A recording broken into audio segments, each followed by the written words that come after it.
64 बार कोई छूटे वंदे महान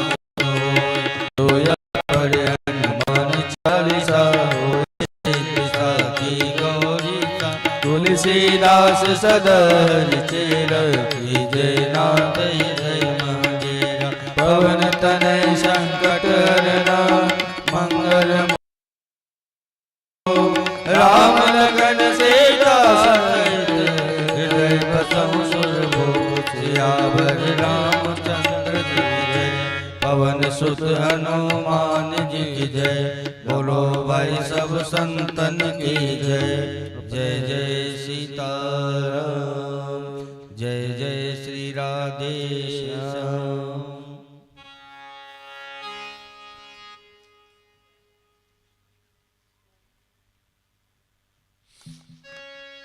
श्री राम राम श्री राम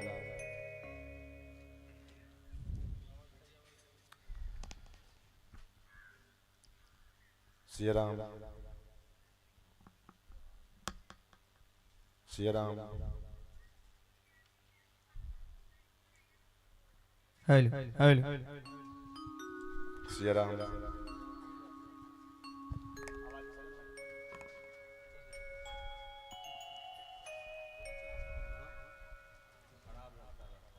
श्री राम श्री राम श्री राम नारायण नारायण।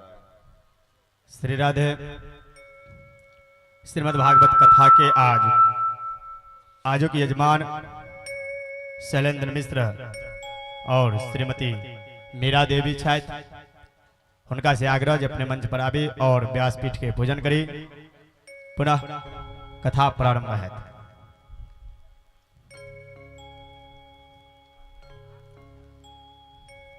नारायण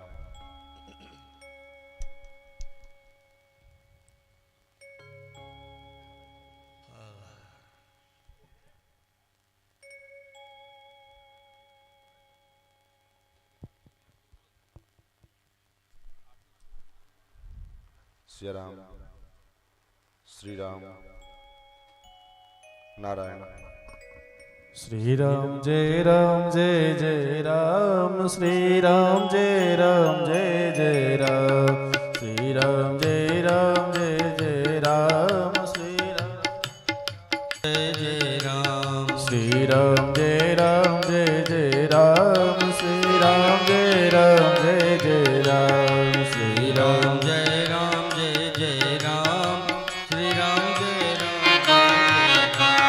श्री राम जय जय राम श्री राम जय जय राम श्री राम जय राम जय जय राम श्री राम जय राम श्री राम जय जय राम श्री राम जय जय राम श्री राम जय राम जय जय राम श्री राम जय जय राम श्री राम जय जय राम श्री राम जय जय राम श्री राम जय राम जय जय राम श्री राम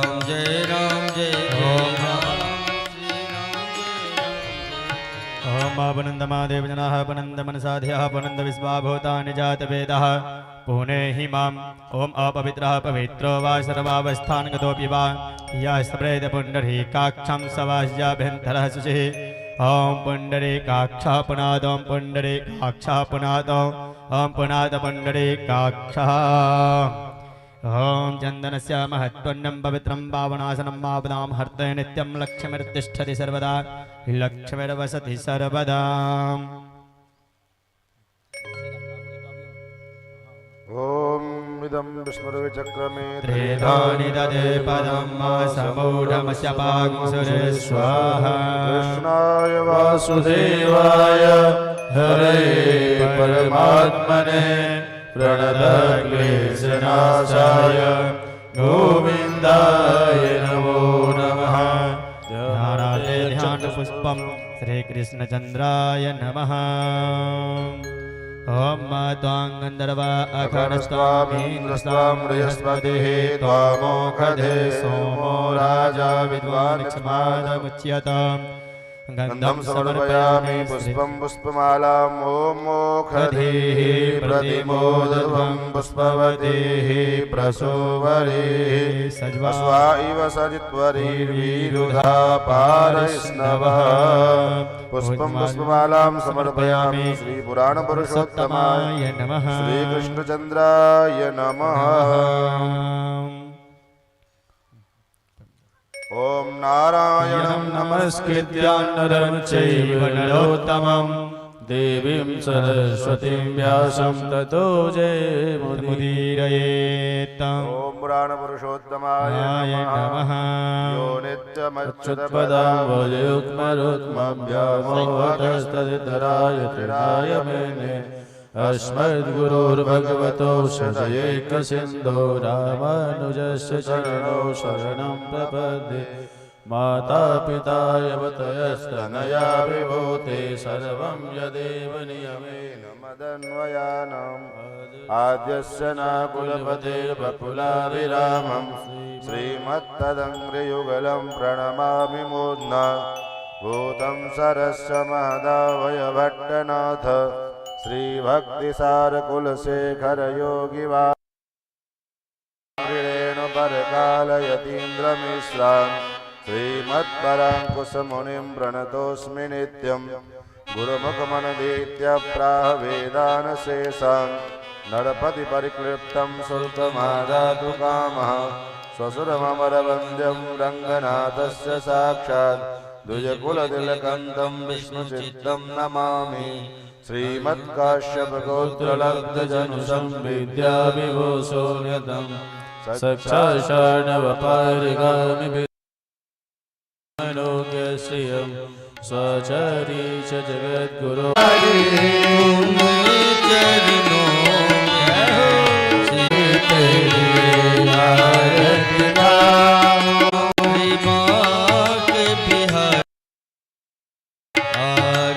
धर्मान् पितमान्यासन्ना हेहनाकं महिमानः सचन्द्र यत्र पूर्वे साद्याः सन्ति देवाः ॐ नानासुगन्धपुष्पाणि यथा कालोद्भवानि च पुष्पाञ्जलिर्मया दत्ता गृहाणा परमेश्वर मन्त्रपुष्पाञ्जलिं समर्पयामि श्रीपुराणपुरुषोत्तमाय नमः श्रीकृष्णचन्द्राय नमः। बोलिए श्री कृष्णचंद्र भगवान की जय। परम पूज्य व्यास जी महाराज की जय। राम सिया राम।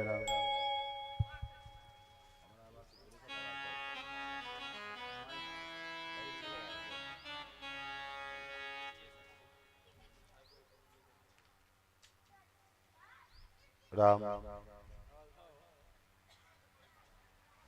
श्री राम।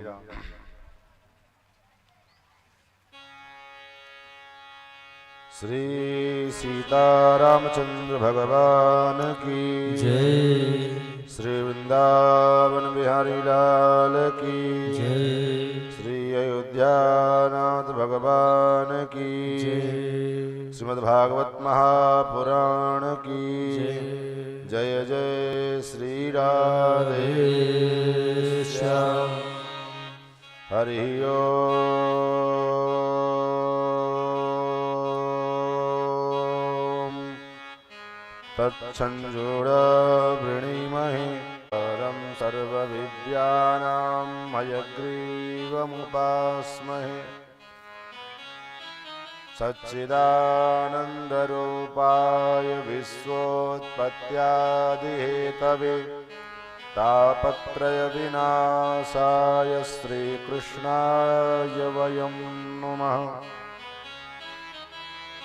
योऽन्तः प्रविश्य मम वाचमिमां प्रसुप्तां सञ्जीवयत्यखिलशक्तिधरस्वधाम्नां अन्यश्च हस्तचरणश्रवणत्वगादीन् प्राणान्नमो भगवते पुरुषाय तुभ्यं यं प्रव्रजन्तमनुपेतमपेतकृत्यं द्वयपायनो विरहकातर आजुहाव पुत्राचार्या सहायाः संतपूर्वाचार्या सहायाः।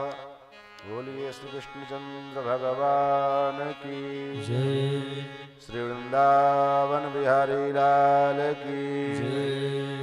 श्री अयोध्यानाथ भगवान की जय।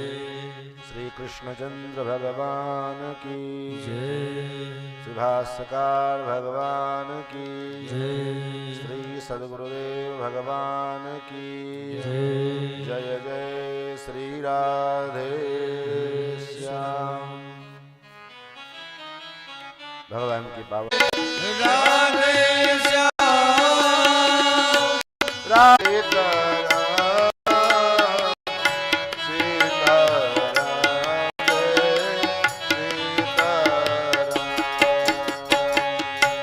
सीताराम सीताराम सीताराम जय सीताराम सीताराम जय सीताराम। जय सिया राम जय सिया राम संकट मोचन कृपा निधान। जय सिया राम जय राम संकट मोचन कृपा निधान। कमला विमला मिथिला धाम कमला विमला मिथिला धाम। कमला विमला मिथिला धाम कमला विमला मिथिला धाम। आबाद सरयू सीताराम आवाज सरयू जय रघुनंदन जय घनश्याम। जय जय सिया राम जय सिया राम जय सिया राम जय सिया राम जय सिया राम जय सिया राम श्री सीताराम महाराज की श्री वृंदावन बिहारी लाल की श्रीमद्भागवत महापुराण की श्री कृष्णचंद्र भगवान की श्री वेदव्यास भगवान की श्री सुखदेव जी महाराज की राजर्षि श्री परीक्षित जी महाराज की सूत सौनकाद ऋषिण की गंगा महारानी की कमला विमला की अवध मिथिला की अवध मिथिला संबंध की श्री मिथिला विहारी विहारणी जू सरकार की श्री भास्कर रामानुस्वामी जी महाराज की पूज्यपाद सद्गुरुदेव भगवान की जय जय श्री राधे श्याम। अनंत कोट ब्रह्मांडाधिनायक भक्तवांछा कल्पतरु भक्त वत्सल शरणागत वत्सल सौशील्य वात्सल्य मार्दवार्जव आदि गुणों के सिंधु भगवान नंदनंदन श्याम सुंदर श्री कृष्णचंद्र जिनकी महती कृपा करुणा के फलस्वरूप हम सभी लोग मानव जीवन का जो परम लाभ है कलयुग अपने अधर्म रूपी मित्र के साथ सर्वत्र विद्यमान है। कलिना धर्ममित्रेण धरेयम बाधिताधुना। स्कंद पुराणोक्त महात्म्य में कहते हैं कि कलयुग अपने अधर्म, उसका जो मित्र है कौन है, बोले अधर्म, और अपने उस अधर्म मित्र को हम आप कर तीर्थ में जाओ, वहां भी कलयुग पीछा नहीं छोड़ता है, क्योंकि तीर्थों में भी विषय वासना से भरे लोग पहुंच गए, जिसका परिणाम तीर्थों का सार नष्ट हो गया। पवित्र नदियों में हम स्नान करने जाते हैं तो चलो इससे, और कथा में भी कारिता कर्ण लोभे न कथा सारस्ततो, कथा सुने, इस कथा को सुनकर के भगवान के चरणों में हमारी प्रीति होगी, प्रेम बढ़ेगा। चले गए हैं कि क्या विधि है और क्या तुम्हार सुभग सरिनाना तुम कहूं गृह रूवे। तो ऐसी है भगवान की पावन कथा चर्चा। हम लोग भी सौभाग्यशाली हैं कि ये अवसर, ये लाभ हम लोगों को प्राप्त हो रहा है। कल महाराज वंदन किया और उनके चरणों में प्रणाम करते हुए विनय पूर्वक, बड़े ही विनम्रता पूर्वक प्रश्न किया है। हमारे मन में अगर कोई जिज्ञासा है, अच्छी बात है, लेकिन उस जिज्ञासा को दबानी नहीं चाहिए। लोग सोचते चलो कोई बाद में देखा जाएगा, नहीं, क्योंकि अगर मन में संशय बना रहेगा तो फिर बाद में वो परेशान करेगा। संशय नहीं रहना चाहिए। और जिज्ञासा है, जिज्ञासा को दूर करना है तो किसी आचार्य के सन्निधि में, संत के सन्निधि में जाइए और बड़े ही विनम्रता पूर्वक तद्विद्धि प्रणिपातेन परिप्रश्नेन सेवया।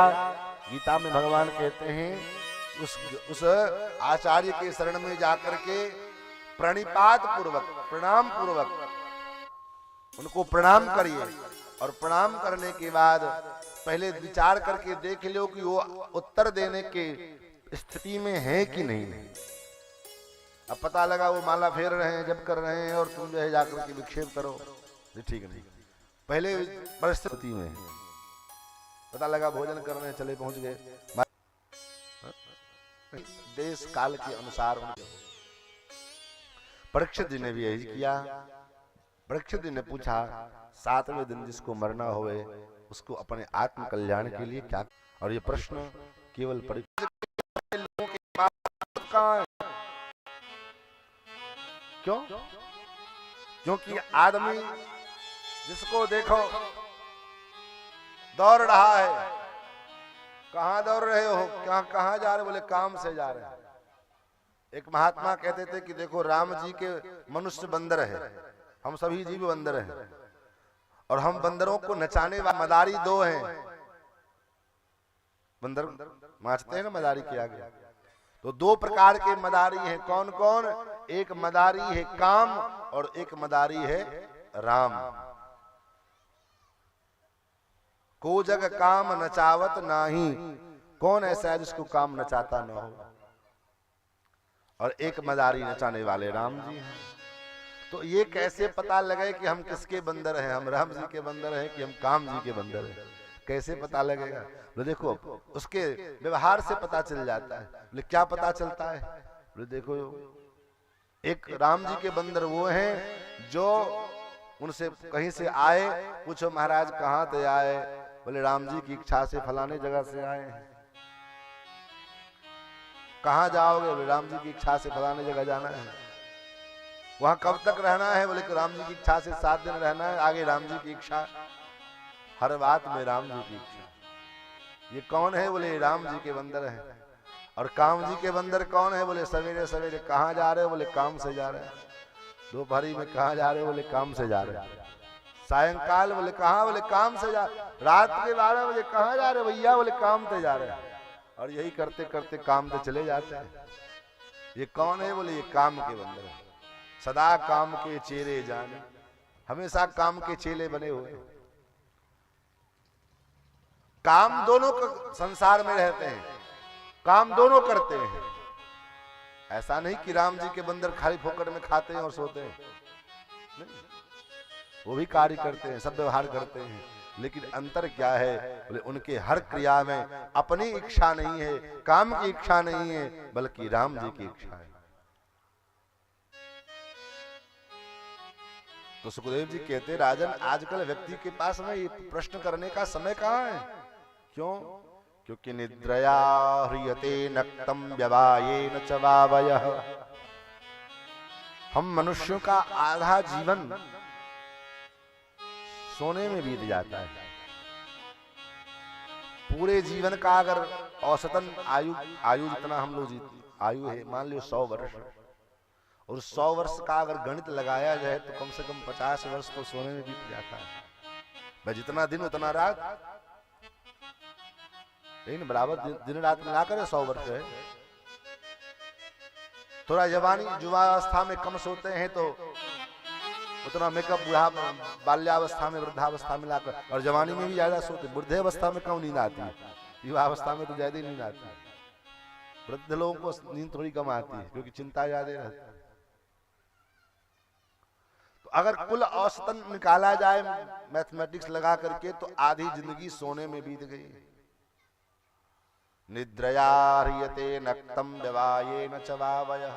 या तो सोने में बीतती है, चाहे विषय वासनाओं की वार्ता करने में बीतती है, और दिन दिवाचार्थे हया राजन कुटुंब भरणेन वा। अपने कुटुंबियों के भरण पोषण में पूरी दिन बीत जाता है। तो कैसे काम चले? कबीर बाबा कहते हैं, बीत गए दिन भजन बिना रे।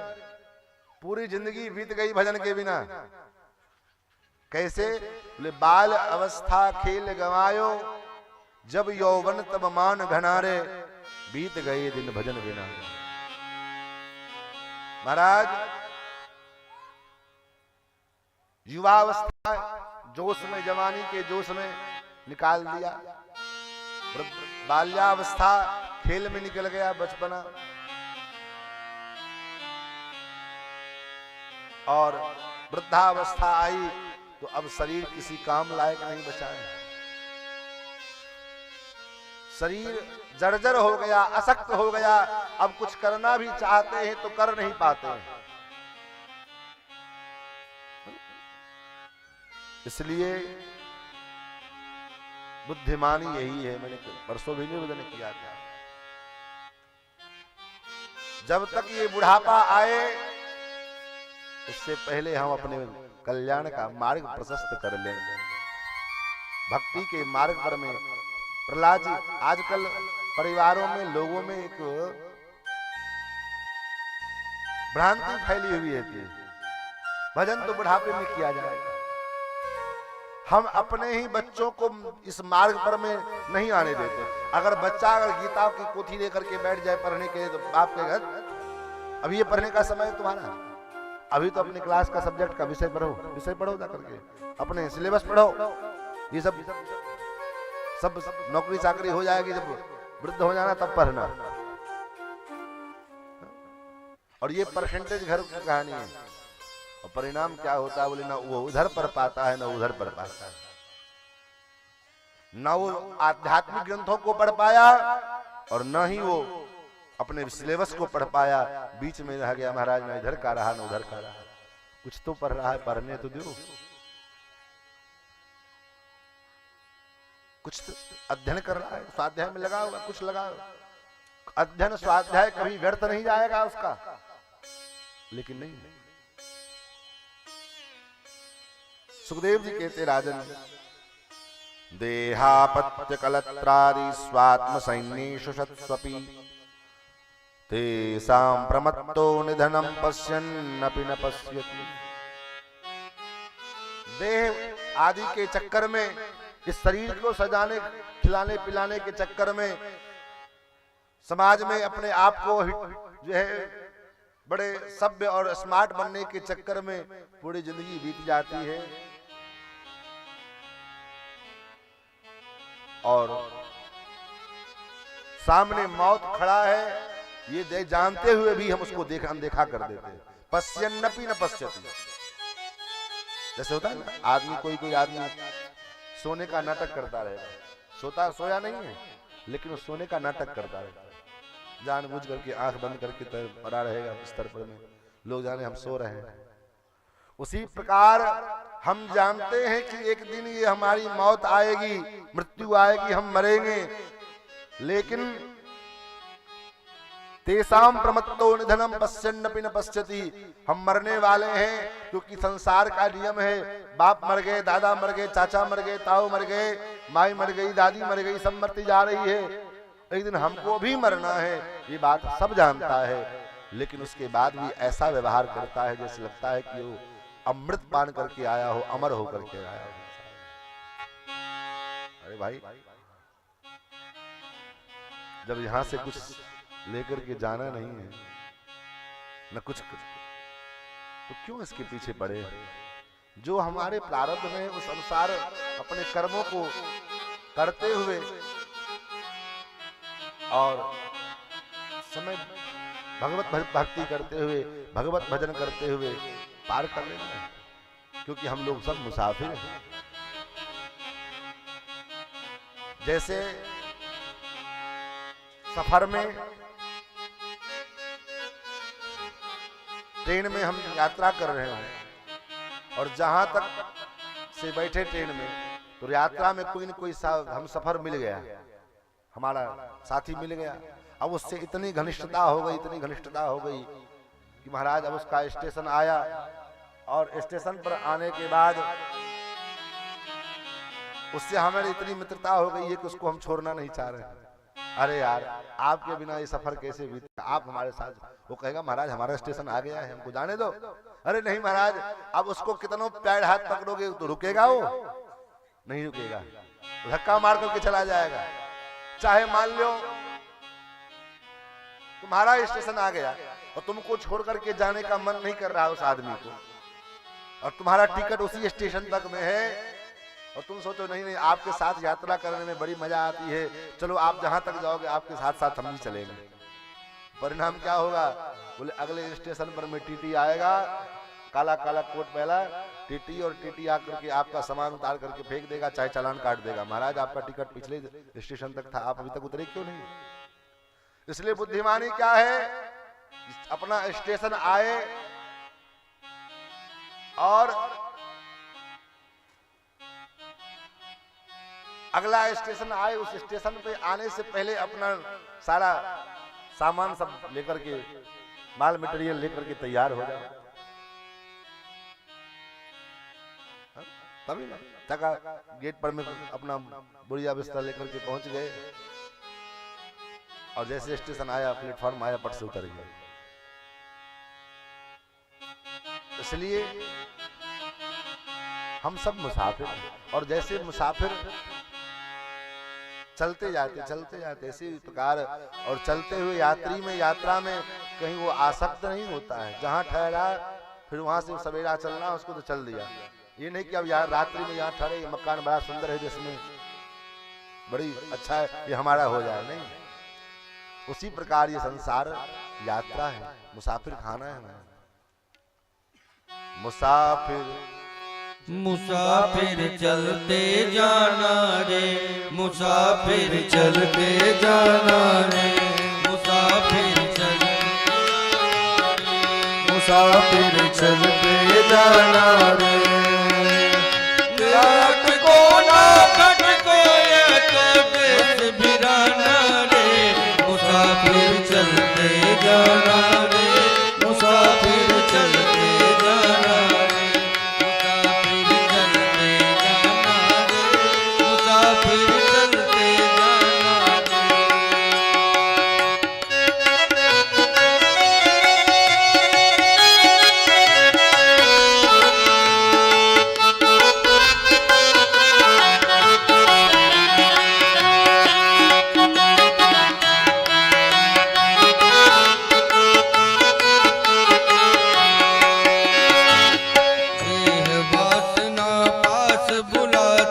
जम का फंदा फेंक बताती, देह वासना पास बुलाती, भ्रम का फंदा फेंक फसाती। भूल भुलैया में पर कर मत ठोकर खाना रे, भूल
मुसाफिर चलते जाना रे, मुसाफिर चलते जाना रे।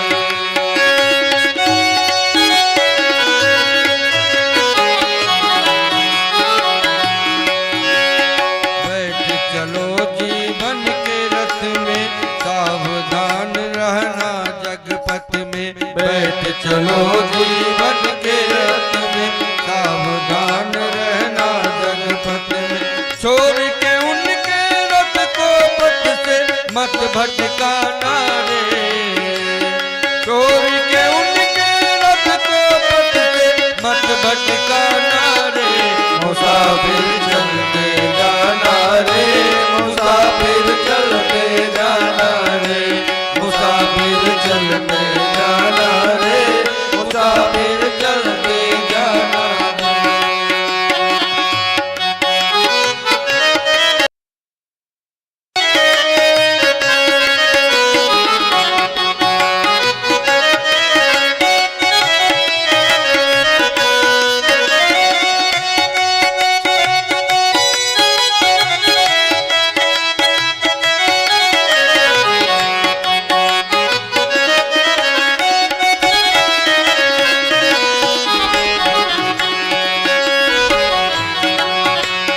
आवागमन के फेर में पगले, आवागमन के फेर में पगले, कपड़े कई बार बदले। अब नर्तन की चुनरी पर, अब नर्तन की चुनरी पर मत दाग लगाना रे। मुसाफिर चलते जाना रे, मुसाफिर चलते जाना रे, मुसाफिर चलते जाना रे, मुसाफिर चलते जाना रे, चलते जाना रे, मुसाफिर चलते जाना रे। ये मुसाफिर खाना है। संत कहते आवागमन के फेर में पगले, कपड़े कई बार हैं बदले। जैसे कहीं जाना होता है तो कपड़े ही बदलते हैं, वहां से वहां फिर दूसरा कपड़ा, वहां से वहां फिर दूसरा कपड़ा, जगह जगह बदलते जाते, कपड़े बदलते जाते। उसी प्रकार इस आवागमन के चक्कर में न जाने कितने हमने कपड़े बदले होंगे। कभी कुकर का, कभी सूकर का, कभी पक्षी का, कभी पशु का, कभी कुत्ता, कभी बिल्ली, कभी ये कभी वो, कितने कपड़े बदल डाले। ये शरीर क्या है? गीता में भगवान कहते हैं वासांश जीर्णान यथा विहाय। जैसे कोई व्यक्ति पुराना कपड़ा फट जाए कपड़ा तो उसको बदलता है, दूसरा कपड़ा पहनता है, उसी प्रकार ये शरीर ही कपड़ा है। नवान गृहणात नरोपराणि। तो महाराज इस आवागमन के फेर में न जाने कितने कपड़े हमने बदल दिए होंगे, लेकिन आचार्य कहते नर्तन की इस चूनर में, जैसे कोई चुनरी, कोई कपड़ा बहुत कीमती होवे, बहुत सुंदर हो, कीमती होवे, और कपड़े को तो खूब महाराज रगड़ के पहनते हैं, लेकिन जो बड़ा कीमती कपड़ा, बड़ा सुंदर कपड़ा है, उसको बड़ा सहेज करके पहनते हैं। कभी कभी समय समय पर निकाल करके उसको पहना जाए और पहन करके फिर महाराज बढ़िया सजा करके धर करके बाकस में भर देते। समय आएगा तब पहने। उसी प्रकार नर्तन की इस चूनर पे, नर्तन का जो ये शरीर सुंदर चुनरी मिला है, वस्त्र मिला है, ऐसा पहनो इसको कि नर्तन की इस चूनर पे ना दाग लगाना रे, मुसाफिर चलते जाना रे, मुसाफिर चलते जाना। ये मानव शरीर मिला है नहीं महाराज, इस मानव शरीर का हम लोग जो लाभ है वो सुखदेव गोस्वामी कहते हैं राजन, जब तक ये घट में प्राण है, जब तक शरीर में प्राण है, तब तक अपना कल्याण कर लो। क्या करें महाराज? तस्मात् भारत सर्वात्मा भगवान ईश्वरो हरि। हे भारत, परीक्षित जी को भारत शब्द से संबोधित करते हैं। हे भारत, अपना आत्म कल्याण करना चाहते हो तो सिर्फ 3 कार्य करो। क्या करें? तस्मात् भारत सर्वात्मा भगवान ईश्वरो हरि। श्रोतव्यः कीर्तितव्यश्च स्मरतश्चेच्छता भयम्। पहले भगवान के दिव्य गुणानुवादों को सुनो, उनके चरित्रों को सुनने का अभ्यास बनाए। रोज हम सुने, जरूरी नहीं कि अभी ये 7 दिन का कथा हो रहा है उसके बाद हम फिर नहीं। कपड़ा धुलने में कितना मेहनत लगता है, गंदगी लगने में तुरंत 1 सेकेंड लगता है। इसलिए इसको, इस हृदय को धुलने के लिए निरंतर चर्चा करनी। बहुत काल कीजिए सत्संगा, बहुत काल तक सत्संग करेंगे तब जाकर के इसके भीतर जो गंदगी समाई हुई है, कूड़ा कचरा भरा हुआ है, ये बाहर निकलेगा। तो पहला काम हम सीधे सीधे सोचे कि चलो कथा वथा सुनने की क्या जरूरत है, हम सीधे भगवान की भक्ति करने में लग जाएंगे। बोले संभव ही नहीं है। बिना सत्संग के भगवान की प्राप्ति संभव नहीं है। कहोगे कैसे? मान लो कदाचित अगर भगवान आपके सम्मुख आ भी जाए और आपने जीवन में सत्संग नहीं किया है, तो भगवान आपके सामने आ भी जाएंगे तब भी आप भगवान को नहीं पहचान पाओगे, पकड़ नहीं पाओगे। भगवत प्राप्ति के लिए तो किसी न किसी संत सदगुरु का होना आवश्यक है। जब तक कोई गुरु मार्गदर्शन नहीं करेगा तब तक भगवान आपके सामने खड़े रहेंगे और आप जान नहीं पाओगे। उदाहरण प्रसिद्ध प्रसंग है, आप सब लोग जानते हैं। क्या प्रसंग है? चित्रकूट के घाट पर भई संतन की भीड़, तुलसीदास चंदन घिसे तिलक ले रघुवीर। बाबा तिलक घिस रहे हैं और ठाकुर जी खड़े हैं सामने, बाबा पहचान नहीं पा रहे। बाबा चंदन दोगे? हाँ, क्यों नहीं देंगे, लियो। पकड़ नहीं पा रहे हैं। पकड़ में कब आए? जब भगवान गुरुदेव की कृपा हुई। कौन गुरुदेव? कौन गुरु हैं? जय जय जय हनुमान गोसाई, जय जय जय हनुमान गोसाई, जय जय जय हनुमान गोसाई, जय जय जय हनुमान गोसाई। कृपा करो गुरुदेव की नाई, कृपा करो गुरुदेव की नाई। तो ऐसे गुरुदेव ने कृपा की तो गोस्वामी जी को भगवान का दर्शन मिला। क्या दुर्योधन के पास भगवान नहीं गए थे? उस सभा में भगवान ने जब विराट रूप दिखलाया, महाभारत पढ़ के देखना, तो क्या दुर्योधन के आंख पे मोतियाबिंद हो गया था क्या? उसने भी तो देखा था उस रूप को। लेकिन उस रूप को देखने के बाद भी दुर्योधन कहता है, कृष्ण तुम्हारे इस जादुई खेल से मैं डरने वाला नहीं हूं। और वहीं पर मैं भीष्म पितामह हाथ जोड़ करके प्रणाम कर रहे हैं, आचार्य द्रोण हाथ जोड़ करके प्रणाम कर रहे हैं, आचार्य कृप हाथ जोड़े खड़े हैं, विदुर जी हाथ जोड़े खड़े हैं। क्यों? क्योंकि इनके जीवन में सत्संग है और दुर्योधन के जीवन में कुसंग है। तो अगर जीवन में सत्संग का अभाव है तो भगवान हमारे सामने भी रहेंगे तब भी हम भगवान को पकड़ नहीं पाएंगे। इसलिए संत के सुखदेव जी कहते सबसे पहला काम करो, श्रवण करो, सुनो। पहला अभ्यास लगाओ श्रोतव्य, पहले सुनो, कथा सुनिए। भगवान कथा सुनने से क्या होगा? बोले कथा के माध्यम से भगवान के रूप, भगवान के स्वभाव, भगवान के गुण, इन सब का जब हम वर्णन सुनते हैं तो धीरे धीरे भगवान के चरणों में प्रीत होती है। क्योंकि भगवान सुखदेव जी स्वयं कहते हैं कि राजन, मैं तो बिल्कुल निर्गुण निराकार ब्रह्म की सत्ता में ध्यान में मग्न था, लेकिन परिनिष्ठितोपि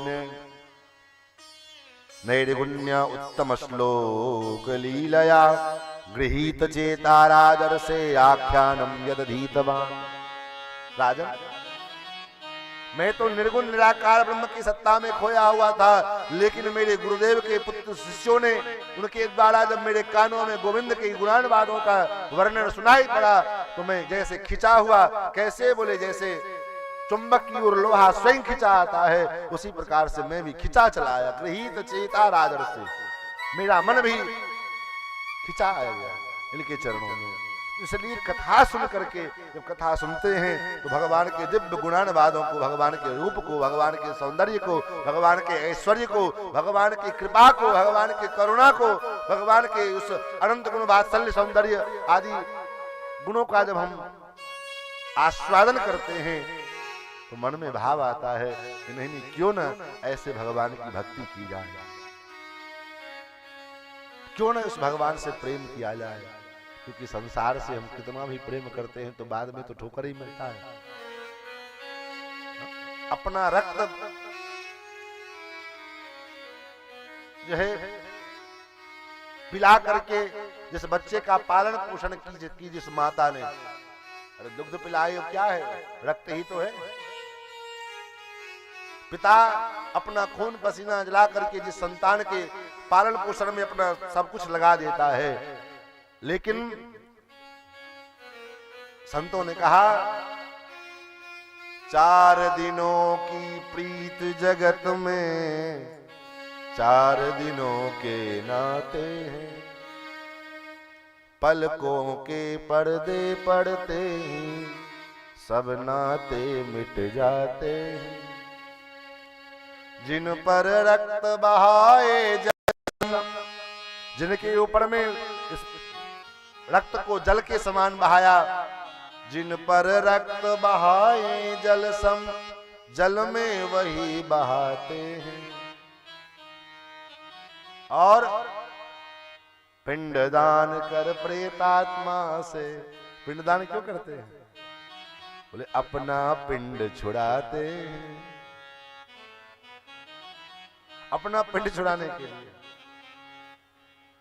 घर के स्वामी के जाने पर, जिस घर को आपने कितना जो है मेहनत से बनाया, मकान बनाया, टाइल्स लगाए, मार्बल लगाए, क्या क्या लगाया भगवान जाने, लेकिन घर के स्वामी के जाने पर घर की शुद्धि कराते हैं। घर अशुद्ध हो गया, इसको आप साफ करो, धुलवाओ इसको। क्यों, बोले पिताजी इसी घर में चले गए, माताजी का शरीर इसी घर में छूट गया, पूरा घर अशुद्ध हो गया, साफ करो। मृतक के लौटाने का कोई जोखिम नहीं उठाते हैं।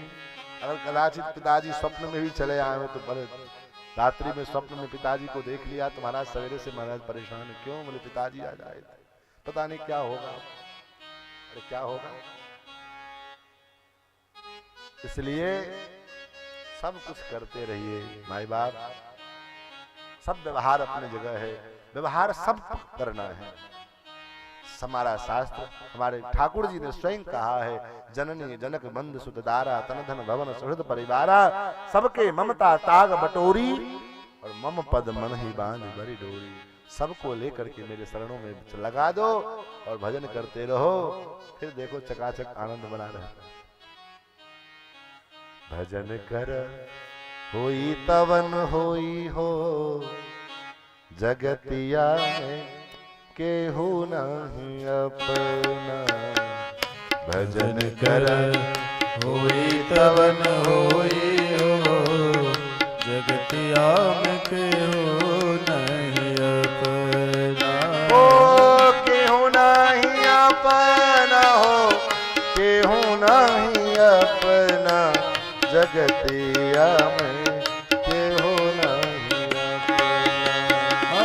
केहू नहीं अपना हो, केहू नहीं अपना, जगतिया में केहू नहीं अपना। भजन कर कई के रसोई हो, जगतिया में केहू नहीं अपना। भजन कर के रसोई हो, जगतिया में केहू नहीं अपना।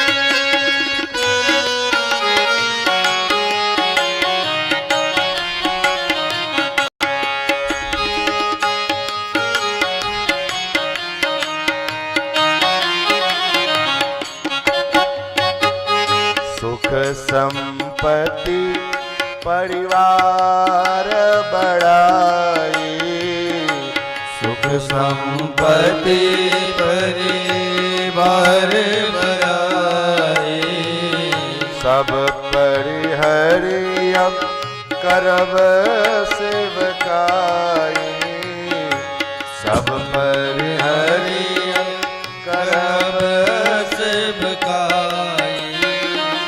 सब कुछ छोड़ करके आपकी सेवा करूं, ये आप कृपा करो। क्यों? क्योंकि यही से उद्धार हमर होई हो, यही से उद्धार हमर होई हो, जगतिया में कोई नहीं अपना, भजन कर होई तवन होई हो, जगतिया में केहू ओ कोई नहीं अपना हो, केहू नहीं अपना, जगतिया में कोई नहीं अपना, कोई नहीं अपना हो, कोई नहीं अपना, जगतिया में कोई नहीं अपना। भजन कर होई तवन होई हो, जगतिया में कोई नहीं अपना, भजन कर होई तवन होई हो, जगतिया में कोई नहीं अपना। कही गए गोसाई बाबा राम कथा गाई के, कही गए गोसाई बाबा राम कथा गाएंगे, राम के भजन कर मनवा लगाई के, राम के भजन कर मनवा लगाएंगे। मन लगा करके भजन करने में अगर मन लग गया तो परिणाम क्या होगा? बोले कलयुग का जो व्यवधान है, ये व्यवधान अपने आप समाप्त हो जाएगा। राम के भजन कर मनवा लगाई के, राम के भजन कर मनवा लगाएंगे। कलयुग से निस्तार हमर होई हो, भगतिया में कोई नहीं अपना, कलयुग से निस्तार तब होई हो, जगतिया में कोई नहीं अपना, कोई नहीं अपना हो, केहू नहीं अपना, जगतिया में केहू नहीं अपना, केहू नहीं अपना हो, केहू नहीं अपना, जगतिया में कोई नहीं अपना। भजन कर होई तवन होई हो, जगतिया में केहू नहीं अपना, भजन कर होई तवन होई हो, जगतिया में कोई नहीं अपना। महाराज एक बड़े उच्च कोटि के भक्त हुए हैं, उनका एक अनुभव है। वो कहते कि भागती फिरती थी दुनिया जब तलब करते थे, जब तक हम परिवार को पकड़ करके बैठे थे तब तक परिवार हमसे भागता था।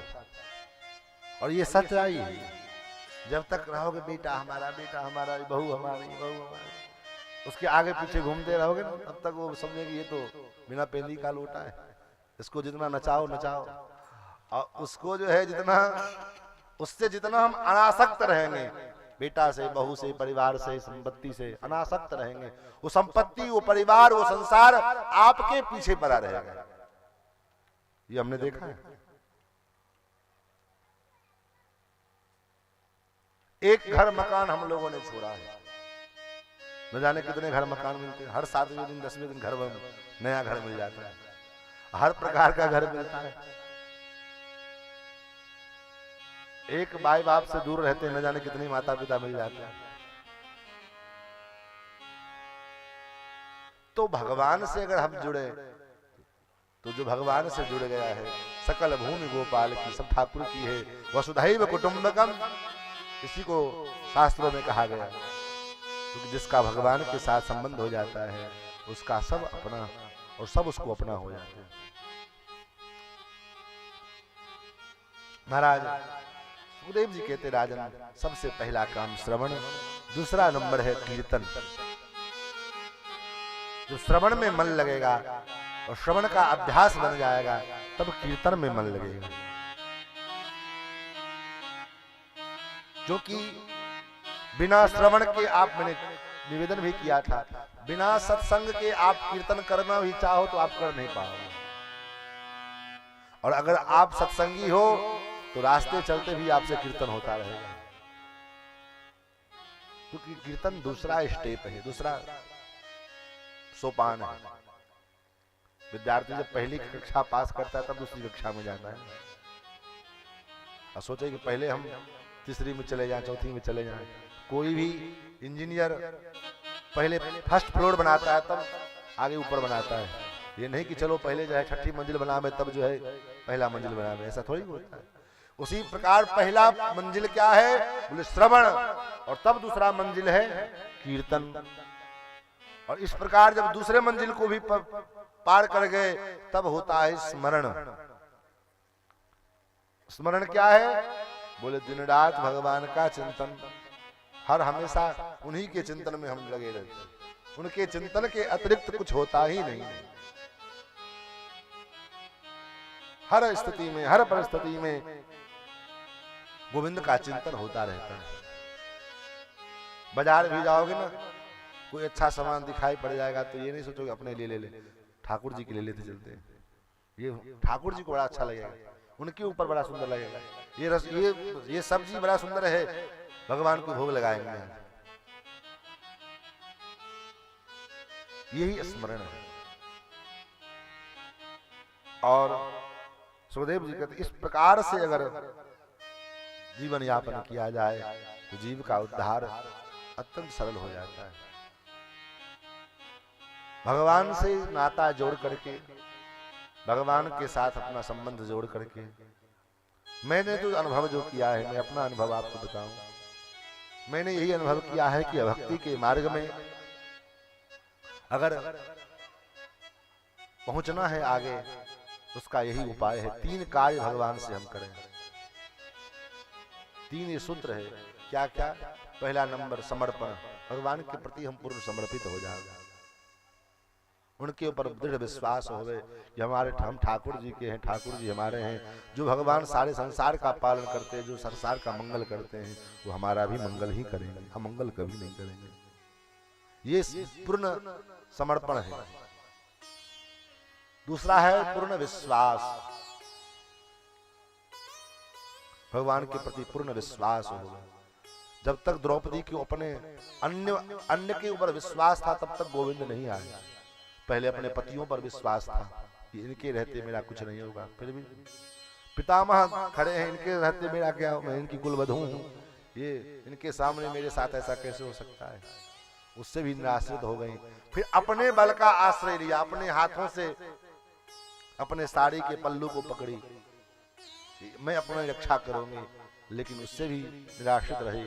तब जाकर के अंत में गोविंद का आश्रय लिया पूर्ण रूप से। अब ये नहीं कि एक तरफ हम गोविंद को भी आश्रित किए हुए हैं, तरफ अपना भी दूसरा भी आश्रय। भगवान कहते तब नहीं।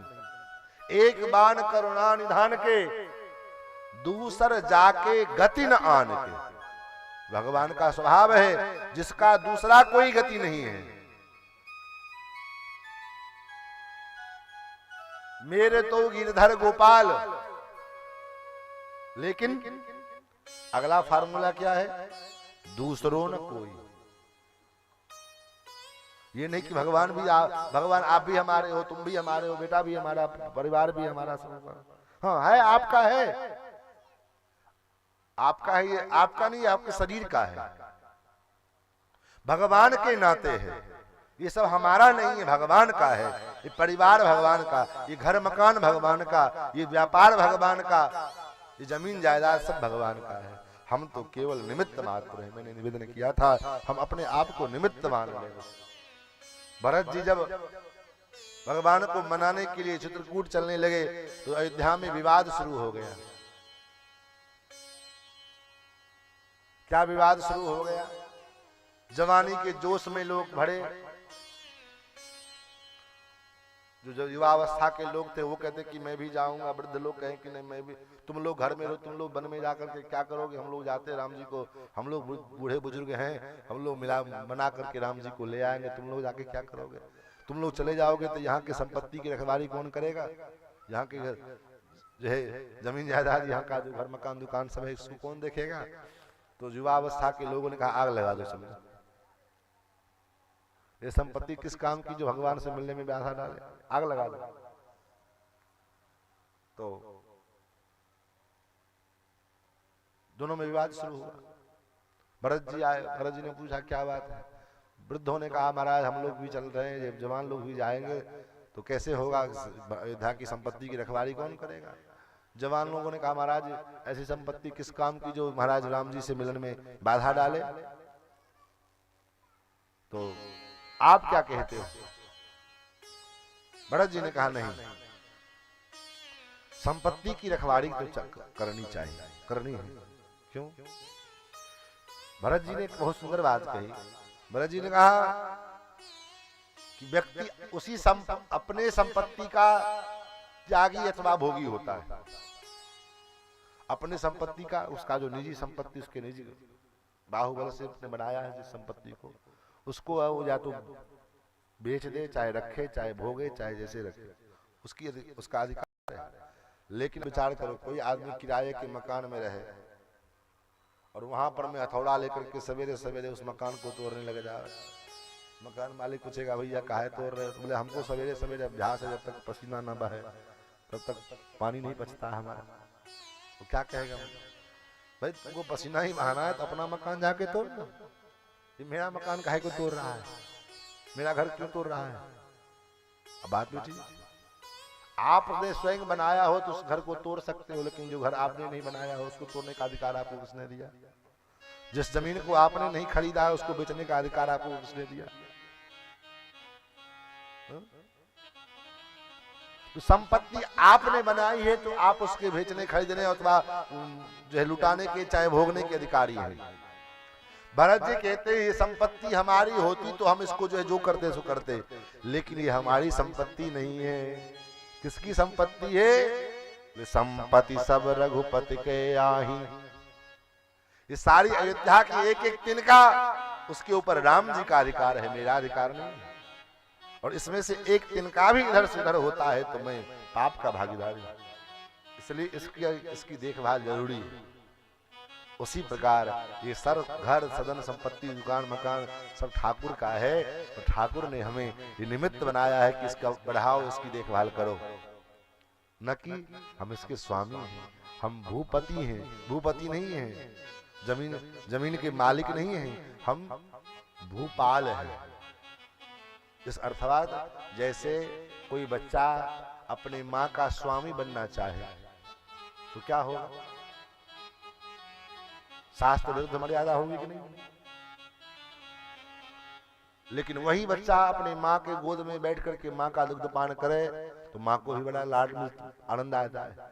उसी प्रकार ये धरती, इसके पालक को, इसके पति कौन है? बोले इसके पति तो भगवान है और हम इसके संतान हैं, इसलिए हम इसके गोद में बैठ करके इससे जो है जैसे माँ का दुग्ध पान किया जाता है बच्चे के द्वारा, वैसे हम भी इसके गोद में बैठ करके इनसे जो लाभ प्राप्त होता है वो प्राप्त करें। लेकिन इसके स्वामी बनने का अगर प्रयास करेंगे तो थप्पड़ खाने को मिलेगा, पिटाई खाने को मिलेगी। भगवान सुखदेव जी ने आया परीक्षित को, उसके बाद विराट पुरुष परमात्मा का विराट स्वरूप का अनुभव कराया कि संसार में जो कुछ भी दिखाई पड़ रहा है ये भगवान का ही रूप है। पातालमे तस्य हि पादमूलं पठन्तु पार्श्वप्रपदे रसातलम् महातलं विश्वश्रयोत गुल्भो तलातलं वै पुरुषस्य जंघे। पाताल लोक जो है भगवान का, भगवान के चरणारविंद का तलवा है।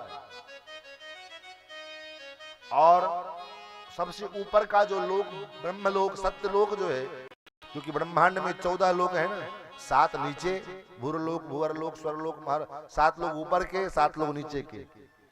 अतल वितल सुतल तलातल रसातल महातल और पाताल, ये 7 लोग नीचे के, भूरलोक भूवरलोक स्वर्लोक महरलोक जनलोक तपलोक और सत्यलोक ये ऊपर के 7 14 ब्रह्म 14 भुवनात्मका ये ब्रह्मांड है।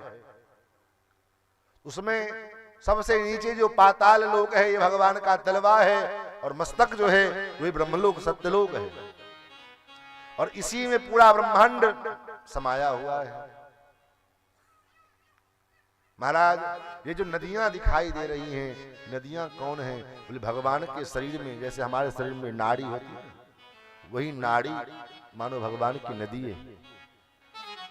उन नदियों में प्रवाहित होने वाली जो जल की धाराएं हैं वही मानो भगवान के रक्त हैं। जैसे शरीर में रोए होते हैं, उसी प्रकार पूरे पृथ्वी पर जितने वृक्ष दिखाई पड़ रहे हैं ये सब क्या है? बोले भगवान के रोए हैं। जितने पहाड़ दिखाई पड़ रहे हैं ये क्या है? बोले भगवान की अस्थियां हैं, हड्डी। एवं प्रकारेण ये सूर्य कौन है? बोले भगवान के नेत्र हैं। चंद्रमा कौन है? बोले भगवान के मन हैं, क्योंकि मन से उत्पन्न हुए। वायु कौन है? बोले भगवान के कर्ण हैं। अग्नि कौन है? बोले भगवान के मुख हैं। ये सब भगवान के स्वरूप का, विराट स्वरूप का वर्णन करके परीक्षित जी को सुनाया। क्यों सुनाया? क्योंकि परीक्षित की बुद्धि ऐसी हो जाए ताकि शरीर छूटते समय कहीं भी दृष्टि पड़े उस वस्तु में दृष्टि न रह जाए। परीक्षित की नजर में वो वस्तु न रहे, अपितु उस वस्तु में भी भगवान दिखने लग जाए। ये भगवान का ही कोई न कोई रूप है। आकाश पर नजर जाएगा तो भगवान का स्वरूप है, भगवान वृक्षों पर नजर पड़ेगा तो भगवान का अनुभव होगा कि भगवान के जो है। और यही अनुभव करना भी चाहिए, भक्त का साधक को यही करना चाहिए। हम सर्वत्र अपने कला का, सर्वत्र अपने जो है सामर्थ्य का जो है व्याख्यान करने लगते कि ये मैंने किया, ये मैंने किया, वो मैंने किया, मैंने ऐसा किया, मैंने वैसा किया। ये बताओ, लोग कहते मैंने ये मकान मैंने बनाया। तुमने अपने कहां से लाए, कहां से बनाए? गिट्टी तुमने बनाई, मूरंग तुमने बनाया, सरिया तुमने बनाई, लोहा तुमने बनाया, क्या बनाया तुमने? कहीं का रोड़ा, कहीं का सरिया, कहीं का, और मालिक बन गए आप कि मैंने बनवाया। बनाया भी तुमने नहीं, बनाने वाला भी कोई मजदूर कोई और था। लेकिन झूठा श्रेय हम लेते कि मैंने बनाया, उसी के लिए लड़ पड़ते। महाराज ये मेरे द्वारा बनाया हुआ मकान, और ये कहता मेरा नहीं। यही अहंकार है, यही अभिमान नहीं। ठाकुर ने जो बन दिया है, मुझे तुमने दाता बहुत कुछ दिया है, तेरा शुक्रिया है, तेरा शुक्रिया। भगवान का सब दिया हुआ है, मेरा यहाँ कुछ भी अपना नहीं। उसके बाद परीक्षित जी से परीक्षित जी ने सृष्टि के विषय में प्रश्न किया है। तो सुखदेव ने कहा, राजन यही प्रश्न महाराज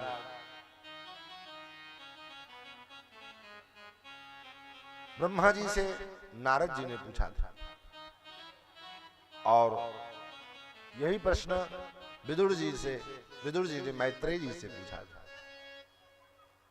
और विदुर जी का और मैत्रेय जी का संवाद श्री सुखदेव जी महाराज स्मरण कराते हुए कहते हैं, राजन जब विदुर जी महाभारत युद्ध से पहले ही तीर्थ यात्रा के लिए निकल पड़े, और उस तीर्थ यात्रा के क्रम में घूमते घूमते वृंदावन पहुंचे, और वृंदावन में इनकी भेंट उद्धव जी महाराज से हुई। और उद्धव जी से वार्ता होने लग गई। उद्धव जी ने भगवान के दिव्य गुणानुवादों का वर्णन करके सुनाया, बाल लीला से लेकर के और सारी लीला सुनाना है। और उद्धव जी ने एक बात बड़ी सुंदर कही विदुर जी से, उद्धव जी देखो, ये कितने अभागे हैं ये यदुवंशी लोग। दुर्भगो बत लोकोयम यदवो नितरामपि ये संबसंतो न विदुर हरिर्मीना इवोडुपम। जैसे कोई वस्तु अत्यंत सरलता से अगर हमको प्राप्त हो जाती है तो उस वस्तु का महत्व नहीं रहता है। किसी डॉक्टर के पास में आप जाओ, डॉक्टर आपका अपना हितैषी है, तो उसके पास में जो दवा रखी रहती है कंपनी वाले जो दे जाते हैं, क्या कहते हैं उसको, सैंपल के रूप में, जो आप ये दवा चलाइए, हमारी कंपनी की दवा है, अच्छी है, ये क्वालिटी दिखाने के लिए। और आपका वो डॉक्टर मित्र है, हितैषी है, उसने उसी में से जो दवा आपको चाहिए वो दे दिया आपको, किसको पैसा व्यर्थ का पैसा न लगे। तो आप घर पर में दवा लेकर के आए तो खाए भी दवा, लेकिन मन में चलता रहता है पता नहीं कैसा दवा दे दिया है। फिजूल का दवा रखा होगा, दे दिया ला करके, फोकट का दे दिया हम। अब दवा क्या होगा, बोले नुकसान, फायदा नहीं करेगा। क्यों? क्योंकि उस दवा में आपको विश्वास नहीं है। विश्वास क्यों नहीं है? क्योंकि फोकट में मिल गया है। वहीं दुकान में पैसा देकर के खरीदे होते तो महाराज अगर वो दवा जो आपको सैंपल वाला मिला है वो अगर कह दे कि 3 बार खाना है तो एक दिन तो खा लीजिए किसी प्रकार से, दूसरे दिन भूल गए। लेकिन वही दवा अगर मेडिकल स्टोर से पैसा देकर खरीद के आना पड़ा होता तो महाराज बिल्कुल याद रहता कि 3 टाइम में कहा है डॉक्टर ने खाने के लिए, तो 3 टाइम ही खाना है। क्यों? क्योंकि उसमें पैसा लगा हुआ है, बच न जाए। विद्यार्थी को जिस जगह पर में फीस नहीं लगती है पढ़ने में ना, वहां पर में पढ़ने में मन नहीं लगता है। क्यों? क्योंकि सोचता है कौन पैसा लग रहा है, टाइम पास कर रहे हैं। तो कोई वस्तु अत्यंत सरलता से अगर मिल जाए तो उस वस्तु का महत्व कम हो जाता है। अत्यंत सरलता और अत्यंत कठोरता, सुगम दुर्लभता, दोनों वस्तु के महत्व को कम करती है। जैसे कोहिनूर हीरा अत्यंत दुर्लभ है, सबको नहीं मिल पा रहा है, बड़ा बेशकीमती है, बहुत जो है अच्छा है। लेकिन एक बात बताओ, क्या उस कोहिनूर हीरा के बिना किसी का काम रुका हुआ है? सबका काम चल रहा है। तो अत्यंत दौर्लभ्य और अत्यंत सौलभ्य दोनों वस्तु के महत्व को कम करते हैं। आज यही विडंबना है। हम लोग के पास में लोग आते हैं, कथा में सब जगह जाते हैं महाराज, तो परेशानी तो हर घर में रहती है कहीं न कहीं। लोग हम लोगों से पूछते हैं महाराज कि घर में ये परेशानी वो परेशानी, कुछ तो बताओ, कुछ उपाय बताओ। तो हम लोग कहते हैं सबसे बड़ा उपाय हम बताएं। बोले क्या? बोले कुछ नहीं, घर में केवल नाम नाम करो, सीताराम सीताराम करो, खूब कीर्तन कराइए घर में, खूब नाम जप करिए घर में, हो सके तो महीना महीना कीर्तन, मासिक कीर्तन ठेले रहो जब से। इससे क्या होगा? बोले घर में चकाचक बना रहेगा। लेकिन व्यक्ति को काम फालतू लगता है। लेकिन वहीं पर में कोई पंडित जी आए, कहा महाराज आपको तो पितर नाराज हैं, पितृ दोष चल रहा है, आपके घर में तो वास्तु दोष चल रहा है, शांति करवानी पड़ेगी। बोले क्या करना पड़ेगा? बोले इतना सामान का लिस्ट दे, ये सामान लेकर के आओ। उसके बाद 5 ब्राह्मण रहेंगे, पंडित जी रहेंगे, तो पंडित जी नाराज मत हो जाना। 5 पंडित जी रहेंगे, कम से कम 1 सप्ताह अनुष्ठान चलेगा। कम से कम जो है एक पंडित जी तो कम से नहीं कुछ तो 1000 रुपया रोज लेंगे। 5 पंडित जी हैं तो हमारा 7 पंचे 35,000 रुपया तो दक्षिणा दो। उसके बाद 10-15 हजार सामग्री में लग जाएगा। फिर ब्राह्मण भोजन करवाओ, कुल मिला के 60-70 हजार का बिल बन गया। वो कार्य हो गया, अनुष्ठान हो गया, हाँ संतुष्टि हो गया, हो गया। और फिर महीना दिन के बाद फिर वही काम, वही स्थिति। हमारे पूज्य गुरुदेव भगवान कहते हैं कि वास्तु शांति नहीं, वास्तु शांति का बाप भी करवा लोगे तब भी घर में शांति नहीं आएगी। क्यों शांति नहीं आएगी? शांति कौन है? बोले राम जी की बहन का नाम शांति है। शांति उसी का आवरण करती है। शांति का विवाह किसके साथ हुआ? बोले श्रृंगी ऋषि के साथ, जो ऋषियों में श्रृंग है, अर्थात जिनके पास कुछ नहीं था, केवल कुटिया में रहते थे, न महल था, न गाड़ी थी, न मकान था, न दुकान था, बस शांति उसके पास में थी। जितना शांति 5 साल के बच्चे के अंदर है, उतना शांति 20 साल के मनुष्य के पास नहीं है। क्यों नहीं है? क्योंकि अब 20 साल के मनुष्य के पास में खोपड़ी जो भगवान ने दे दिया है। एक महात्मा कहते थे इसका नाम है खोपड़ी, खो गया है इसलिए पड़ी है, जब देखो तो उपद्रव मचाती रहती।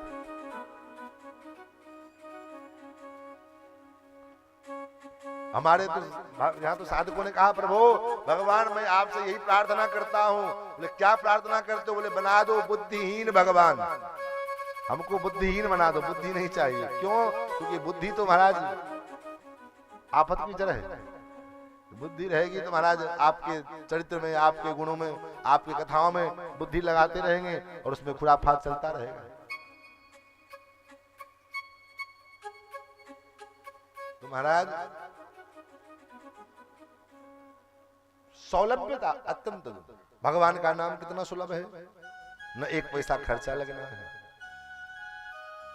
मासिक कीर्तन भी कर, हम मुजफ्फरपुर में एक जगह कथा कर रहे थे, एक आदमी ने कहा महाराज एक दिन का श्याम में 50,000 रुपया खर्चा हो गया। हमने कहा 50,000 रुपया हमको दे दो, एक साल का कीर्तन हम करेंगे। खर्चा कीर्तन में क्या खर्चा होगा भाई? हमारे घर पे तो महाराज महीने का कीर्तन शुरू हो जाता है, 1 रुपया नहीं लगता है। धूप दीप में जो कुछ लग जाए अलग बात है। कलश रख दिया, धूप जला दिए, दीप जला दिए, अब कलश स्थापित हो गए। अब रसोई में बैठी माता जी, तो वहां भी कीर्तन चल रहा है। अब कोई आदमी आया, अब उससे बात करना है, वो कुछ कह रहा है अपना संवाद, अपनी संवाद को सुना दिया, उसके संवाद को सुन लिए, कीर्तन कर रहे हैं हरे कृष्ण कृष्ण कृष्ण हरे हरे, हरे राम राम राम हरे हरे। अब उसकी बात जब पूरी होगी तब उसको इशारा कर दिया, अब तुम बोलो, तो अपनी बात को जवाब दें, हो गया काम। तो कीर्तन इतना सुलभ है, न जगह का निर्धारण है, न मुहूर्त का निर्धारण है, न परिस्थिति का निर्धारण है। जब जिस परिस्थिति में हो गए उस अवस्था में आप करो। लेकिन उसके बाद भी फ्री में मिल जाता है, इसमें कोई पैसा नहीं लगता है। तो आदमी सोचता है ये सबसे घटिया काम, ये मार्ग ठीक नहीं। लेकिन जिसके पास बुद्धि है, जिसको लगाव हो गया है, वो उसके अलावा और कुछ करता ही नहीं है। इसलिए उद्धव जी कहते हैं इन ब्रजवासियों, ये यदुवंशियों को देखो, दुर्भगो बत लोको यम यदवो नितरामपि। कितना अभागे, कितना दुर्भागे। इनके घर में साक्षात नंदनंदन श्याम सुंदर श्री कृष्णचंद्र प्रकट हुए, परब्रह्म परमात्मा, लेकिन उनके महत्व को ये समझ नहीं पाए। क्यों नहीं समझ पाए? जैसे चंद्रमा जब तक समुद्र में रहता है ना, तब तक समुद्र की मछलियां अपनी पूंछ से चंद्रमा को फुटबॉल बनाए रहते हैं, इधर से वो टकराएगा, इधर से टकराएगा। लेकिन जब वही चंद्रमा आकाश में जब चले गए समुद्र मंथन के बाद, तो वही मछलियां, जल की मछलियां समुद्र में उछल उछल करके चंद्रमा को प्राप्त करना चाहते हैं। उसी प्रकार जो वस्तु हमारे पास अत्यंत सुलभ हो, तब तक उसके महत्व को हम नहीं समझते हैं। कहते हैं ना, एक कहावत है, जब व्यक्ति दूर चला जाता है, चाहे भाग गया कहीं, चाहे मर गया, तब उसके महत्व समझ में आते हैं। जीते जी उसके महत्व समझ में नहीं आता है। जब बगल पास रहते उसके महत्व समझ में नहीं आते हैं। और फिर तो उद्धव जी ने विदुर जी को मैत्रेय जी के पास में भेजा है। मैत्रेय जी के पास में गए हैं, मैत्रेय जी से भी यही प्रश्न किया है, सृष्टि का विस्तार भगवान ने कैसे किया। तो मैत्रेय जी ने यही कहा, भगवान के सत्य संकल्प से, भगवान के नाभि कमल से ब्रह्मा का प्रादुर्भाव हुआ। ब्रह्मा जी के द्वारा ब्रह्मा जी के भ्रिकुटी के मध्य भाग से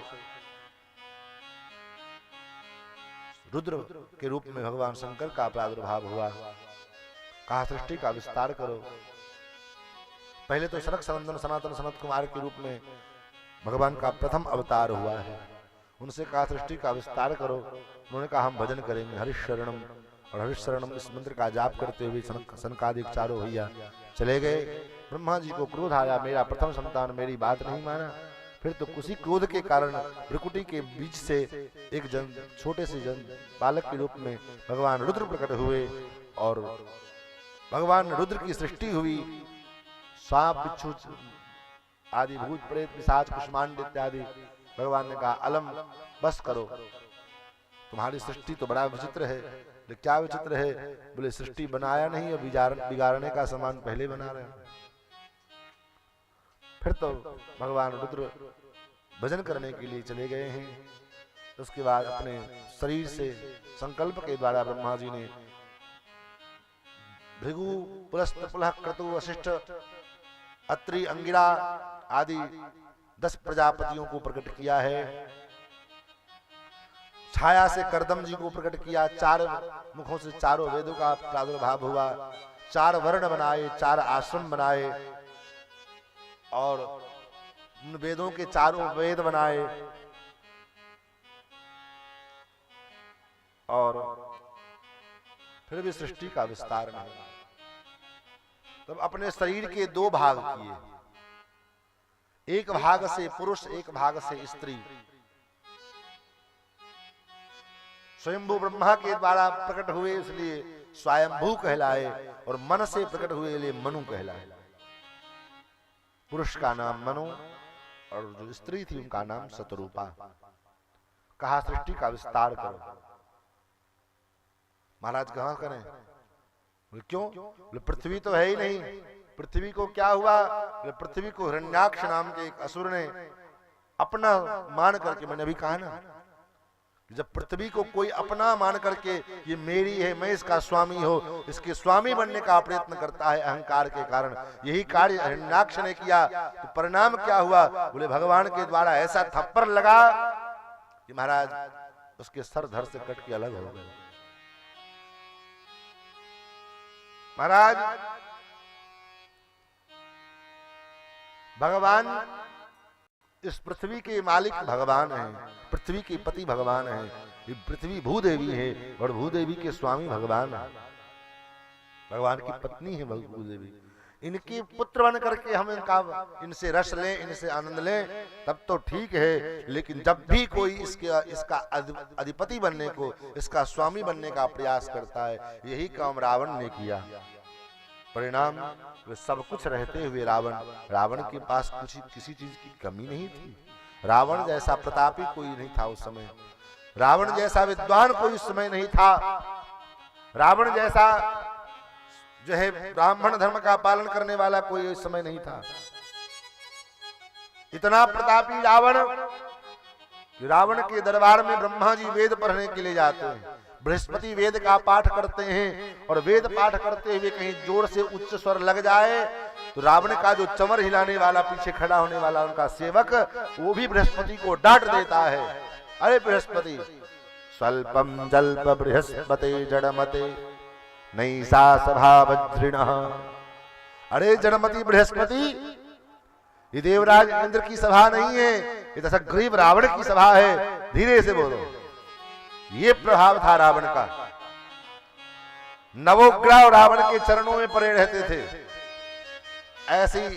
ऐसा महाराज रावण का प्रभाव, ऐसा रावण का प्रताप। लेकिन सब कुछ रहते हुए भी रावण चला गया। क्यों? क्योंकि वो जो भगवान की अर्धांगिनी है, उनका स्वामी बनने का ख्वाब देख रहा है। हिरण्याक्ष ने वही किया। हिरण्याक्ष ने भी पृथ्वी के ऊपर में अपना स्वामित्व स्थापित करने के लिए चला। परिणाम हुआ भगवान ने ऐसी थप्पड़ लगाई, हिरण्याक्ष का वध हुआ और भगवान पृथ्वी को लेकर के आए हैं। भगवान का जो है दूसरा अवतार इस वराह के रूप में हुआ। और तीसरे अवतार के रूप में देवर्षि नारद जी के रूप में आए हैं। फिर तो इस पृथ्वी के ऊपर में मनु और शत्रुपा जी ने सृष्टि का विस्तार आरंभ किया और मनु और शत्रुपा जी के द्वारा 3 बेटी और 2 पुत्र का जन्म हुआ। स्वायंभुवस्य च मनोर्वंशः परम सम्मतः कथ्यतां भगवन् यत्र मैथुनेनैधिरे प्रजाः। इनके वंश का विस्तार पूर्वक मुझे सुनाओ, ऐसा मैत्रेय जी ने निवेदन किया। तो मैत्रेय जी कहते हैं, हे विदुर जी, प्रजा सृजेति भगवान कर्दमो ब्रह्मणोदितः सरस्वत्यां तपस्तेपि सहस्राणां समादश। हे राजा, हे मैत्रेय जी, विदुर जी, सृष्टि का विस्तार करने के उद्देश्य से, संतानोत्पत्ति के उद्देश्य से श्री कर्दम जी महाराज सरस्वती नदी के तट पर बिंदु सरोवर के पास तपस्या कर रहे हैं।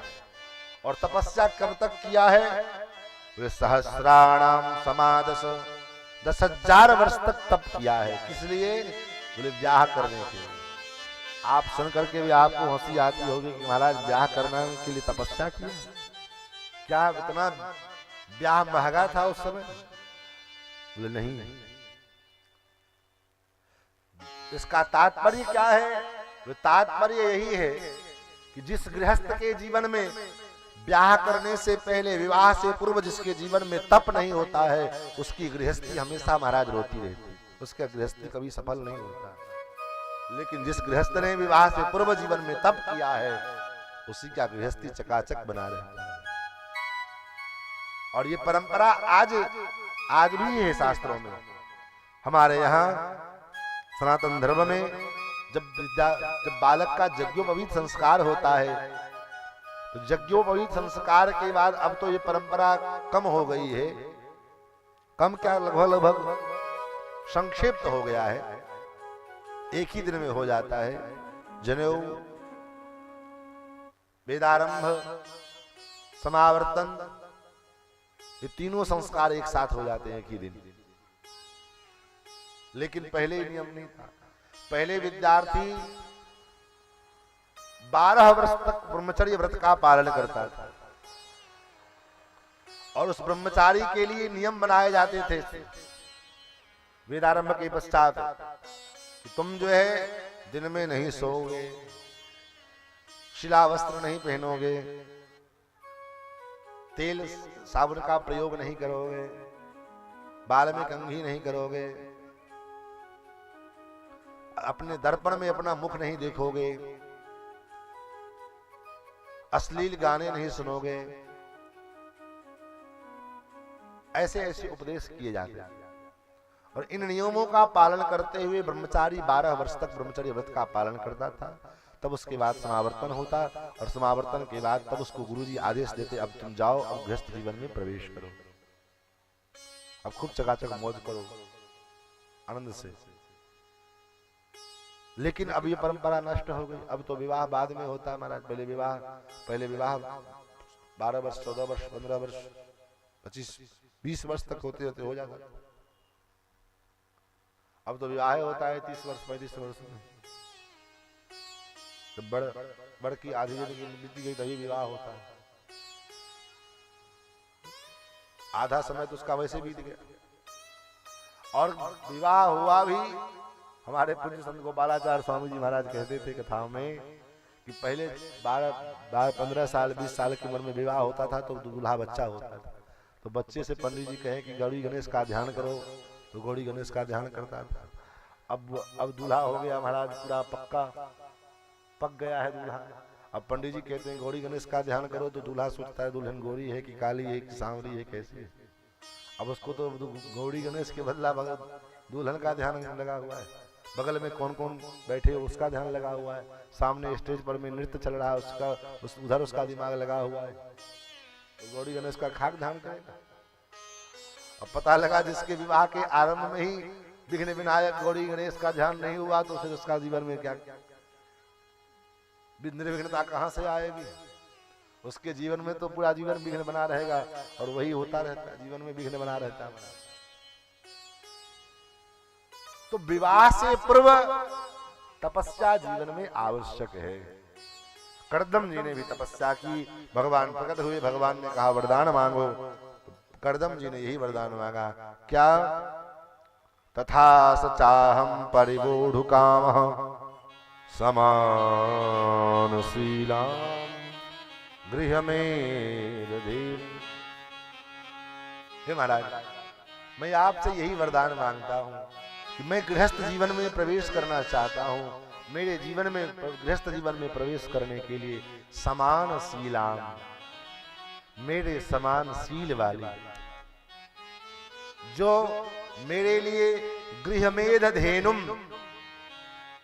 जैसे अश्वमेध यज्ञ में अश्व होता है ना, ऐसे मेरे गृहस्थी के लिए, मेरे गार्हस्थ जीवन में मेरे लिए जो कामधेनु की भांति, जैसे कामधेनु क्या करती है, बोले कामधेनु से जो जैसी इच्छा करो कामधेनु पूरा करती है, उसी प्रकार जो मेरे लिए, मेरे गृहस्थाश्रम के यज्ञ के लिए जो मेरे लिए मेध की धेनु के समान, गृहमेध धेनु कामधेनु के समान होवे, उसी प्रकार ऐसी जो पत्नी होवे वो मुझे प्रदान करो। भगवान ने कहा चिंता मत करो। ठीक 3 दिन के बाद श्री मनु जी महाराज आपके पास अपनी बेटी का विवाह का प्रस्ताव लेकर के आएंगे। आप उसको स्वीकार कर लेना और विवाह करना। और उसके बाद भगवान ने कहा जब आप इस प्रकार तपस्या किए हैं और तपस्या करके तब गृहस्थाश्रम में प्रवेश करने जा रहे हैं, तो मैं आपको अपने ओर से एक और वरदान देता हूँ। बोले क्या वरदान दे रहे हो? बोले मैं आपका पुत्र बन करके, आपका बेटा बन करके आऊंगा। देखो भगवान क्या नहीं बनने को तैयार है। आप जो बनाओगे भगवान बन जाएंगे। तो भगवान को हम क्या बनाए महाराज? कुछ बना लो, जो मन करे वो बनाओ। यहां तक कि आप विचार करो, किसी पुरुष से कह दो कि आप पिता हो तो कहेगा ठीक है, आप मैं तुम्हारा पिता हूं। लेकिन उससे से कहो कि तुम मेरे माता भी हो, कहेगा तुम्हारा दिमाग खराब है। तुम मेरे भाई हो तो ठीक है, तुम मेरी बहन भी हो, कहेगा तुम्हारा दिमाग काम नहीं कर रहा। लेकिन हम भगवान से कहते त्वमेव माता, भगवान कहते हैं हाँ ठीक है, स्वीकार है। च पिता त्वमेव बंधो स सखा त्वमेव। भगवान सब कुछ बनने को तैयार है। त्वमेव सर्वम मम देव देव। लेकिन हम बनाते कहाँ हैं? तब मैं ये बात कहना भूल गया था, अभी जो कुछ देर पहले चर्चा हो रही थी। 3 बातें, समर्पण, विश्वास और तीसरी बात यही संबंध। जब तक भगवान के साथ हमारा संबंध नहीं होगा तब तक काम बन चलने वाला नहीं है। हम कुछ संबंध तो बनाए, जो इच्छा लगे संबंध बनाओ तो। क्या संबंध बनावे? आपके जीवन में जिस चीज का अभाव होवे वही भगवान को मान लो। बेटा नहीं है, भगवान को बेटा मान लो, भगवान बेटा बन जाएगा। भाई नहीं है, भाई बना लो। पिता नहीं है, पिता बना लो। पति का अभाव है, पति बना लो, भगवान पति भी बन जाएगा। गोपियों के पति भगवान बने कि नहीं? मीरा ने भगवान को पति माना, भगवान पति के रूप में आए कि नहीं आए? जो बनाना हो भगवान को बना लो, भगवान बन जाते हैं। लेकिन शर्त है, बनाओगे आप बनाओ। आप सोचोगे फिर निर्वाह कैसे होगा? बोले निर्वाह भगवान करते हैं। आप बना करके तो देखते हैं। और क्या बनाए भगवान को? हम तो यही सोचते हैं। अब आप क्या सोचो भगवान ने? लेकिन हम लोग तो यही सोचते हैं कि हमको बनाना क्या है? हमको तो पहले से बनाया है। क्या बनाया हुआ है? हमारा तो शाश्वत संबंध है। क्या संबंध है? लसिया जू बहनिया हमारो, राम लगे हैं पहुन। सिया जी बहनिया मारो राम लगे पहुन सिया जो बहनिया हमार हो राम लगे पहुनवा। सिया जी बहनिया मारो राम लगे पहुन। कैसे लगेंगे?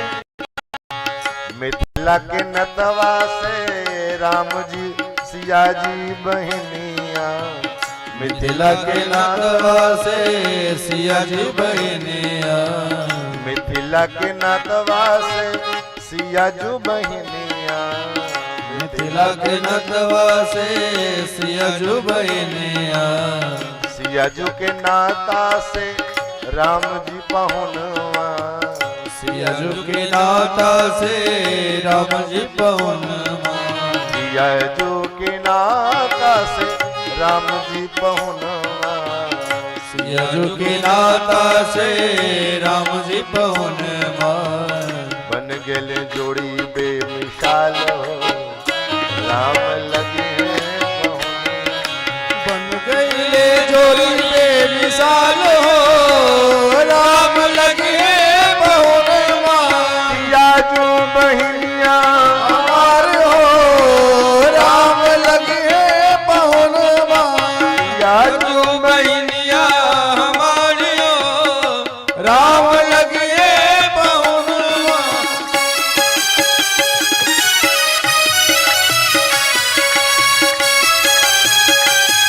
जय हो।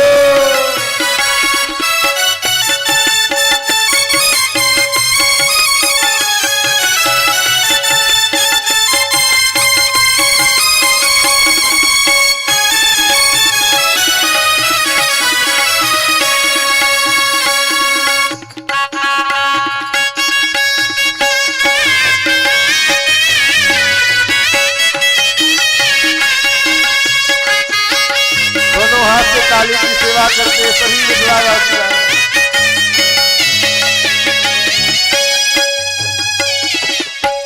तीसी के फूल सन राम जी पहुनवा। फूल सन राम जी पहुनवा। तीसी के फूल सन राम जी पहुनवा। देसी के फूल सन राम जी पहुनवा। तीसी के फूल सन राम जी पहुनवा। देसी के फूल सन राम जी पहुनवा। सरसों के कली सन सिया जी बहनिया। सरसों के कली सन सिया जो बहनिया। दोनों के हो दोनों के जोड़ी बेमिसाल हो राम लगे पहुनवा। दोनों की जोड़ी बेमिसाल हो राम लगे पहुनवा। सिया जी बहनिया राम लागे पहुनवा। सिया जो बहनिया राम लगे पहुनवा। महाराज हम लोगों का संबंध तो शाश्वत संबंध सिद्ध संबंध बनाना क्या है? इसी को मान ले। दुनिया भर के जीजा और जीजी बनाने से क्या फायदा होगा?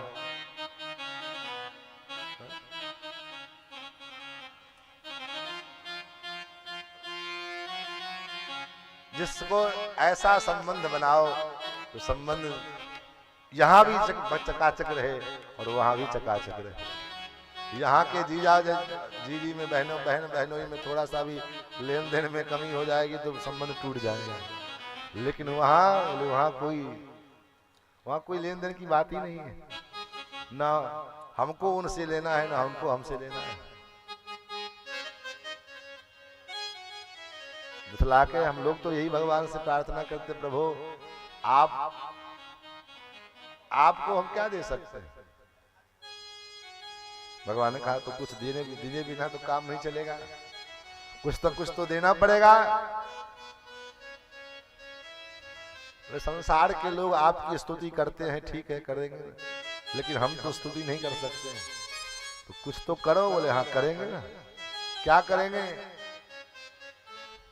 बोले आपके बाप के बाप के बाप से शुरू करेंगे और आप तक आएंगे, इतना गाली देंगे कि आपकी बुद्धि भी हरी हो जाएगी। और इसलिए जो चीज भगवान को किसी ने नहीं दिया वो भगवान को मिथिला में आकर के मिली। तो ऐसा संबंध भगवान से हम कुछ न कुछ संबंध बना, क्योंकि बिना संबंध से संसार में प्रीत नहीं होता है, तो भगवान से कहां से प्रेम हो? अगर मान लो आए दिन हम लोग अखबार पढ़ते हैं, समाचार देखते हैं, कहीं न कहीं घटना घटित होती है कि फलाने जगह ट्रेन दुर्घटना हुई जिसमें इतने लोग मर गए, अखबार पढ़ते रहते हैं, चाय चलता रहता है, बिस्कुट चलती रहती है, आपस में बातें करते हुए कहते हैं अरे ज्यादा मरे होंगे, अखबार वालों ने कम छापा है, आप थोड़ा बिस्कुट लीजिए, नमकीन लीजिए। हाँ? लेकिन अब विचार करो, अगर अपने परिवार के किसी सदस्य को अगर थोड़ा सा सर दर्द होने लग जाए और हॉस्पिटल ले जाना पड़े और कहे महाराज सुबह से शाम हो गई आपने पानी तक नहीं पिया, कम से कम पानी तो पी लो। अरे यार हमें सांस लेना अच्छा नहीं लग रहा है तो पानी पीने की बात करते हो। क्यों? क्योंकि जिस व्यक्ति के साथ उसके साथ आपका संबंध जुड़ा हुआ है। तो बिना संबंध जुड़े हुए संसार में प्रेम नहीं होता है, तो भगवान से कहां से प्रेम होगा? इसलिए हम भगवान से कुछ न कुछ संबंध बना, जो संबंध जी भगवान बनने को तैयार रहते हैं। भगवान ने कहा मैं आपका पुत्र बन करके आऊंगा। 3 दिन पश्चात मनोज जी आए और विवाह का प्रस्ताव दिया। करदम जी ने कहा मैं विवाह तो करूंगा, लेकिन मेरी बात मान ले, सुन लीजिए। तब बोले क्या? बोले महाराज एक पुत्र होने के बाद मैं संन्यास ले लूंगा।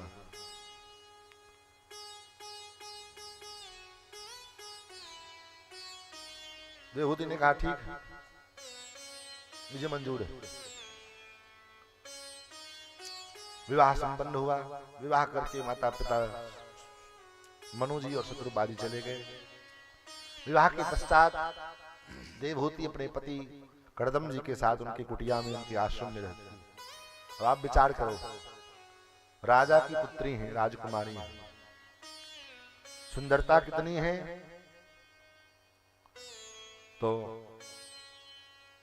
मैत्रेय जी कहते इतनी सुंदर हैं कि इनकी सुंदरता को देख करके विश्वावसु नाम का गंधर्व एक दिन छत ऊपर से विमान में जा रहा था और देवहूति अपने स्नानोपरांत अपने छत पर में अपने बालों को सुखा रही थी। तो देवहूति के सौंदर्य को देख करके याम हर्म पृष्ठे कुंदं वृषोहाम विक्रीडतिम कंदुक विह्वलाक्षिम विश्वावसुन्यप्तस्ताद्विमानाम विलोक्य संमोह विमूढ़ चेता। इनकी सुंदरता को, इनके सौंदर्य को देख करके उसको सम्मोहन हो गया और उसका विमान का जो डिसबैलेंस गड़बड़ा गया और विमान के सीधे नीचे गिर गया। इतनी सुंदरता राजकुमारी। ब्याह किसके साथ हुआ? बोले बाबा जी के साथ।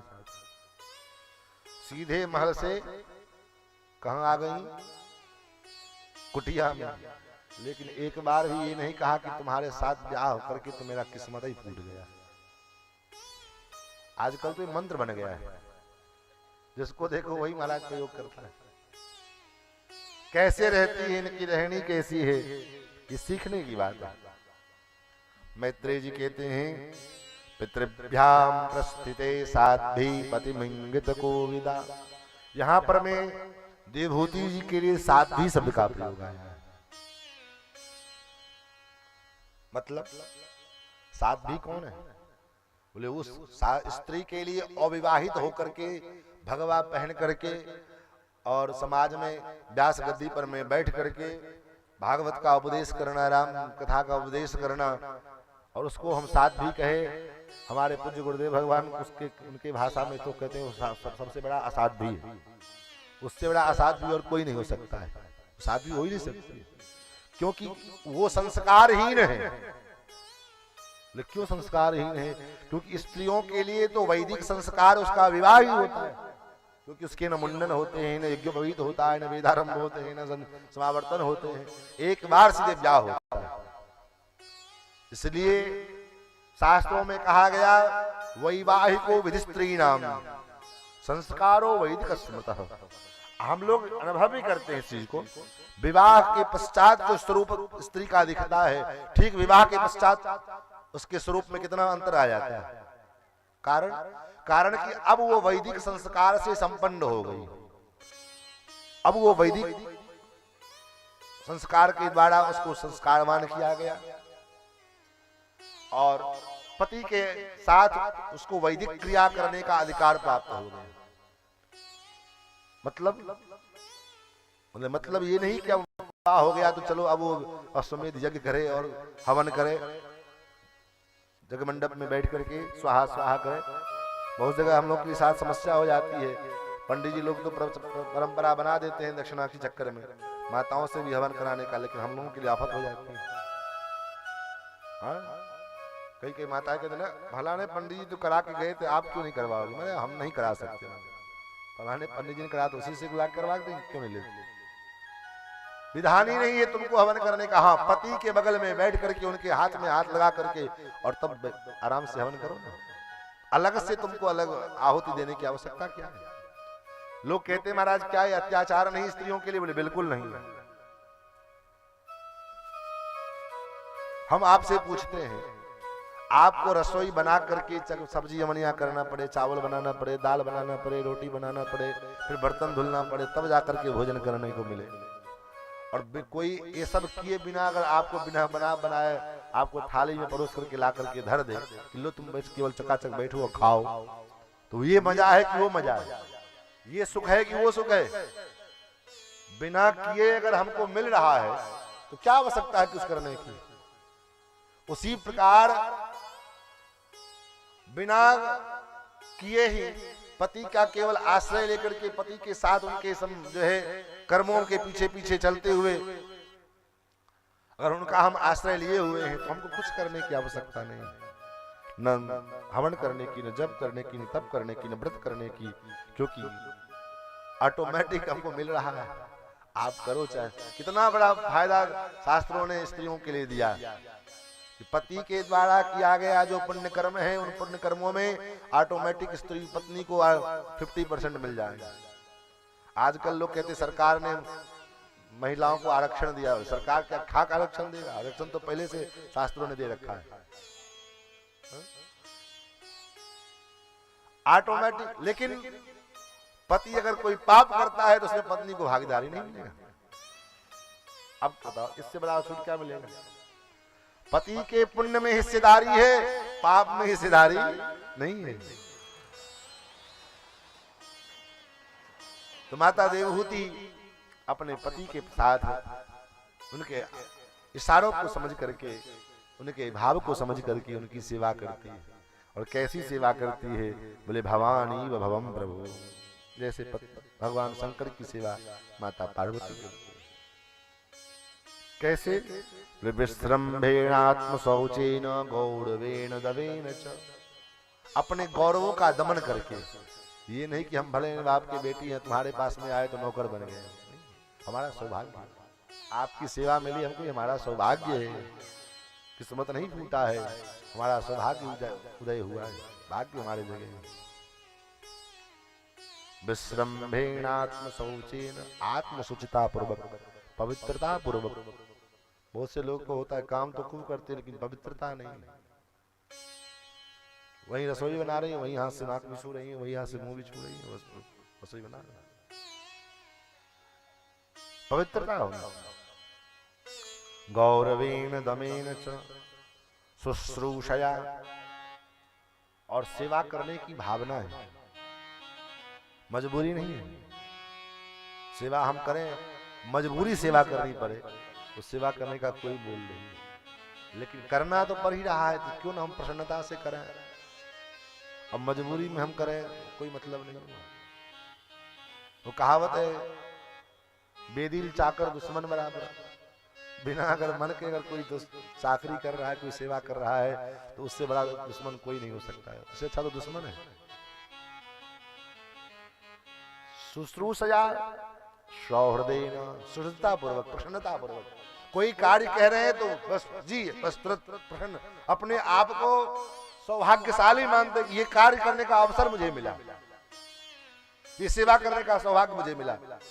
ये नहीं कि मुझे केवल मुझे ही कहते रहते हैं, हमको ही खाली कहते रहते हैं और किसी को नहीं कहते हैं, हम ही को खाली बोलते हैं।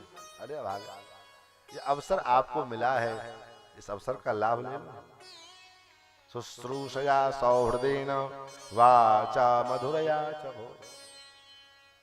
और वाणी में विनम्रता है, सेवा करते हैं लेकिन वाणी में अगर मधुरता नहीं है, चकाचक 3 प्रकार की सब्जी रोटी, चकाचक चावल दाल बना दिए, थाली में बढ़िया परोस भी दिए और पति के सामने ला करके पटक दिया, लो बना दिए, ठूस लो, खाए को तो खाओ, नहीं तो हम जाए सोए, तो सब बना बनाया बेकार हो गया। और वहीं पर में भोजन बनाए, कुछ नहीं, केवल चटनी और रोटी बना दे और ले करके आज यही बना पाए हैं, आज इसी को पाकर किसी प्रकार पा लीजिए। तो महाराज नहीं खाने वाला भी व्यक्ति होगा तो महाराज जगह वैसो भी 2 रोटी पा ही लेगा, नहीं भी भूख रहेगी तब भी 1 आध रोटी पा ही लेगा। भाव से भी आदमी पा लेता है, न भूख रहने पर में भी, न इच्छा होने पर भी सामने वाले का भाव दिखता है तो महाराज कहता चलो कोई बात नहीं, अब आप इतना कह रहे हैं तो ले लेते हैं। हम लोग भोजन करते रहते, हमारी विमल दीदी महाराज 1 रोटी और ले लो, ठीक है, अब आप इतना कह रहे हो तो लाओ, एक तो दे, काम करना। ये भाव है। भोजन 2 अवस्था में होती है ना, एक तो भूख के कारण, एक भाव के कारण। दुर्योधन यही तो कहा भगवान से, 56 भोग 300 व्यंजन तुम्हारे लिए बनवा करके रखे हैं। भगवान ने कहा दुर्योधन भोजन 2 अवस्था में की जाती है, एक तो सामने खूब, या तो हम भूख के मारे मर रहे हो, हमारे प्राण निकल रहे हो तो चलो भाई कोई बात नहीं, जैसे तैसे खा ले, क्योंकि भोजन के बिना बहुत दिन से भूखे मर रहे हैं। और दूसरा, अगर भूख नहीं भी लगी है तो सामने वाले का इतना भाव है कि ना भी भूख लगी होवे तब भी आदमी कहता चलो कोई बात नहीं, आपके कह रहे हैं तो 1 आध रोटी पा लेते हैं, आपकी प्रसन्नता के लिए। उसी प्रकार प्रसन्नता पूर्वक वाणी में मधुरता अगर होगी, सेवा तभी सफल होगा। अब पता लगा खाली वाणी में मधुरता ही हो, सेवा कुछ ना हो। एक गुरुजी थे, उनके पास एक चेला आया, चेला बड़ा चेला ही था हमारा, सवेरे दीक्षा लिया, रात्रि का समय, सायंकाल का समय, गुरुजी संध्या जप कर रहे थे,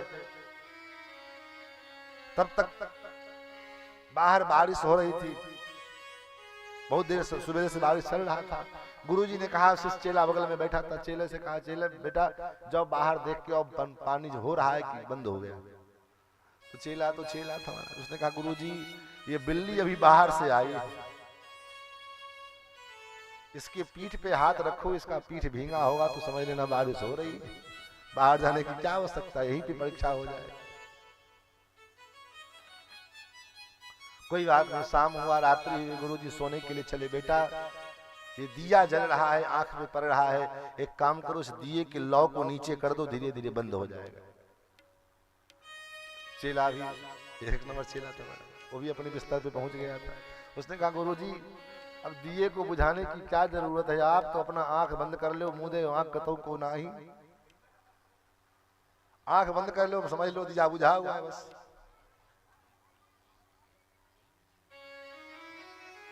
सवेरा हुआ, महाराज स्नान ध्यान हुआ, कोई भगत आया, उसने महाराज बढ़िया देसी घी के लड्डू मंगाए, लेकर के आए थे, गुरुजी को दिया। गुरुजी ने कहा क्यों बच्चा पाओगे? चेले ने कहा गुरुदेव कल से आपकी इतनी आज्ञा का उल्लंघन कर चुके हैं कि क्या कहें।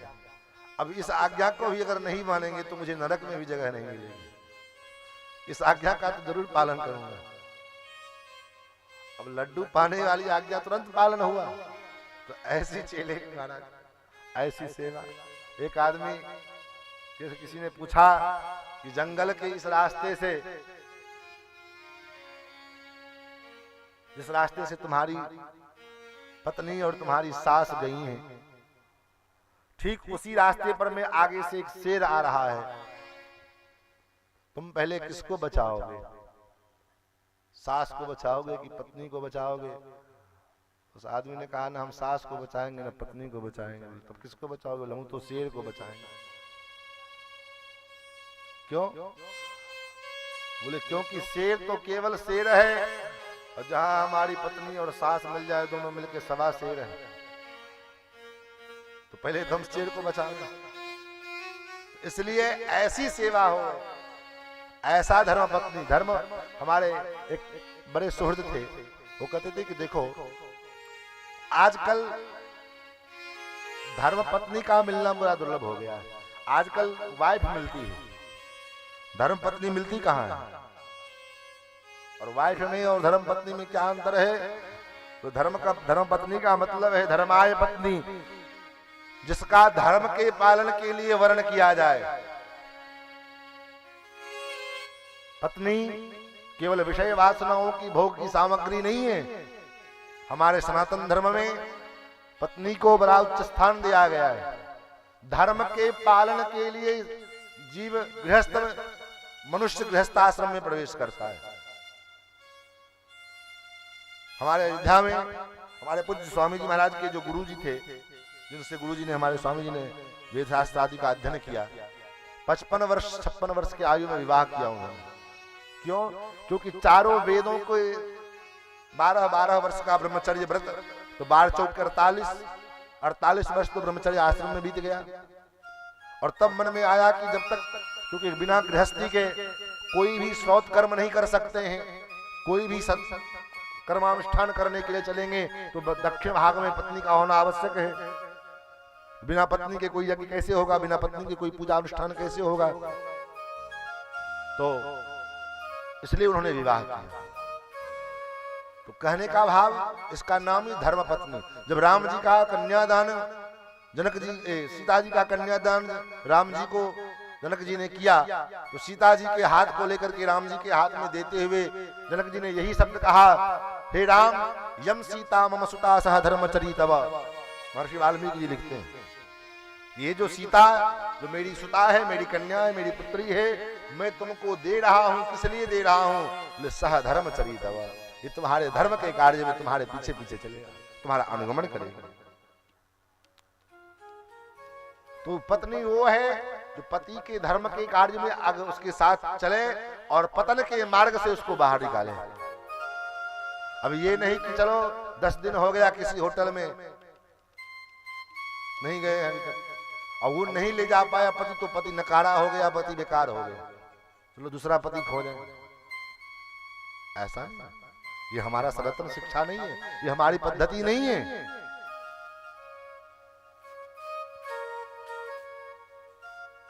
महाराज ऐसा सेवा शुश्रूषया सौहृदेन वाचा मधुरया च भो विसृज्य कामम नम्भम च।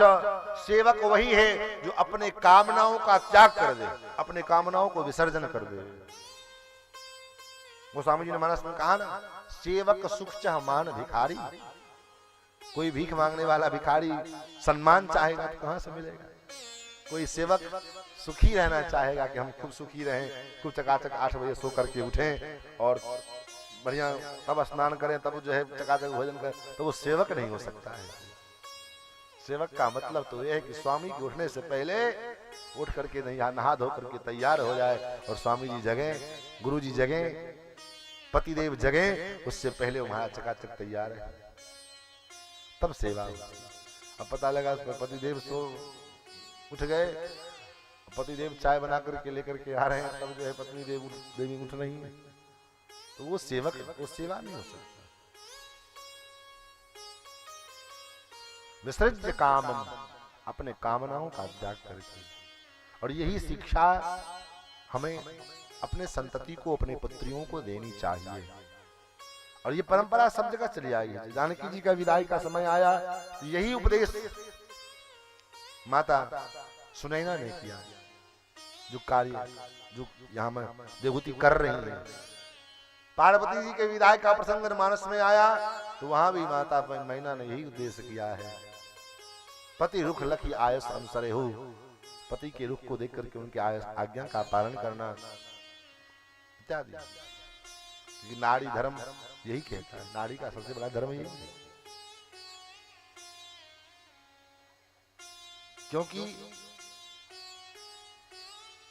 एक ही धर्म एक व्रत नेम, एक ही धर्म एक व्रत नेम, एक ही धर्म एक व्रत नेम, एक ही धर्म एक व्रत नेमा, काय वचन मन पति पद प्रेम, काय वचन मन प्रतिपद प्रेमा, काय वचन मन पति पद प्रेम, काय वचन प्रतिपद प्रेमा। एक ही धर्म है, एक ही व्रत है। व्रत भी करना होवे तो पति की आज्ञा लेकर के व्रत करो। पता लगा आपके व्रत से अगर पति को कष्ट हो रहा है तो व्रत निष्फल हो गया, आपका व्रत किसी काम लायक नहीं। अगर आपके व्रत से आपके पति नहीं नाराज हैं तो व्रत किसी काम लायक नहीं। पतिदेव गुरु स्त्रीणाम भर्तृ कार्य विशेषतः, क्योंकि गुरु भी पति ही पत्नी के लिए हो। पतिदेव गुरु स्त्रीणाम। सामने स्त्रियों के लिए तो इतना बताया गया है, अब तो महाराज खैर ये सब बात कहने बेकार है। पति के अलावा अगर सामने गुरु जी भी हैं तो उनके चरण को स्पर्श करके उनको प्रणाम नहीं किया, बोले गुरु ही क्यों ना होगा। स्पर्श पति के अलावा किसी पुरुष का नहीं, और गुरु जी भी सामने हैं तो उनके सामने चरणों में झुक करके प्रणाम करें, ये विधि है।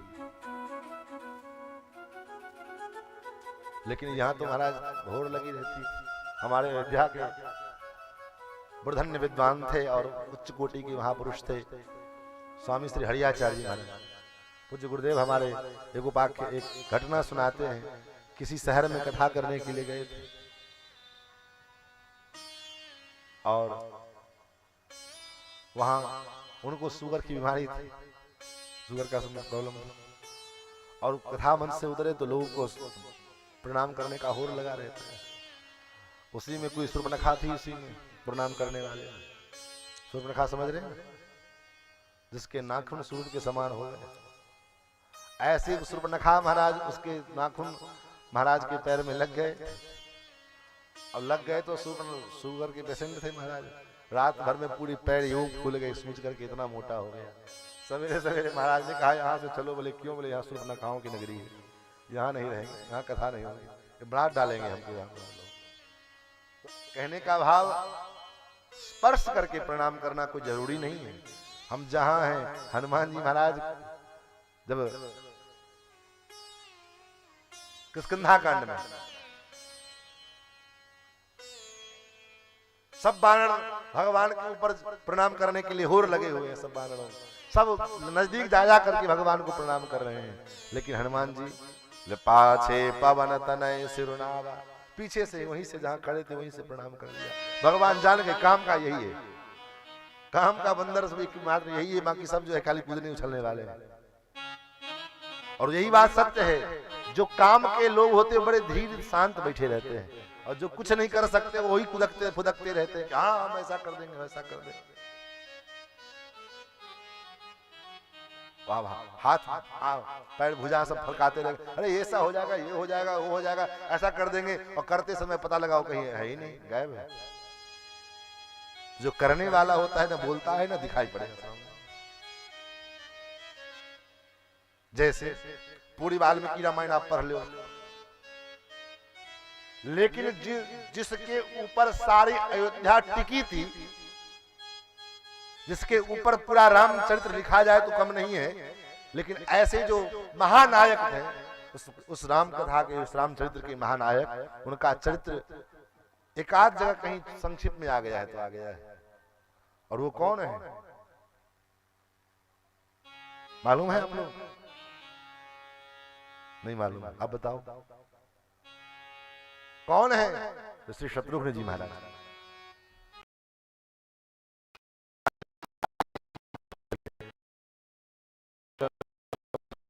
भरत जी अपने पिता भाई साहब के जो है पादुका लेकर के चले आए, अपना नंदीग्राम में अपना गुफा बना के बैठे हैं। लेकिन अयोध्या वासी, प्रत्येक अयोध्या वासियों को घर घर जाकर के, मनुष्यों की नहीं, यहाँ तक कि पशुओं को, गाय के पास, गाय भोजन चारा नहीं करते, उनके सूख करके हड्डी निकल गए हैं, गायों के पास शत्रुघ्न लाल जी जाते हैं, उनके गले लग जाते हैं, रोने लग जाते हैं और गायों को समझाते हुए कहते हैं कि हे गौ माता, इस प्रकार तुम भोजन करना बंद कर दोगी, तुम शरीर से कृशकाय हो जाओगी, हो सकता है तुम्हारा शरीर भी छूट जाए। क्या इसी दिन के लिए शरीर धारण किया है? जब राम जी आएंगे और जब उनका राज्याभिषेक होगा और जब तुम्हारी दूध की आवश्यकता पड़ेगी तो तुम्हारे शरीर से दूध ही नहीं निकलेगा। इस शरीर लेकर क्या करोगे तुम? इसलिए इस शरीर से इसको खाओ पियो खूब चकाचक रहो, और जब ताकि तुम्हारे अंदर इतनी ऊर्जा होवे कि जब राम जी आवे और उनका जब राज्याभिषेक होवे तो जितनी दूध की आवश्यकता होवे तुम्हारे वयोधर से, तुम्हारे थन से वो दुग्ध निर्धारित होने लग जाए। तो गाय भी समझ जाए बात सब तो सही है। अश्वशाला में जाए घोड़े के पास में और उन घोड़ों को समझावे।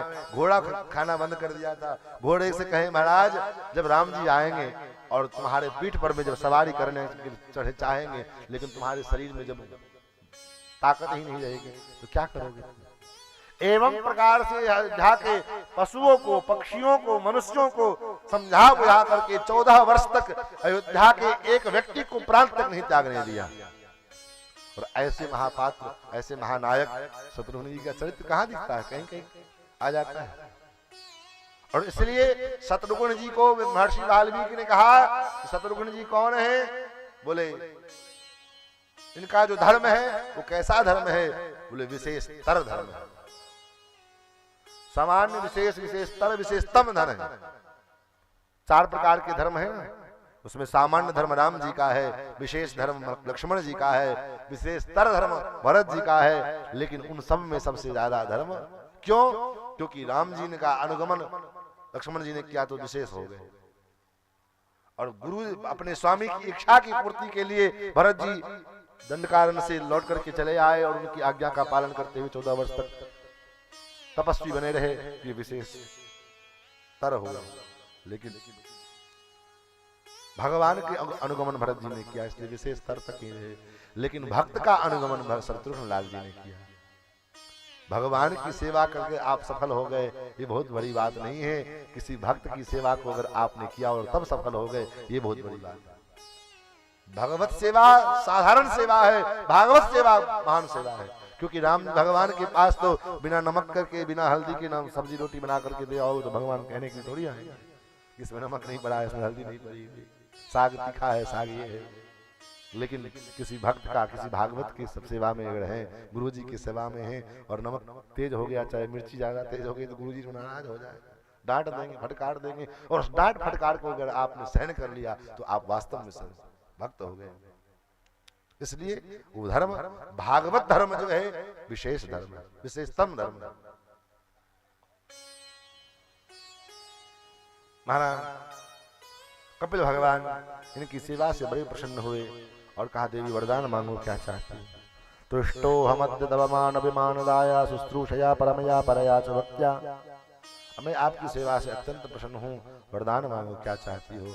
तो देवभूति ने कहा प्रभु प्रियाया प्रियमन्विच्छन्, हे नाथ मुझे क्या चाहिए? आपके समान सामर्थ्यवान पति प्राप्त हैं, लेकिन बस एक चीज चाहिए। क्या? भूयात् गरीयसि गुणः प्रसवस्सतीनां। गृहस्थ जीवन में आने के बाद गृहस्थाश्रम का जो स्वरूप है, लक्ष्य है, फल है संतानोत्पत्ति। आपके समान पति को प्राप्त करने के बाद आपके ही समान शील गुण धर्म वाला संतान की कामना है, बस यही इच्छा है। फिर तो इनके मन की बात को समझ करके श्री करदम जी ने अपने तपस्या के प्रभाव से एक ऐसा विमान प्रकट किया है जिसका नाम है कामद विमान। इस विमान में न डीजल लगता है, न पेट्रोल, न ईंधन, न गैस, कुछ नहीं, केवल संकल्प। यहाँ चलना है, यहाँ चल दिया। और उस विमान में अनेक दास दासियां, तो उस दासियां सब उतरी हैं और देवभूति जी को बिंदु सरोवर में लेकर के गई स्नान कराने के लिए। जो सरोवर में स्नान करते जाते समय देवभूति बिल्कुल दुबली पतली एकदम से हट, क्योंकि इतनी दिन से सेवा कर रही है। लेकिन जब उससे बाहर निकली तो जैसे आज ही मानो विवाह करके अपने पिता के भवन से आए हो। इतनी सुंदरता, इतना सुंदर शरीर, और दोनों पति पत्नी उस विमान में आरूढ़ हुए और 100 वर्षों तक सतम व्यतीयुस्सरदः कामलालसयोर्मना एवं योगानुभावेन दंपत्यो रममाणयो। 100 वर्षों तक उस विमान में बैठ करके और भ्रमण करते रहे अनेकानेक लोकों में, और उस 100 वर्ष के मध्य में 9 कन्याओं का जन्म हुआ।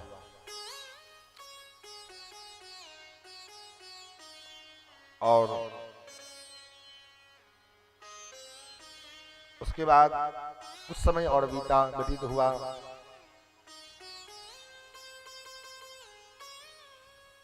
तो भगवान के वरदान के अनुसार स्वयं ठाकुर, स्वयं परमात्मा देवहूत्यपि संदेशं गौरवेण प्रजापते सम्यक् श्रद्धाय पुरुषं कूटस्थमवजत् गुरुं तस्यां बहुतिथे काले भगवान् मधुसूदनः कार्दमं वीर्यमापन्यो यज्ञेऽग्निरिवदारः।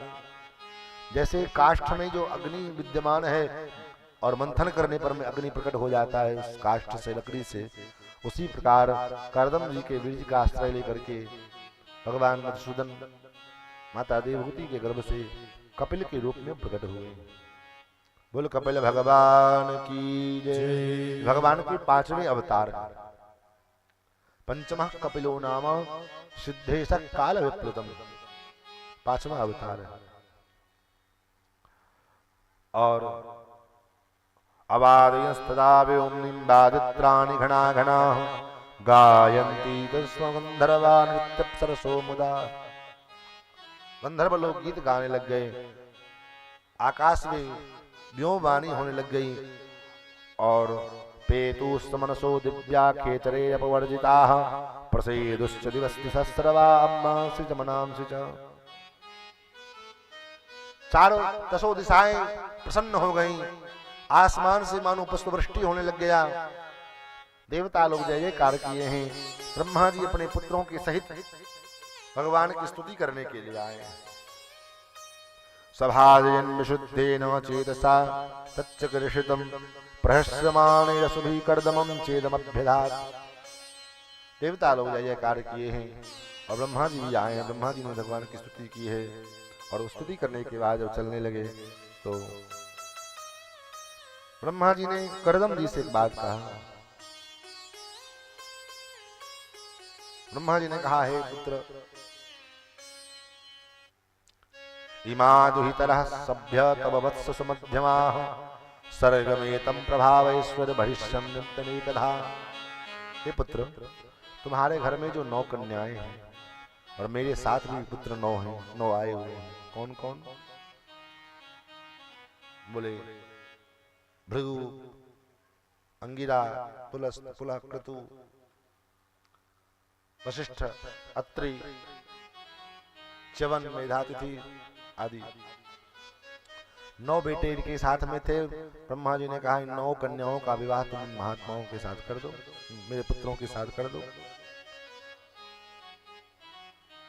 मैत्री जी कहते हैं, इस प्रकार जब कहा तो कर्दम जी बड़े प्रसन्न हुए। कहा, गुरु निश्चित आपकी आज्ञा सिरोधारी है। और कर्दम जी ने अपने 9 बेटियों का विवाह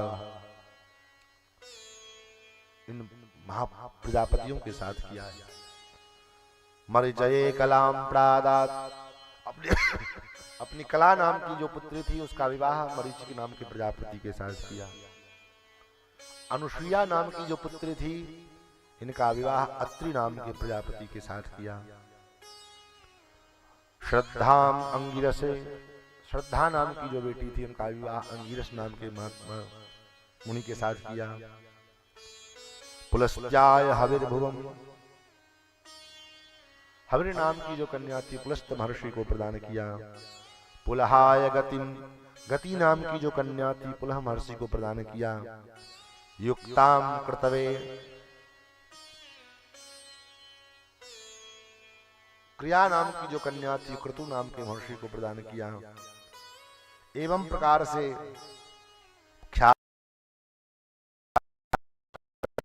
भृगु को प्रदान किया, अरुंधति वशिष्ठ जी को प्रदान किया। एवं प्रकार से 9 कन्या, अच्छा देखो इन 9 कन्याओं के जन्म के बाद भगवान इनके यहाँ बेटा, 9 कन्या कौन है? 9 कन्या ही मानो नवधा भक्ति है। जब हमारे हृदय में 9 भक्तियां उत्पन्न हो जाती हैं तब भगवान का प्रादुर्भाव होता है। 9 मह जिनके एको होई, नारी पुरुष सचराचर कोई। 9 प्रकार की जो भक्ति है, श्रवणम कीर्तनम विष्णु स्मरणम पाद सेवनम अर्चनम वंदनम दास्यम सख्यमात्म निवेदनम, ये 9 भक्ति जिसके अंतःकरण में विद्यमान है तो भगवान अपने आप पुत्र बन करके चले आते हैं। उसके बाद श्री करदम जी महाराज तपस्या करने के लिए, भजन करने के लिए चले गए। एक दिन माता देवहूति अपने पुत्र कपिल के पास में गए हैं और कपिल भगवान के चरणों में माता देवहूति ने प्रणाम किया है। आप कहोगे माता होकर के बेटे को प्रणाम किया है, तो जरूरी नहीं है कि बेटा है तो उसको प्रणाम नहीं कर सकते। जिसके उपदेश से, जिसके कल मार्ग, जिसके शरण में जाने से अगर हमारा संसार छूट जाए, हम संसार के भव बंधन से मुक्त हो जाएं, तो चाहे वो बेटा ही क्यों ना हो। गुरु कोई हो सकता है महाराज, गुरु आपका पुत्र भी हो सकता है। गुरु आयु देख करके हो गए ऐसा नहीं है। ये आयु में हमसे छोटे हैं तो हम इनको गुरु कैसे माना उम्र में, क्योंकि गुरु तत्व उम्र का मोहताज नहीं होता है। जैसे भगवत तत्व कभी भी कहीं भी कहीं से प्रकट हो सकते हैं, किसी में प्रकट हो जाते हैं, ऐसे ही गुरु तत्व होते हैं। हम लोग स्तुति करते हैं, अखंड मंडलाकारं व्याप्तं येन चराचरं तत्पदं दर्शितं येन तस्मै श्री गुरवे नमः। अर्थात इस पूरे अखंड ब्रह्मांड में गुरु तत्व विद्यमान है, चाहे वो पुत्र से होवे, चाहे वो भाई से होवे, चाहे वो किसके अंदर प्रकट हो जाएंगे पता नहीं, जिनकी वाणी को आश्रय मान करके, जिनकी वाणी से हमारा कल्याण हो जाए। और इसलिए और गुरु के शरण में जब तक हम नहीं जाएंगे तब तक हमारा कल्याण नहीं। मैंने गुरु होई कि ज्ञान, और ज्ञान की प्राप्ति करना हो तो जब तक हम जो है हमारे अंदर विनम्रता नहीं आएगी तब तक वो भी संभव नहीं है। उसके लिए झुकना पड़ेगा, शरणागति करनी पड़ेगी, गुरु के शरण में जाना पड़ेगा।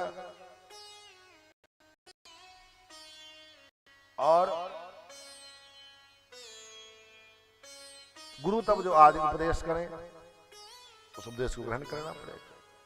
इसलिए माता कपिल अपने पुत्र भगवान, माता देवहूति अपने पुत्र भगवान कपिल के चरणों में जाती हैं और भगवान से प्रार्थना करती हैं, प्रभु तम तागताहं शरणं शरण्यं सभृत्य संसार तरोः कुठारं जिज्ञासयाहं प्रकृतेः पुरुषस्य नमामि सद्धर्मविदां वरिष्ठम्। हे प्रभु, मैं आपकी शरणागति कर रही हूँ। क्यों? मेरे जीवन में चाहे आपके जो भक्त हैं, आपके जो भक्त वैष्णव संत हैं, भक्त हैं, जो आपके शरणागत जीव हैं, उनके जीवन में स्वभृत्य संसार तरोह, संसार रूपी जो तरु है अर्थात वृक्ष है, उसको काटने वाली कुल्हाड़ी क्या है, ताकि उसके जीवन से वो संसार रूपी वृक्ष कट जाए और वह संसार चक्र से मुक्त होकर के आपके शरण में आ जाए। उसके लिए कुल्हाड़ी क्या है, ये मुझे बताओ। भगवान तो पहले मुस्कुराए और मुस्कुराते हुए भगवान बड़े प्रेम से, बड़े भाव से कहते हैं, माँ, हे अम्बा, हे मैया,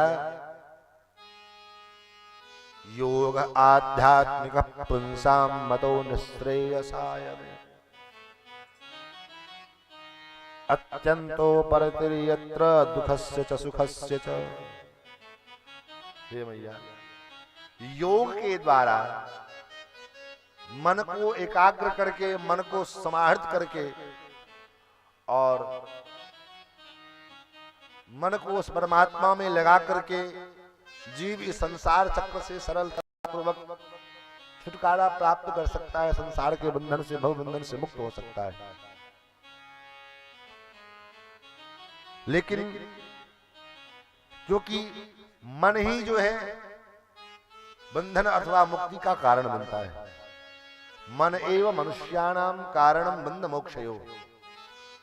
उपनिषदों का वाक्य है कि मन ही मनुष्य के बंधन और मुक्ति का कारण होता है। जैसे विवाह से पूर्व न वर उस कन्या को जानता है, न कन्या उस वर को जानती है, न उसके साथ कोई ब्लड रिलेशन है, दूर दूर तक कोई संबंध नहीं है। लेकिन विवाह संपन्न होते ही, विवाह होते ही कन्या मन से अपने उस पुरुष को वर मान लेती है, पति मान लेती है, और वो वर, वो पति उस स्त्री को अपना जीवन संगनी मान लेती है। अब धीरे धीरे परिस्थिति क्या होती है, बोले वर दुखी है तो कन्या दुखी है, पत्नी दुखी है, पत्नी के दुख में पति दुखी है, जबकि विवाह से पहले उसका कोई संबंध नहीं था, एक दूसरे को जानते तक नहीं थे। तो कैसे हुआ? कारण मन ने एक्सेप्ट किया, मन ने ये स्वीकार कर लिया ये मेरे पति हैं, अथवा पति के मन ने स्वीकार कर लिया ये मेरी पत्नी है, और ऐसा बंध गए। वो कहते हैं हस्तबंध हो गए, हस्तबंध, हस्त मिलाप जो होता है उसको कहते हैं हस्तबंध। उसी का अपभ्रंश होकर के हो गया हस्बैंड, हस्तबंध से जो है हस्बैंड हो गया, लेकिन मूल शब्द है हस्तबंध। कन्या के कहा हस्त को लेकर के वर के हस्त में दिया जाता है, हाथ में दिया जाता है दान के समय में, जिसको हस्त मिलाप अथवा हस्तबंध प्रक्रिया कहते हैं। लेकिन अब क्या कहे बुद्धिमानों को, पढ़े लिखे लोगों को, अब तो महाराज देखा देखी के चक्कर में गड़बड़ी हो जाती है। महाराज उसको नहीं अंग्रेजी मालूम है, वो भी कहता है हमारे हस्बैंड। अब परिणाम क्या होता है, बोले कहीं कहीं गड़बड़ी भी हो जाती है। क्या गड़बड़ी होती है? बोले एक आदमी अपने पत्नी को लेकर के पहली बार, वो पत्नी बेचारी गई थी शहर, कभी स्कूल का नाम नहीं देखा था, कागज कलम छुओ नहीं। अब वो उसका पति एक दिन अपने कंपनी के उसके मालिक पूरे वर्कर्स को जो है निमंत्रण दिए कि आज सब लोग आओ, कंपनी में जो है पार्टी होगी। अब वो बेचारा अपने पत्नी को लेकर के चल जाना था उसको, शाम को सवेरे से पत्नी को ट्रेंड कर रहा है, देखो देवी वहां पर में जाओगे बड़े बड़े लोग रहेंगे, थोड़ा सा संभल के रहना, तुम पहली बार आई हो शहर में। और उसके बाद और वहां पर में जब पार्टी में होता क्या है, बोले पत्नी ने पूछा क्या क्या होता है, बोले क्या नहीं, वहां पर सबसे ज्यादा क्या होता है, पहले तो महाराज इंट्रोडक्शन होता है, परिचय हो जाता है, पूछपाछ, ये तुम्हारे कौन है, ये तो हम क्या करेंगे, बोले कुछ नहीं, बस इतना कहना कि ये हमारे हस्बैंड है, मैं इनकी वाइफ। ठीक, बेचारी सुबह से नाम तक रट्टा मारती रही, husband wife, husband wife, husband wife, husband wife. Party में शाम को गई, महाराज वहां की भीड़ और चकाचौंध को देख करके उसकी बुद्धि नर्वस हो गई। होता ना कोई आदमी पढ़ा लिखा व्यक्ति भी कहीं कहीं बड़े बड़े पढ़े लिखे लोगों के बीच में चला जाता, नर्वस हो जाता है, जो याद है वो भी भूल जाता है। हम लोग को भी होता है, जो रोज मंगलाचरण करते हैं, कोई कभी क्या होता है कि मंगलाचरण दिमाग से उतर गया, रोज उसी को बोलते हैं और कभी कभी उतर जाता है। तो उसने लोगों को देखी सो महाराज उसका भी बुद्धि नर्वस हो गया, महाराज क्या करे, जो याद करके आई थी सो भूल गई। अब परिचय पात्र का क्रम शुरू हुआ, लोग आए, लोग में जो है मिलने जुलने वाले, अब परिचय आरंभ हुआ तो सब अपने अपने परिचय देने लगे। अब इसका नंबर आया तो इससे पूछा ये आप कौन हैं और ये आपके कौन हैं। तो बेचारी तो गांव की सीधी सादी थी, पढ़ी लिखी तो ज्यादा थी नहीं, बेचारी रट्टा मार के गई थी, लेकिन वो भी भूल गई। तो मुंह से निकल गया ये हमारे हैंडपंप है, मैं इनकी पाइप। तो ज्यादा बनने के चक्कर में जो है बनावटी महाराज बड़ा खतरनाक होता है। बनावट नहीं, जीवन में सहजता, सरलता और सुगमता से जो हम जिस प्रकार जी लें वही महत्वपूर्ण होता है। बनावट क्यों? हम जैसे यहाँ हैं वैसे हर प्रकार हर जगह हम उसी प्रकार रहे, यही बुद्धिमानी है। अब बनावट के चक्कर में कभी कभी बिगड़ जाता है मामला। तो महाराज तो मन का खेल है सब। मन ने मान लिया, कोई किसी को अपमान नहीं किया, लेकिन फिर भी मन कहता है अरे इसने तुमने हमारा अपमान किया। अब लोग लड़ पड़े उससे, जबकि उसने किया नहीं था, लेकिन फिर भी हम लड़ पड़े उससे, तुमने हमारा अपमान किया। क्यों? अब झगड़ा का कारण क्या बना? बोले मन ने स्वीकार कर लिया। अब कोई अगर अपमान कर भी दिया, मन ने उसको एक्सेप्ट नहीं किया, मन ने उसको एक्सेप्ट नहीं किया, स्वीकार नहीं किया, हुआ चला गया, वो आया ऊपर से निकल गया। तो इसलिए मैया सारा खेल मन का है। तो क्या करें प्रभु? तो इस मन को सुधारो, मन को ठीक करो। आजकल हम रूप को ठीक करने की, कपड़े ठीक करने में लगे रहते हैं।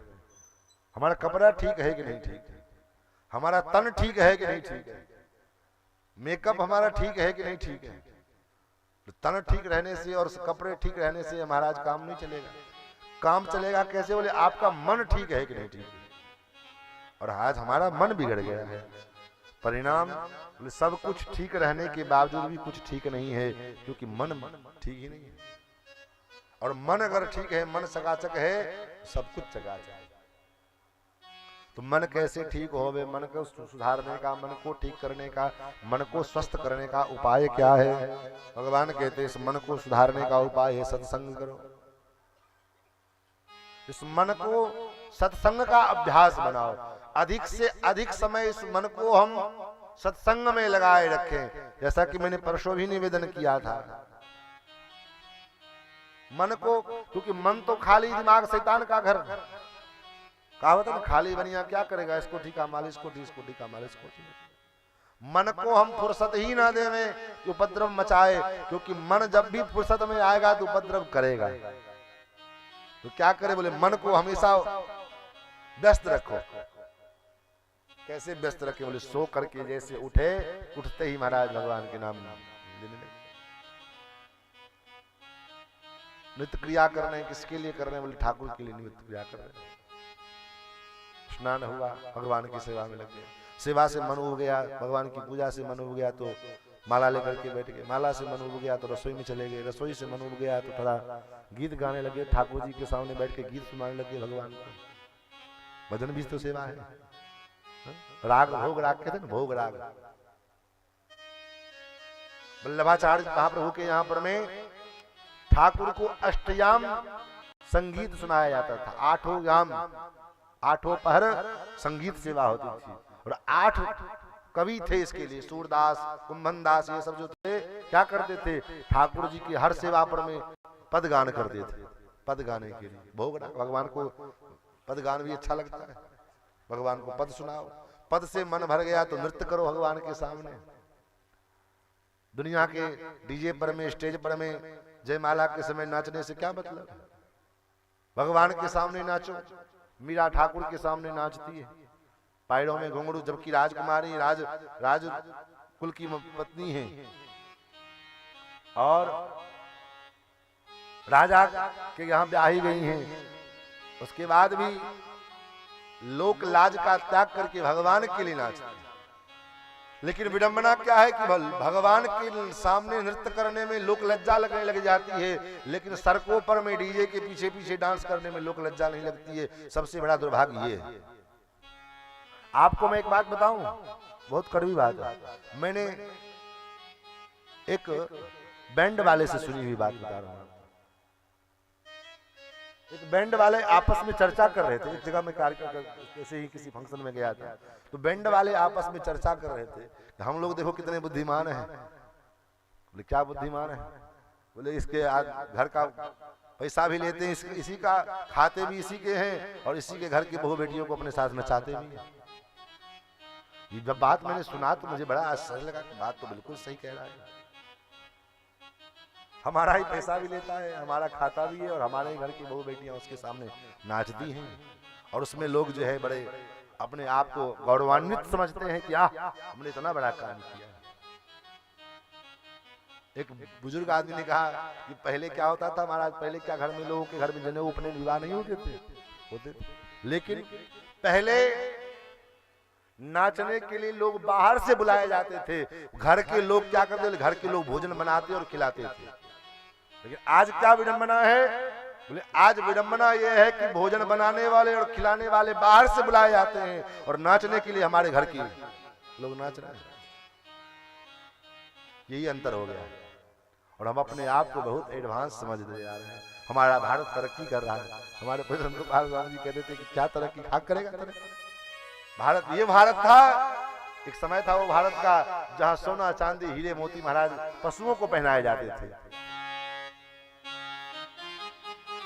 लेकिन आज बोले आज आप ईमानदारी से बताना, जितने लोग यहाँ पर में बैठे हो, इतने लोग यहाँ बैठे हैं ना, बहुत से लोग ऐसे होंगे या तो घर से के ना आए होंगे और जो लाए भी होंगे तो जहां बैठे हो वहीं नीचे दबा के बैठे होंगे। क्यों?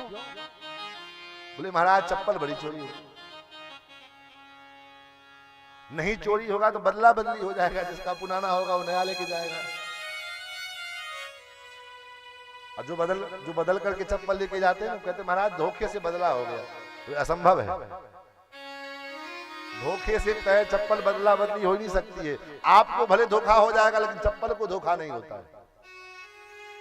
अगर मैं गलत कह रहा हूं तो बताओ, अगर किसी गलत आदमी का दूसरे आदमी का चप्पल अगर आप अपने पैर में ले लोगे तो चप्पल आपसे कहेगा कि हम तुम्हारे नहीं हैं।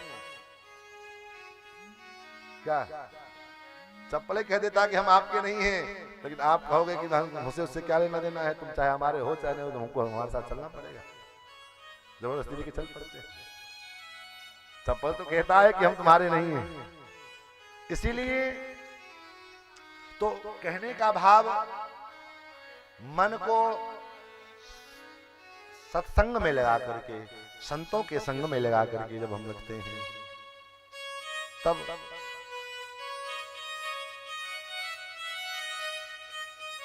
जो कि सत्संग के द्वारा ही जीव भगवान को, मन भगवान में लगता है।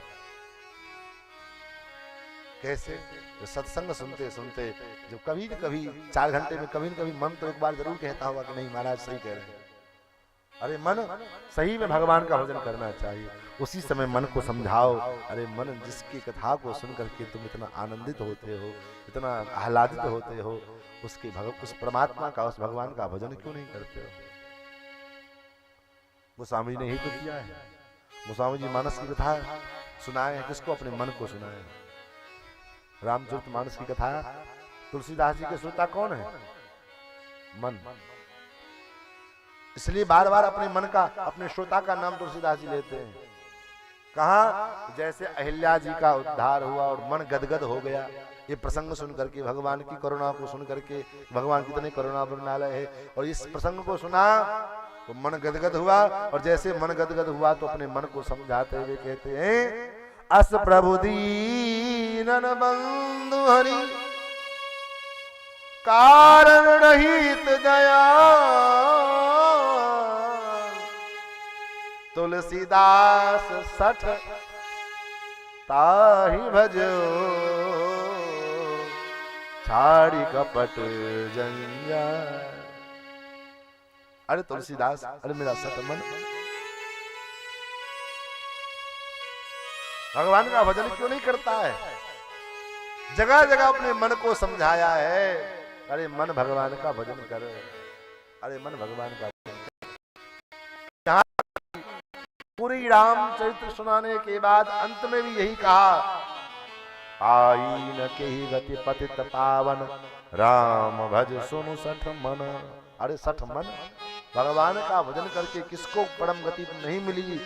जो तुमको नहीं मिलेगी, तुमको भी मिलेगी, लेकिन भजन करो भगवान। महाराज माता देवभूति को सत्संग का प्रभाव समझाया है, कैसे संतों का संग करना चाहिए, का संग करना चाहिए। बोले जो जरूरी नहीं है कि उसके फेसबुक पर में और ट्विटर पर में, इंस्टा पर में खूब फॉलोअर्स होंगे, वही सबसे बड़ा। आजकल से इसी से प्रमाणित किया जाता है कि जिसके फॉलोअर्स बढ़िया हो, जिसके चेला चेली महाराज जानने वाले लोग बहुत ज्यादा होंगे, पूरे भारतवर्ष के लोग जानते हो, वही सबसे बड़ा महात्मा है। लेकिन महात्मा कौन है? बोले महात्मा तो वो है जिसको कोई जानता ही नहीं। क्यों? क्योंकि महापुरुष लोग अपने को छिपाते हैं, छपाते नहीं है। महात्मा कौन है? बोले जो छिपावे अपने को छिपावे और भगवान को छपावे, वो भगवान, वो महापुरुष। ऐसे महापुरुषों का संग करना चाहिए जिनके जीवन में मेरे अतिरिक्त दूसरा कोई उपाय नहीं है। मयि अनन्येन भावेन भक्तिं कुर्वन्ति ये दृढ़ाम् मत्कृते त्यक्त कर्माणि त्यक्त स्वजन बांधवाः। जो मुझ में जिसकी बुद्धि मेरे में अनन्यता पूर्वक लगी हुई है, जो मुझको ही अपना सर्वस्व मानता है, ऐसे जो महापुरुष हैं, ऐसे जो महात्मा हैं, ऐसे महापुरुषों के चरणों में जाकर के और उनका आश्रय लेकर के और हमारा भक्ति करे, भजन करे, सत्संग करे। ऐसे संतों के संग में अगर हम जाते हैं तो ऑटोमेटिक हृदय में वैराग्य उत्पन्न होता है। और नहीं कोई ऐसा मिलता है तो मैं आपको और बता दूं, एक महापुरुष ने हमसे कहा, हमने उनसे पूछा कि मन में वैराग्य कैसे उत्पन्न होगा, तो उन्होंने कहा दो उपाय है। पहला उपाय तो है कि किसी वैराग्यमान पुरुष का, महापुरुष का संग हो जाए, उनके संसर्ग में रहने से वैराग्य उत्पन्न होता है।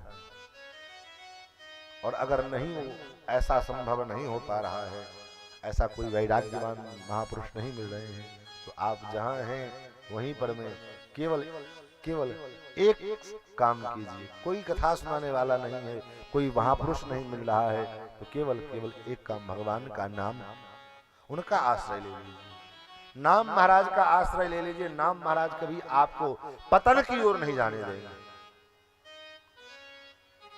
कभी भी आप पतन की ओर नहीं जा सकते, इतना गारंटी है।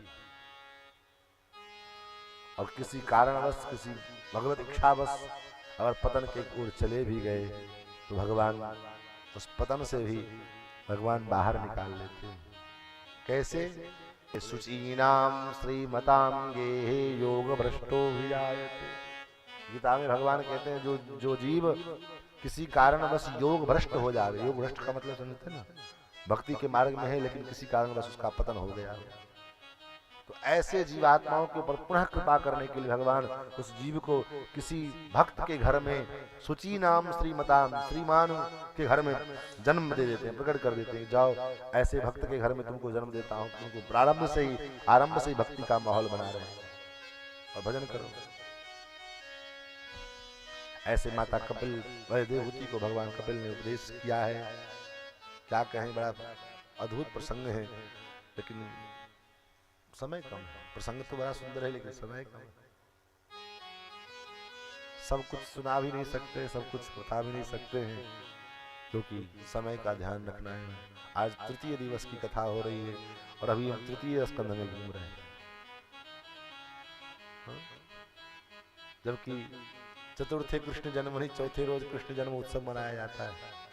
कल जन्मोत्सव भी मनाना पड़ेगा और अभी हम तृतीय स्कंद में घूम रहे हैं। अभी 10वें स्कंद में भगवान का जन्मोत्सव हो, तो इसलिए इतना लंबा सफर कर रहे हैं तो कहीं न कहीं व्यास समास विधि तो अपनानी ही पड़ेगी। और महाराज माता देवहूति भगवान के उपदेश को सुन करके अपने शरीर का त्याग करके निज धाम को पधारी हैं। फिर चतुर्थ स्कंद में मनु जी के द्वितीय पुत्री, दूसरे बेटी प्रसूति का विवाह दक्ष प्रजापति के साथ हुआ है। आकुति का विवाह रुचि नाम के प्रजापति के साथ हुआ है, जहां पर में भगवान का एक अवतार हुआ यज्ञ नारायण के रूप में। और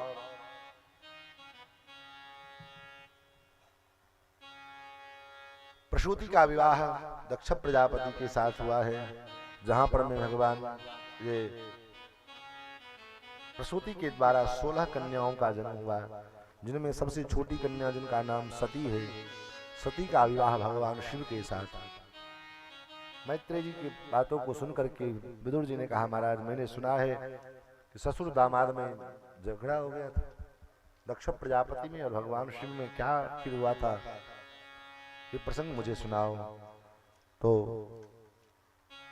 मैत्रेय जी कहते हैं, हे विदुर जी, जब दक्ष को प्रजापति के पद पर में बिठाया गया तो प्रजापति के पद पर प्राप्त करते ही पद का अभिमान आ गया, क्योंकि संसार में कोई ऐसा है ही नहीं जिसको पद मिले और अहंकार न हो। अस जग को जन्मा जगमाही प्रभुता पाए जाए मद नाही। पद का अभिमान आया, और जब पद का अभिमान आया तो महाराज सभा में पहुंचा, जहां उसके लिए स्वागत सभा किया गया था। उस स्वागत सभा में जब प्रजापति दक्ष पहुंचा तो सब उठ करके अभिवादन किए, लेकिन भगवान शिव ध्यान में मग्न थे। उनको पता ही नहीं, खबर ही नहीं चला कि कब दक्ष प्रजापति आए, और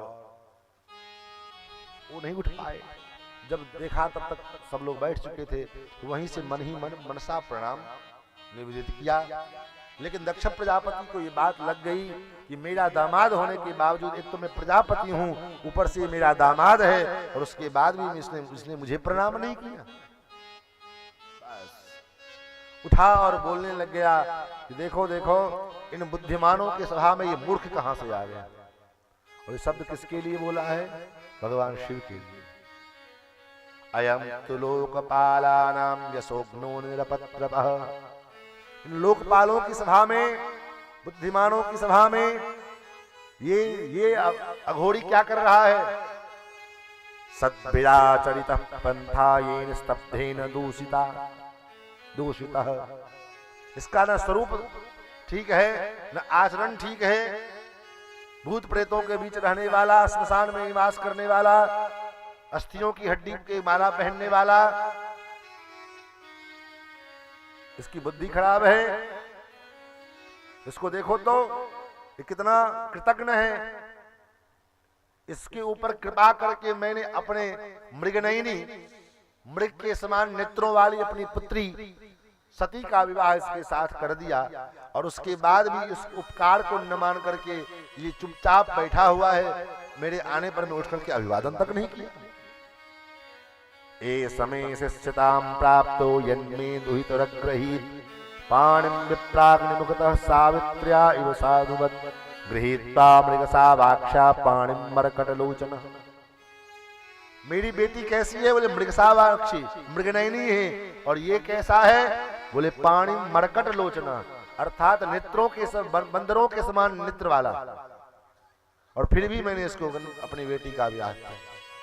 अब उठपटांग बोलने लग गया, महाराज प्रेतावासेषु घोरेषु, प्रेतवाद भूत प्रेतों के बीच निवास करता है, चिताभस्म लगाता है, इसलिए आज मैं इसको श्राप देता हूं। आज के बाद इस शिव को कोई अपने यज्ञ में भाग नहीं देगा।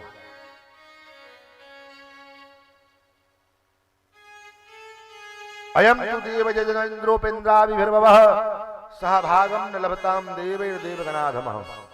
जो भी कोई देवता इसको अपने साथ अपने भाग में रखेगा वो सबसे बड़ा अधम माना जाएगा। अब प्रजापति की घोषणा हो गई। भगवान शिव को कोई फर्क नहीं पड़ा, भाग दे चाहे ना दे। लेकिन वहां पर में भगवान शिव के जो गण लोग थे, नंदी भृंगी श्रृंगी आदि, उनको रहा नहीं गया। अरे दक्ष, तुझे अपने पद का अभिमान है, तब से मैं सुन रहा हूं बक बक बक बक बक बोल रहा है। जाओ, तुझे इतना ही बकर बकर बोलने का अभ्यास है तो बकरे के समान मुख हो जाए। अब महाराज जब बकरे के समान मुख हो जाए, श्राप दे दिया दक्ष प्रजापति को गणों ने, तब तक भृगु जी उठ गए। अरे ससुर दामाद के बीच में झगड़ा चल रहा था, घर के झगड़े में तुम कौन होते हो बोलने वाले? मैं भी श्राप देता हूं, शंकर जी के शिव के भक्त पाखंडी हो जाए। शिव के भक्त पाखंड धर्म का आश्रय लेने वाले हो जाए। अब जब शिव भक्तों को रुद्रगणों को श्राप मिल गया, रुद्रगणों ने भी पुनः ब्राह्मणों को श्राप दे दिया, सर्वभक्षाद्विजावृत्यै, ब्राह्मण सर्वभक्षी हो गया। भगवान शिव ने देखा यहाँ तो आए थे स्वागत समारोह में, यहाँ तो श्राप समारोह शुरू हो गया, और उसका कारण मैं हूँ। मेरे कारण जब तक मैं रहूंगा तब तक ये चलता रहेगा, तो ठीक ही नहीं, मैं ही यहाँ से चल जाऊँ। भगवान अपना भोलेनाथ उठ करके चल पड़े। अब भोलेनाथ चल पड़े तो गण भी चल पड़े। बस मामला खत्म हो गया, बोले बाबा विसर गए। अब महाराज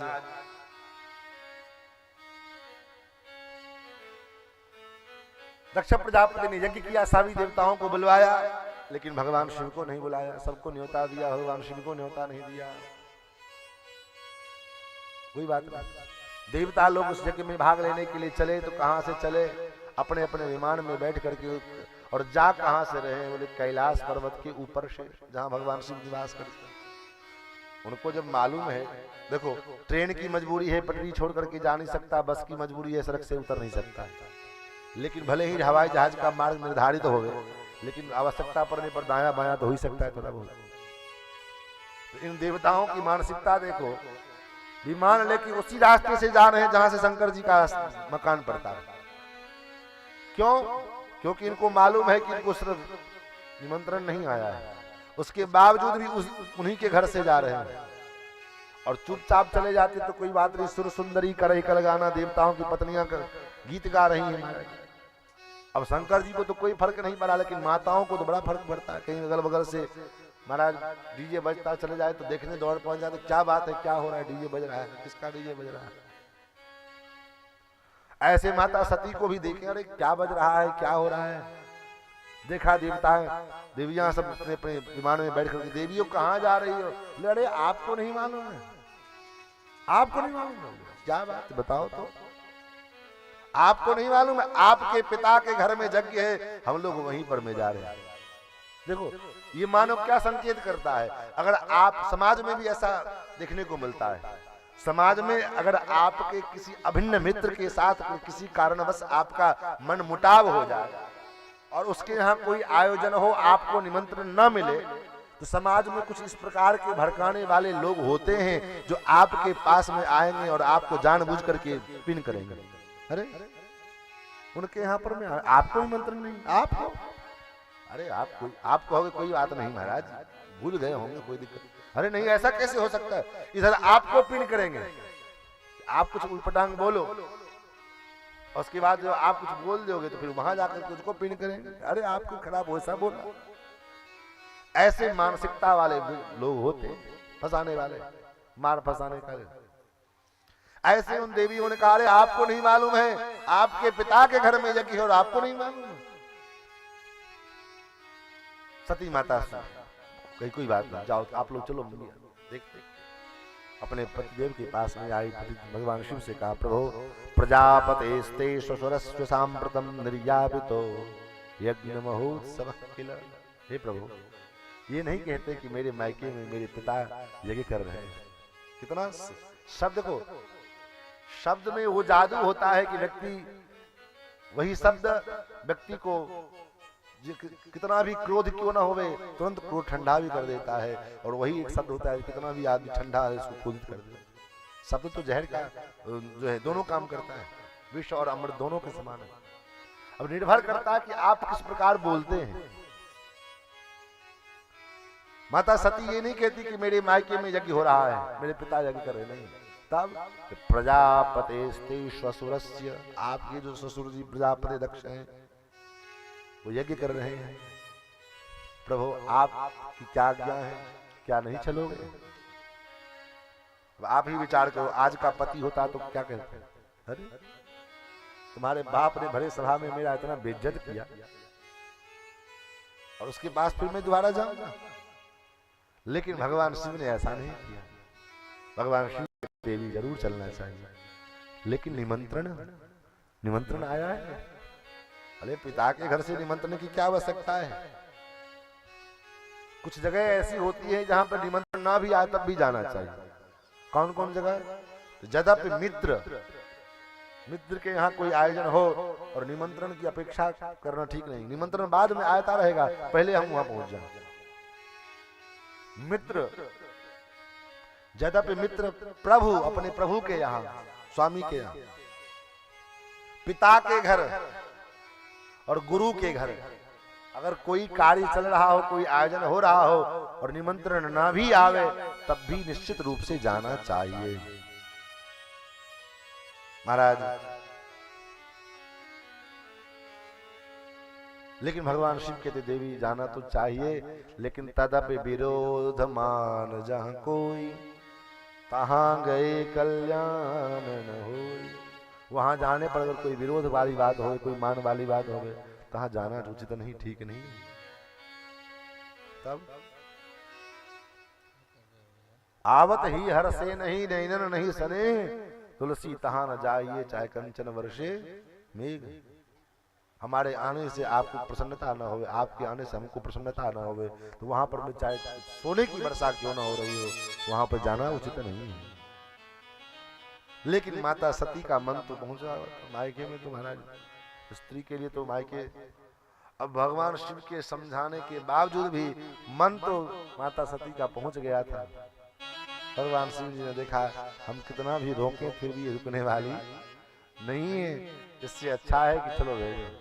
बुलाया नंदी को और सब कुछ धर करके सब सती जी के सारे सामान दे दिए, उनके आभूषण, उनके श्रृंगार, उनके खेलने के, उनके जो क्रीड़ा के सामान थे वो, उनके कपड़े सब लेकर के दे दिए। क्यों दे दिया भगवान शिव ने? इसलिए उनको मालूम है कि अब लौट करके इसको आना नहीं है।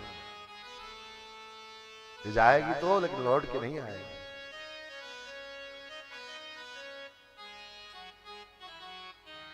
गए सती माता, और जब गई परिणाम देखा क्या,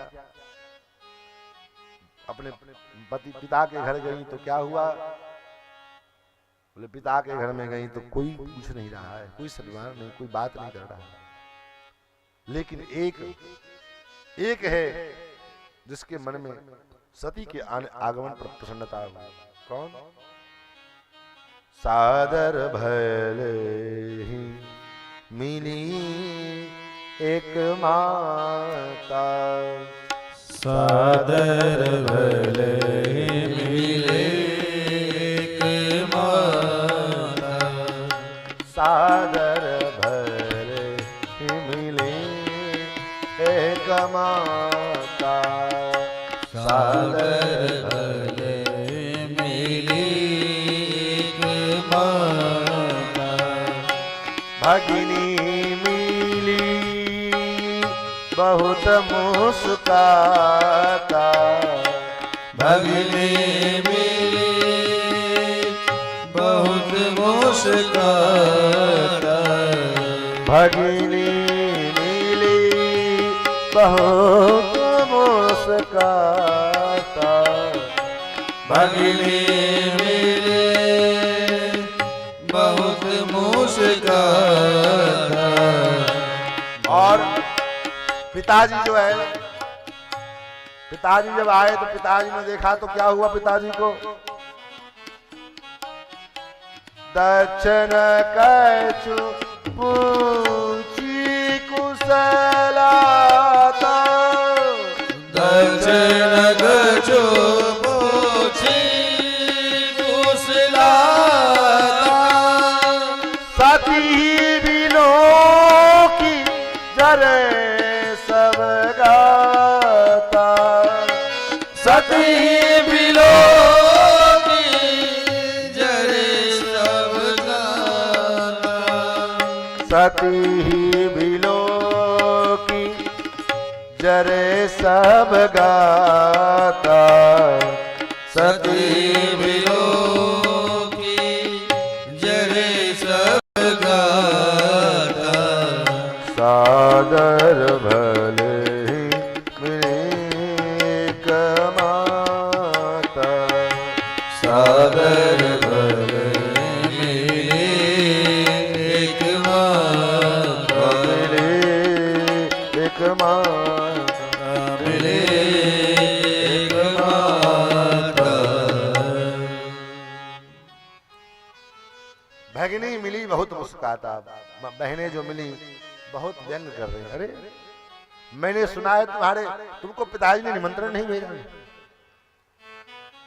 फिर भी तो चली आई। अच्छा कोई बात नहीं, आ गई कोई बात नहीं, अच्छा। लेकिन मुझे अगर मेरे साथ ऐसा हुआ होता तो मैं तो नहीं आती, तुम्हारे पति नहीं आए। एवं प्रकार से ताने मार मार करके मानो लेकिन माता मिली, बड़े भाव से मिली, माता ने हृदय से लगाया। तब तक पिताजी आए, पिताजी ने देखा तो पिताजी ने कुशल समाचार भी नहीं पूछा। अरे दामाद से झगड़ा था, बेटी ने क्या बिगाड़ा था? बेटी द्वार पर में आई, कम से कम हाल कुशल समाचार तो पूछ लेते। लेकिन सती बिलो की जगह सब सती को देखते ही महाराज और मानो महाराज रोए जलने लग गए उसको। सती ने कहा कोई बात नहीं। घूमते घामते यज्ञ मंडप में पहुंच गई। यज्ञ मंडप में पहुंची, सब कुछ देखा, सब कुछ ठीक था, सब कुछ सहन किया, लेकिन कतहु नदी के सम्मुख भागा, कहीं पर भी भगवान शिव का भाग दिखाई नहीं दिया। तब चित चढ़े हो जो शंकर के हो। उसके बाद तो मन में महाराज भाव आया, अरे तब अच्छा था भगवान शिव मुझे क्यों मना कर रहे थे, अब मेरे समझ में आ गया। फिर तो वो क्रोध में आई और अस कही जोग अग्नि तनुजारा, अपने शरीर को योग की अग्नि में जला करके भस्म किया है। भगवान शिव को पता लगा। नारद जी ने कहा कि माता सती ने आपके अपमान को न सहन करने के कारण अपने शरीर को जला करके भस्म कर दिया। जब इस प्रकार पता लगा तो महाराज भगवान बड़े रोष में आ गए। बभो भवान्या निधनम प्रजापते रसत्कृतायावगम्य नारद। नारद जी के द्वारा जब पता लगा, भगवान भोलेनाथ को बड़ा क्रोध आया और क्रोध में आकर के भगवान का तीसरा नेत्र खुल गया और वो तांडव नृत्य करने लग गए, मानो पृथ्वी पर मानो प्रलय आ गया हो। और अपने जटा को खोल दिया और जटा में से एक जटा को पकड़ करके जोर से खींचा और खींच करके जमीन पर में पटक दिया। उसमें भगवान शिव की जटा से एक बड़ा विकराल भगवान शिव के समान स्वरूप वाला एक वीरभद्र नाम का गण प्रकट हुआ और कहा, तम किम करोमीति गृणन्तमाह बद्धांजलिम भगवान भूतनाथ। हे भूत भावन भोलेनाथ, किम करोमि, मैं क्या करूं, क्या आज्ञा है? भगवान शंकर ने आदेश दिया, दक्षम सयज्ञम दहि मद्भटानाम तमग्रणी रुद्र भटांशको में। जाओ और जाकर के दक्ष को यज्ञ के सहित नष्ट कर दो। तुम ऐसा करने में अगर सक्षम हुए तो तुम्हें मैं अपने गणों में अग्रणी बना दूंगा। फिर तो वीरभद्र पहुंचा है और वो तांडव हुआ महाराज। भयंकर आंधी तूफान चलने लग गया, सारे देवी देवता भागने लग गए, आकाश में बादल गरजमाने होने लगा। लोग कुछ विचार करते कि आखिर ये हो क्या रहा है, चल क्या रहा है। तब तक देखते, सबके देखते देखते वीरभद्र यज्ञ मंडप में पहुंच गए भगवान रुद्र के गणों के साथ।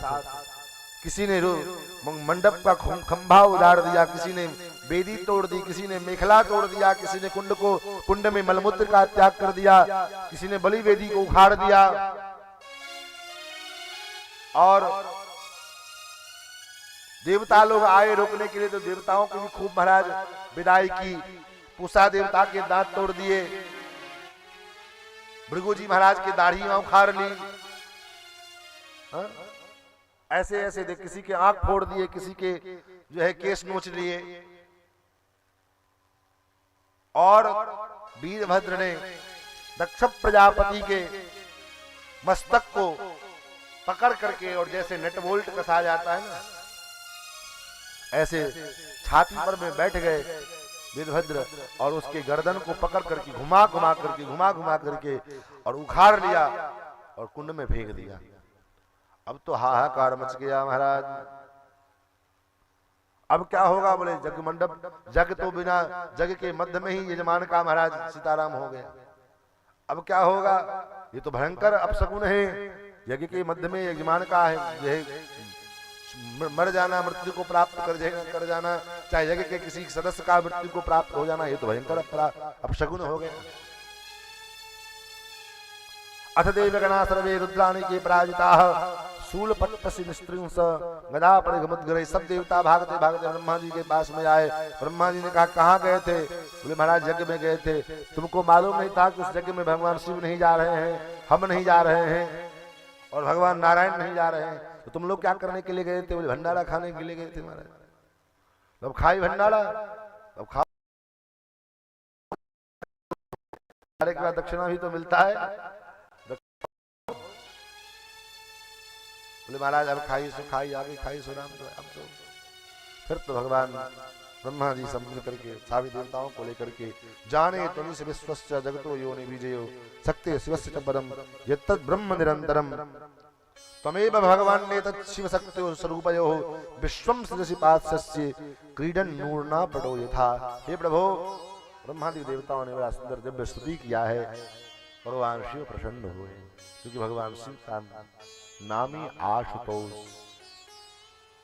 आशुतोष का मतलब क्या होता है? और आशुतोष का मतलब ये होता है आशु माने शीघ्र और तोष माने प्रसन्न, जो तुरंत प्रसन्न हो जाएगा, वही आशुतोष। भगवान भोलेनाथ प्रसन्न हुए और फिर दक्ष प्रजापति के ऊपर कृपा की, बकरे का सिर लाया गया और मस्तक पर लगाया गया। बकरे की आवाज में दक्ष प्रजापति भगवान शिव की स्तुति करने लगे, तो भोले बाबा को बड़ी हंसी आई, बड़े प्रसन्न हो गए, खिलखिला करके हंसते हैं। इसलिए आज भी लोग मंदिरों में, शिव देवालय में, शिवालय में पूजा करते हैं तो गाल बजाते हैं। क्यों? भगवान भोलेनाथ बड़े प्रसन्न होते हैं। लेकिन हाँ, सावधानी से बजाना। जहाँ भगवान भोलेनाथ अकेले हो वहां बजाना, पार्वती बगल में हो तब न बजाना। क्योंकि किसी भी आज कोई भी स्त्री सब कुछ बर्दाश्त कर लेती है, लेकिन अपने पिता और अपने पति का अपमान सहन नहीं कर पाती। न पिता का अपमान सहन कर पाती है, न पति का अपमान सहन कर पाती। अगर पति ही पिता का अपमान करने लग जाए तो वह भी नाराज हो जाएगी, और पिता ही क्यों ना वो पति का अपमान करने लग जाए तो वहां नाराज हो जाएगी। दोनों से इनका बड़ा भाव रहता है। आगे अब मनु जी महाराज के पुत्रों के वंश का वर्णन करते हुए श्री मैत्रेय जी महाराज श्रवण करवा रहे हैं। मैत्रेय जी कहते हैं, मनु जी महाराज के पुत्र श्री उत्तानपाद, जिनकी दो पत्नी हैं, एक का नाम है सुनीति और एक का नाम है सुरुचि। सुनीति के द्वारा ध्रुव जी महाराज का प्रादुर्भाव हुआ और सुरुचि के द्वारा उत्तम नाम के पुत्र का प्रादुर्भाव हुआ। एक दिन 5 वर्ष की अवस्था ध्रुव जी महाराज की थी। ध्रुव जी महाराज एक दिन विचार करने लगे कि जैसे भैया उत्तम को पिताजी लाड़ प्यार करते हैं, उसी प्रकार हमको भी पिताजी लाड़ प्यार करें। और इस लाड़ प्यार की प्राप्ति की लालसा से श्री ध्रुव जी महाराज अपने पिता के यहाँ पर में पहुंच गए। पिता की गोद में चढ़ने के लिए उद्यत हुए। तब तक बगल में बैठी सुरुचि ने ध्रुव जी के हाथ को पकड़ करके खींच करके नीचे ढकेल लिया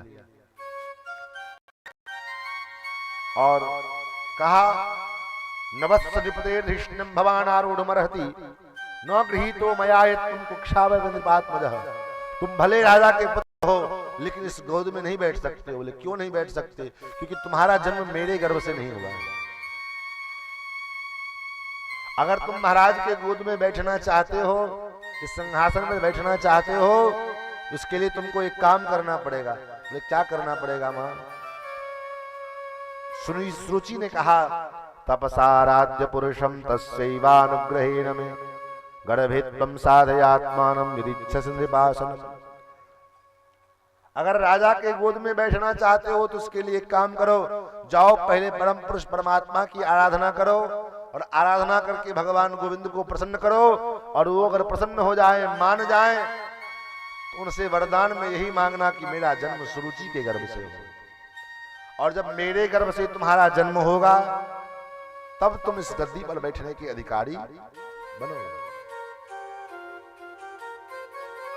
सुखदेव जी कहते, देखो राजा, कैसी दुर्बुद्धि है ये इसके। जिस गर्भ के दुख के विषय में शास्त्रों में कहा गया कि गर्भवास समम दुखम न भूतो न भविष्यति, गर्भवास के समान जो दुख है न भूतकाल में हुआ है न भविष्य काल में होगा। और ऐसे गर्भवास के लिए जिस गर्भ से निकल करके ध्रुव जी महाराज मनुष्य जन्म में आए हैं, और ऐसे ध्रुव जी को ये सुरुचि उपदेश क्या करती है कि जाओ पहले तपस्या करो, और तपस्या से अगर भगवान प्रसन्न हो जाए तो उनसे वरदान मांगना कि मेरे गर्भ से तुम्हारा जन्म हो। मन भगवान से भी ऊंचा इसका गर्भ है, भगवत पद से भी इसका ऊंचा इसका गर्भ है कि भगवत प्राप्ति के बाद भी कोई अभागा ही होगा जो संसार में जीना चाहेगा। और उसके बाद ये कहते हैं उनसे वरदान मांगना कि मेरे गर्भ से तुम्हारा जन्म। ये दुर्बुद्धि नहीं है तो और क्या है?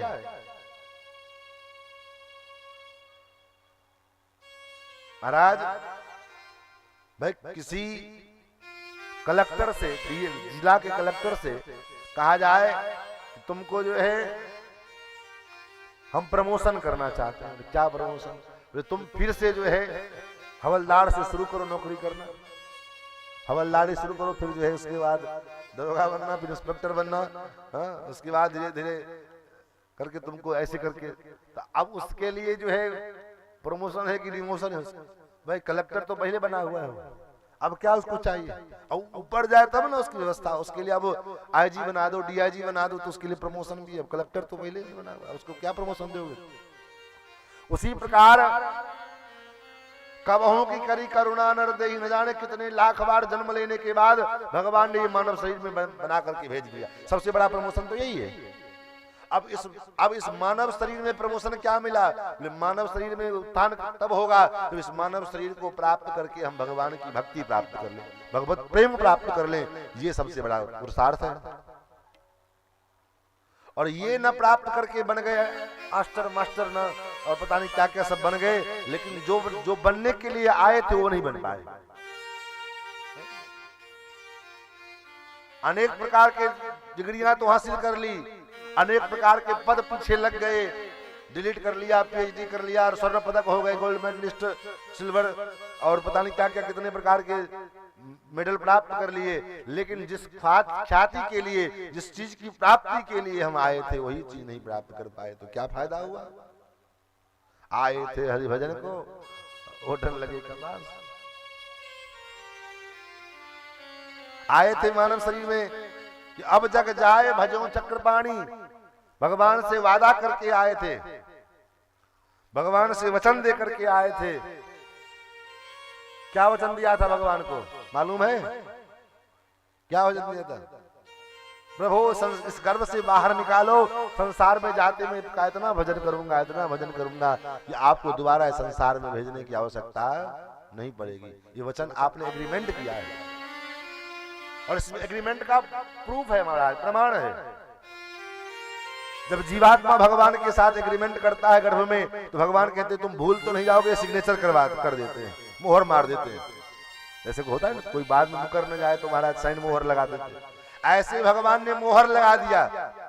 आप कहोगे कैसे मान ले मोहर लगा दिया? बोले प्रत्येक मनुष्य के हाथ में, क्योंकि जीव मनुष्य हाथ से ही सब काम करता है, इसलिए भगवान ने प्रत्येक मनुष्य के हाथ में अपना मोहर लगा दिया। देखना भूल मत जाना। क्या मोहर लगा दिया? भगवान का जो आयुध है शंख चक्र, उसके द्वारा भगवान ने मोहर लगा दिया। प्रत्येक अगर आप मानव हैं तो प्रत्येक मानव के हाथ के उंगली के अग्रभाग में या तो शंख या चक्र बना रहता है, अगर मानव है तो। अब दानव हो तब तो कोई बात नहीं। अगर मनुष्य होगा तो प्रत्येक मनुष्य के उंगली के अग्रभाग में शंख अथवा चक्र, किसी में दोनों बना होता है, किसी में एक बना होता है, लेकिन रहता जरूर है। ये क्या है? ये भगवान का मोहर है। आपने भगवान से वचन दिया है, प्रभु हे चक्रपाणी, हे नाथ, संसार में मुझे भेजो, मैं आपका इतना भजन करूंगा, इतना भजन करूंगा। लेकिन जैसे गर्भ के बाहर निकलने लगे और जैसे गर्भ की हवा लगी, संसार की माइक हवा लगी, तो हवा लगते ही छींक हुई। बच्चा जैसे जन्म लेता है, बाहर निकलता है तो छींक होता है, और छींक के बाद फिर वो रोता है। संत कहते आवत ही, अगर यात्रा पर में आप कहीं जाओ और कोई छींक दे तो यात्रा बिगड़ जाती है। कहते नहीं यात्रा बिगड़ गई, चाहे कोई रोने लग जाए। और जीवन की यात्रा पर में पहले ही आते ही आवत पहले छींक भई, 5-6 दिन रोए, तुलसी जा संसार में भला कहाँ ते होए। पहले आते ही छींक हुई और रोना शुरू हुआ। रोने से और छींक से यात्रा आरंभ हुई तो सब सोचते कि हमारे जीवन में मंगल मंगल बना रहे। कहाँ से मंगल बने रहे? कुछ मंगल बना रहे, मंगल बनेगा तो कहाँ बनेगा? बोले मंगल के भवन के शरण में चले जाओ तो मंगल बन चकाचक मंगल बना रहेगा। संसार में आप मंगल खोजोगे तो नहीं बन सकता मंगल। मंगल चाहते हो जीवन में कि हमारे जीवन में सब चकाचक मंगल बना रहे और मंगल मैं जीवन बीते, इसके लिए मंगलमय जीवन बिताने के लिए मंगलमय भगवान के शरण में आना पड़ेगा। क्योंकि भगवान कौन है? मंगल भवन मंगल हरि, मंगल भवन मंगल हरि, मंगल भवन अमंगल हरि, मंगल भवन मंगल हरि। द्रवहु सुद बिहारी, द्रवहु सुदशरथ बिहारी। जय सिया राम, जय जय सिया राम, जय सिया राम, जय जय सिया राम। मंगल भवन अमंगल हरि, मंगल भवन मंगल हरि। मंगलमय भगवान के आश्रय, मंगलमय भगवान के नाम के आश्रित रहते हैं भगवान शिव, तो अमंगल वेश धारण करते हैं। वेश कैसा है? अमंगल वेश, नगन अमंगल वेश, वेश अमंगल, घर अमंगल। कैसे? बोले श्मशान में रहते हैं तो अमंगल ही है। रूप अमंगल, वेश अमंगल, रहनी अमंगल, स्वरूप अमंगल, चिता भस्मा लेपो गलमशनम दिक्पट धरो। लेकिन सब कुछ अमंगल होने के बाद भी जीवन में मंगल ही मंगल है। कारण मंगल भवन अमंगल हारी, मंगल भवन मंगल हारी। उमा सहित जेहि जपत पुरारी, उमा सहित जपत पुरारी। जय सिया राम, जय जय सिया राम, जय सिया राम, जय। दोनों हाथ से ताली की सेवा करते एक बार सभी लोग आइए। जय सिया राम, जय जय सिया राम, जय सिया राम, जय जय सिया राम। जय सिया राम, जय जय सिया राम, जय सिया राम, जय जय सिया राम।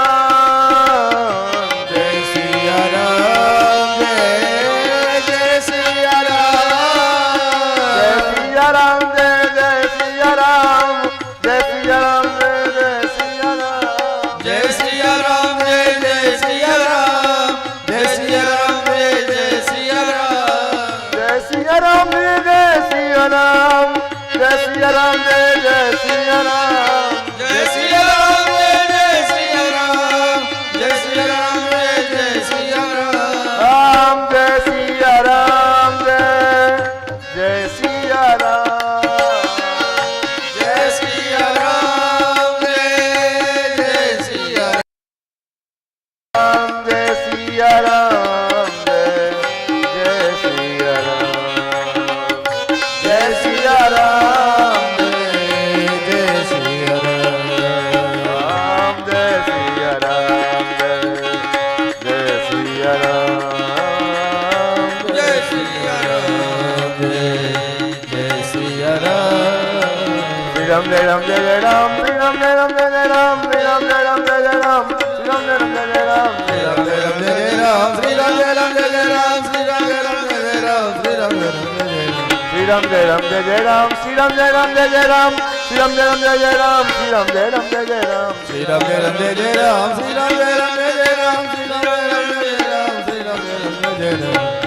जय सिया राम जय सिया राम जय सिया राम जय सिया राम जय सिया राम जय सिया राम जय सिया राम जय सिया राम। श्री सीताराम नाम महाराज की जय। परम पवित्र। तो ये मानव शरीर इसीलिए प्रमोशन ये है। माता सुरुचि की बात को सुन करके श्री ध्रुव जी महाराज जैसे डंडे खाए हुए चोट से सर्प फुफकार छोड़ते हुए लंबे लंबे श्वास लेकर के चलता है, उसी प्रकार माँ के वचनों को सुन करके लंबे लंबे श्वास लेते हुए मातुस्सपत्न्या सदरुक्त विद्धा शशन रुषा दंड हतो यथा ही हित्वामुशंतम विदरम सन्नवाचम जगाम मातः प्रवृदम शकासम। महाराज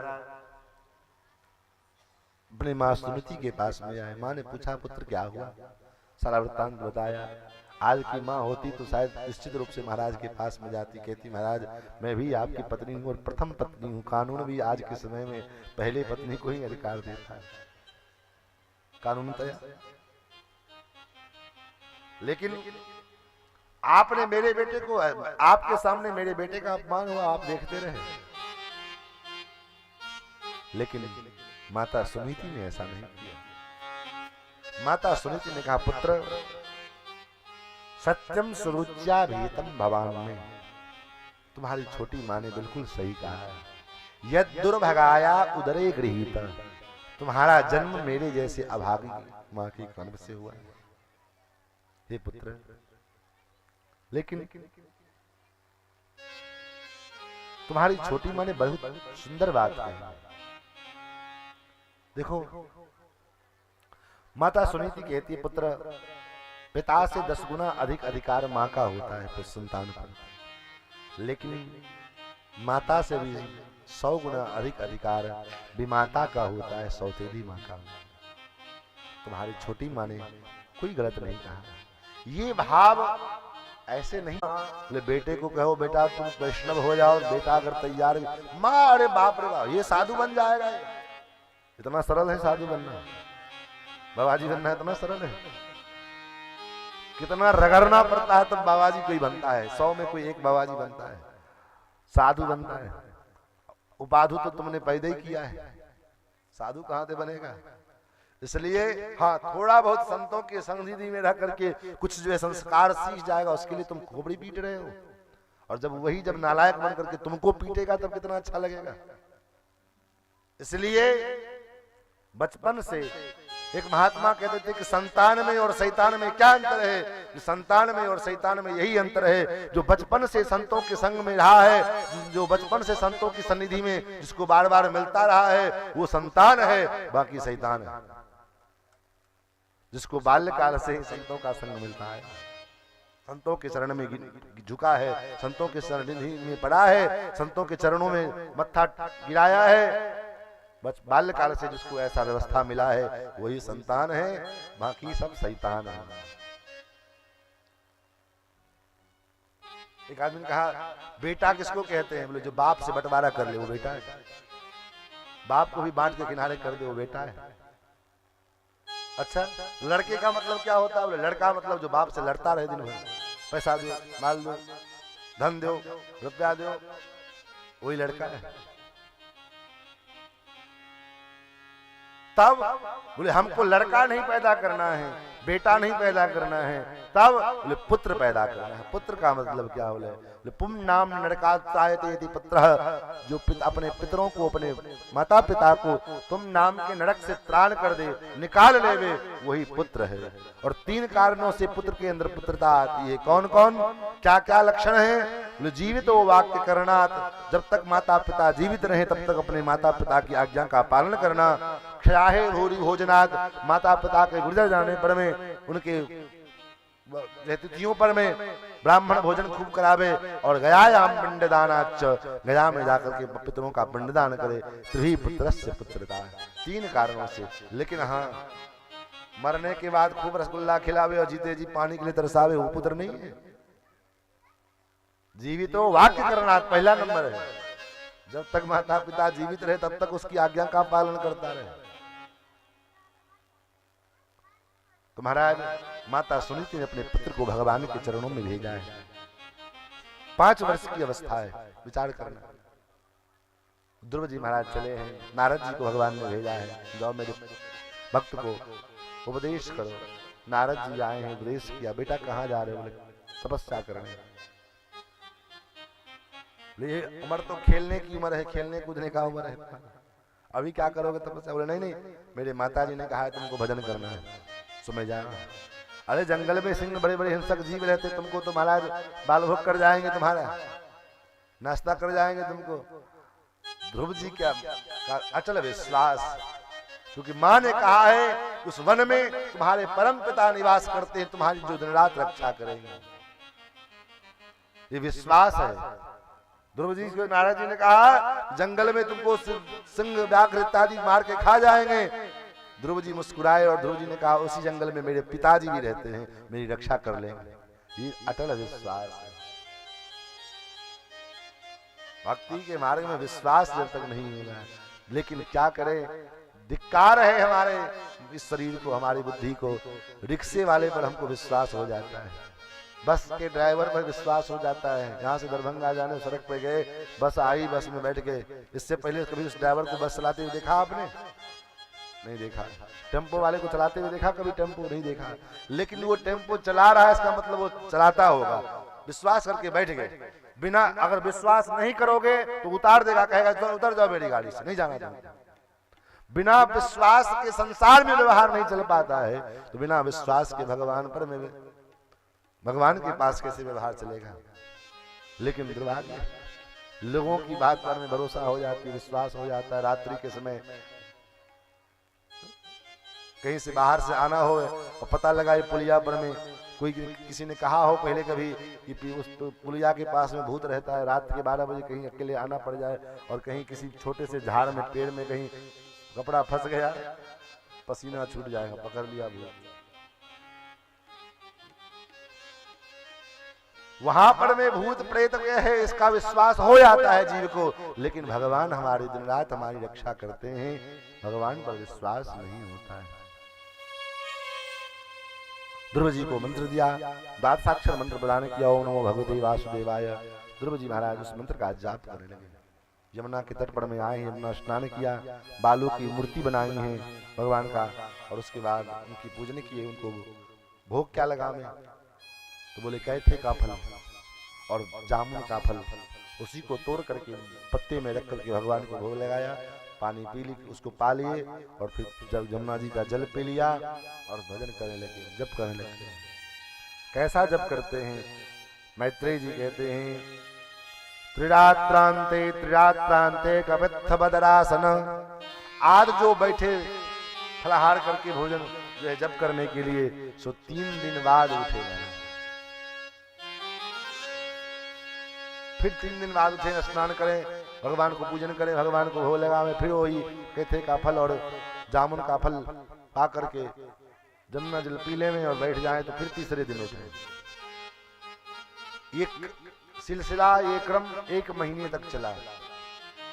और जब दूसरा महीना लगा तब द्वितीयं चानयन मासम षष्ठे भको दिने, दूसरा महीना लगा तो 6 दिन का,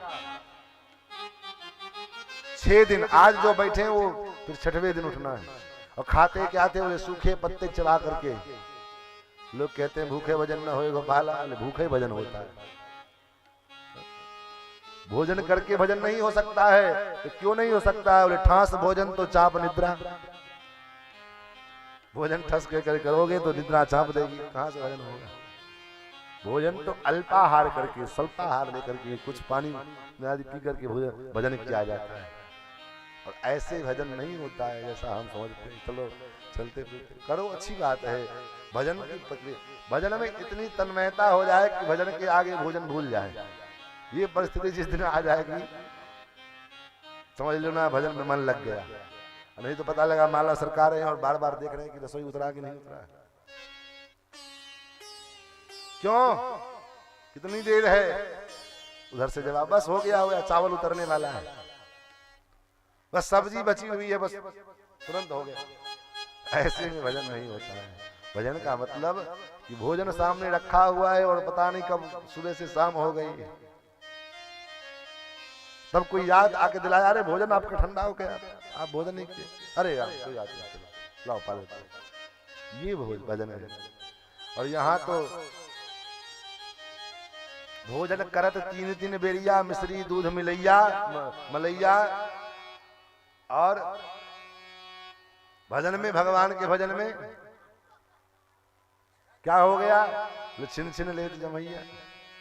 भजो रे मन प्रेम से राम रघुरैया, भजो रे मन प्रेम से राम रघुरैया, भजो रे मन प्रेम से राम रघुरैया, भजो रे मन प्रेम से राम रघुरैया।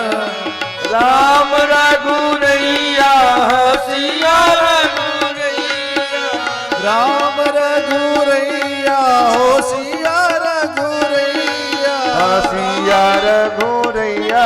भजो रे मन प्रेम से राम रघुरैया, भजो रे मन प्रेम से राम रघुरैया।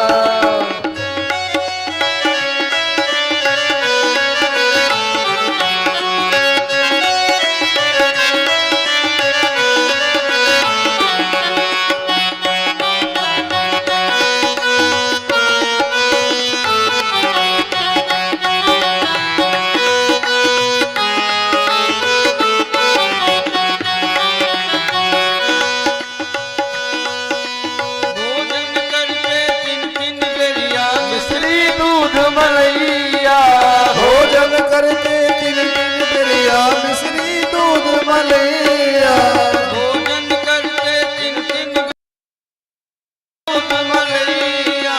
भोजन करके 3 बेरिया, मिश्री दूध मलैया। राम भजन में क्यों बरसाते, राम भजन में क्यों बरसाते, छिन छिन लेत जमैया। भजो रे मन प्रेम से राम रघुरैया, भजो रे मन प्रेम से राम रघुरैया।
गई धना चरा के गैया। सुबह पड़ा के गणिका कर गई घना चरा के गैया। सुगा चरा के गणिका कर गई धना पड़ा के गैया। खिचड़ी खिला खिला के कर गई खिचड़ी खिला खिला के कर गई कर्मा बन गई मैया। भजोरे मन प्रेम से रघुरैया। भजोरे मन प्रेम से राम रघुरैया। भजोरे मन प्रेम से राम। राम रघुरैया। तो भगवान के नाम कह रहे हैं। मरा मरा कर वाल्मीकि जी बन गए ब्रह्म गोसैया। सुबह पढ़ा के गणिका तर के धना चढ़ा के गैया। खिचड़ी खिला खिला के बन गई कर्मा बन गई मैया। इतना सरल व्यवस्था है तो उसके बावजूद भी हम दर दर की ठोकरें खा रहे हैं तो क्या क्या। महाराज 5 वर्ष की अवस्था में और 5 महीने की तपस्या। क्यों तपस्या महत्वपूर्ण नहीं था, विश्वास। 2 आदमी भजन कर रहा था, एक नीम के पेड़ के नीचे, एक पीपल के पेड़ के नीचे। नारद जी जा रहे थे। नारद जी से दोनों ने पूछा, महाराज भगवान से पूछना भगवान हमको कब दर्शन देंगे। भगवान के पास नारद जी गए, हालचाल हुआ। उसके बाद जब चलने लगे तो नारद जी ने पूछा, महाराज 2 भगत आपके भजन कर रहा है, दोनों ने एक प्रश्न किया है कि उसको दर्शन कब दोगे। भगवान ने कहा, एक जो पीपल के वृक्ष के नीचे भजन कर रहा है उससे कहना जितने पीपल में पे पत्ते हैं उतने वर्ष के बाद देंगे। और जो नीम के पेड़ के नीचे भजन कर रहा, नीम का पेड़ भी विशाल पेड़ था, कुछ छोटा पेड़ नहीं। उससे कहा कि जाओ उसको कहना कि जो नीम के पेड़ के नीचे भजन कर रहा है उसको कहना कि जितने नीम में पत्ते हैं उतने जन्मों के बाद उनको दर्शन दें। अब विचार करो कितना अंतर है, 1 वर्ष है और 1 जन्म है। और जबकि पीपल की अपेक्षा नीम में पत्ता ज्यादा होता है। अगर पेड़ बड़ा हो गए तो नीम में पत्ता ज्यादा होता है। तो पहले जो पीपल के वृक्ष के नीचे भजन कर रहा था उसको जब कहा कितने वर्षों बाद, उसने देखा ऊपर, अरे राम पता नहीं कब तक हम जिएंगे कि नहीं जिएंगे, मरेंगे, चल गया। और जो नीम के वृक्ष के नीचे भजन कर रहा था उसको कहा कि इतने जन्मों के बाद तुमको भगवान पर दर्शन देंगे। जो कहा भगवान दर्शन देंगे नाचने लग गया। इतना झूम करके, इतना तन्मयता पूर्वक, इतने भाव से नृत्य करने लग गया कि भगवान वहीं प्रकट हो गए। नारद जी ने कहा, महाराज इतना ताजा झूठ तो कोई आप ही से बोलगा। अभी कुछ देर पहले आपने कहा कितने जन्मों के बाद में दर्शन दोगे और तुरंत चले आए यहाँ दर्शन देने के लिए। भगवान ने कहा, नारद जी जन्म से महत्व बात जन्म की नहीं है, इतने जन्मों के बाद इतनी तन्मयता इसके अंदर आती, वो सारी तन्मयता आज ही आ गई इसके अंदर, वो सारा भाव आज प्रकट हो गया इसके अंदर। मैंने तो कहा था इतने जन्म के बाद साधना करते करते होगा, लेकिन वो भाव इसके अंदर आज ही उत्पन्न हो गया। तो उल्फत न से का जिस दम सच्चा सुरूर होगा, परमात्मा उसी दम हाजिर हुजूर होगा। जिस दिन भगवान के प्रति भगवत प्राप्ति की लालसा हृदय में उत्पन्न हो जाए, भगवान उसी समय हमारे सामने। भगवान को खोजने की आवश्यकता नहीं है। कहाँ खोजोगे आप? कहाँ भगवान नहीं है जो आप खोजने जाओगे? हम सोचते मंदिर में जाएंगे, जंगल में जाएंगे, तीर्थ में जाएंगे, भगवान हमको मिलेंगे वहां। नहीं, आप जहां हैं वहीं भगवान है। लेकिन अंतर शर्त क्या है? शर्त यही है कि उतनी तन्मयता से आप खोजो तो पहले, उतने भाव से खोजो तो पहले। खोज नहीं है इसलिए भगवान अभी दूर है। जिस दिन वो खोज उत्पन्न हो जाएगा हृदय में, भगवान कहीं अन्यत्र थोड़ी मिले हैं। महाराज भगवान ने ध्रुव जी 5 महीने तक तपस्या की। 3रा महीना जल पी करके रहा, 4था महीना जल पीना भी छोड़ दिया, पानी पी करके, और वो भी 12 जल में श्वास लेकर के 12 दिन पर में एक बार श्वास लेते हैं, ये तपस्या। 5वां महीना लगा तो श्वास लेना भी बंद कर दिया, अखंड समाधि। देवताओं के श्वास फूलने लग गए, देवता लोग भगवान के पास गए। भगवान ने कहा, चिंता मत करो, मेरा परम भक्त मेरा भजन कर रहा है, इसलिए तुम लोगों के साथ तुम्हारा सांस फूल रहा है, चिंता मत करो। भगवान गए हैं और ध्रुव जी को दर्शन दिया है। ध्रुव जी ने भगवान की स्तुति की है। 5 वर्ष की अवस्था है, भगवान की स्तुति आती नहीं कुछ, तो महाराज ध्रुव जी इच्छा है स्तुति करने की, लेकिन आती तो है नहीं। न स्कूल गए हैं, न विद्यालय गए हैं, न कोई माता जी ने कोई स्तुति सिखाया, न गुरु जी ने सिखाया। इनके मन की भावनाओं को भगवान समझ गए और भगवान ने अपना शंख लेकर के कपोल में सटाया। ध्रुव जी के कपोल में जो शंख को सटाया, ध्रुव जी के हृदय में सारे ब्रह्मांड के सारे विराट का ज्ञान विज्ञान उत्पन्न हो गया। और ध्रुव जी महाराज जो 5 वर्ष की अवस्था में थे, सो महाराज 16 वर्ष की राजकुमार बन गए। क्योंकि भगवान ने विचार किया इसको राजगद्दी पर बिठाना है, तो 5 वर्ष का बच्चा कैसा लगेगा राजगद्दी पर में, सिंहासन पर में बैठने लायक शरीर भी तो होना चाहिए। तो केवल ज्ञान को ही नहीं बढ़ाया, बल्कि ध्रुव जी स्वयं कहते हैं कि योन्तः प्रविश्य मम वाच मिमाम प्रसुप्ताम संजीव यत् खिल शक्ति धरस्वधाम्नाम अन्याश्च हस्त हाथ चरण श्रवणत्व आदि जितनी इंद्रियां हैं, उन समस्त इंद्रियों को जिन्होंने बढ़ाया, मेरे लिए संजीवनी का काम किया हो, ऐसे जो भगवान है उनको मैं प्रणाम करता हूं।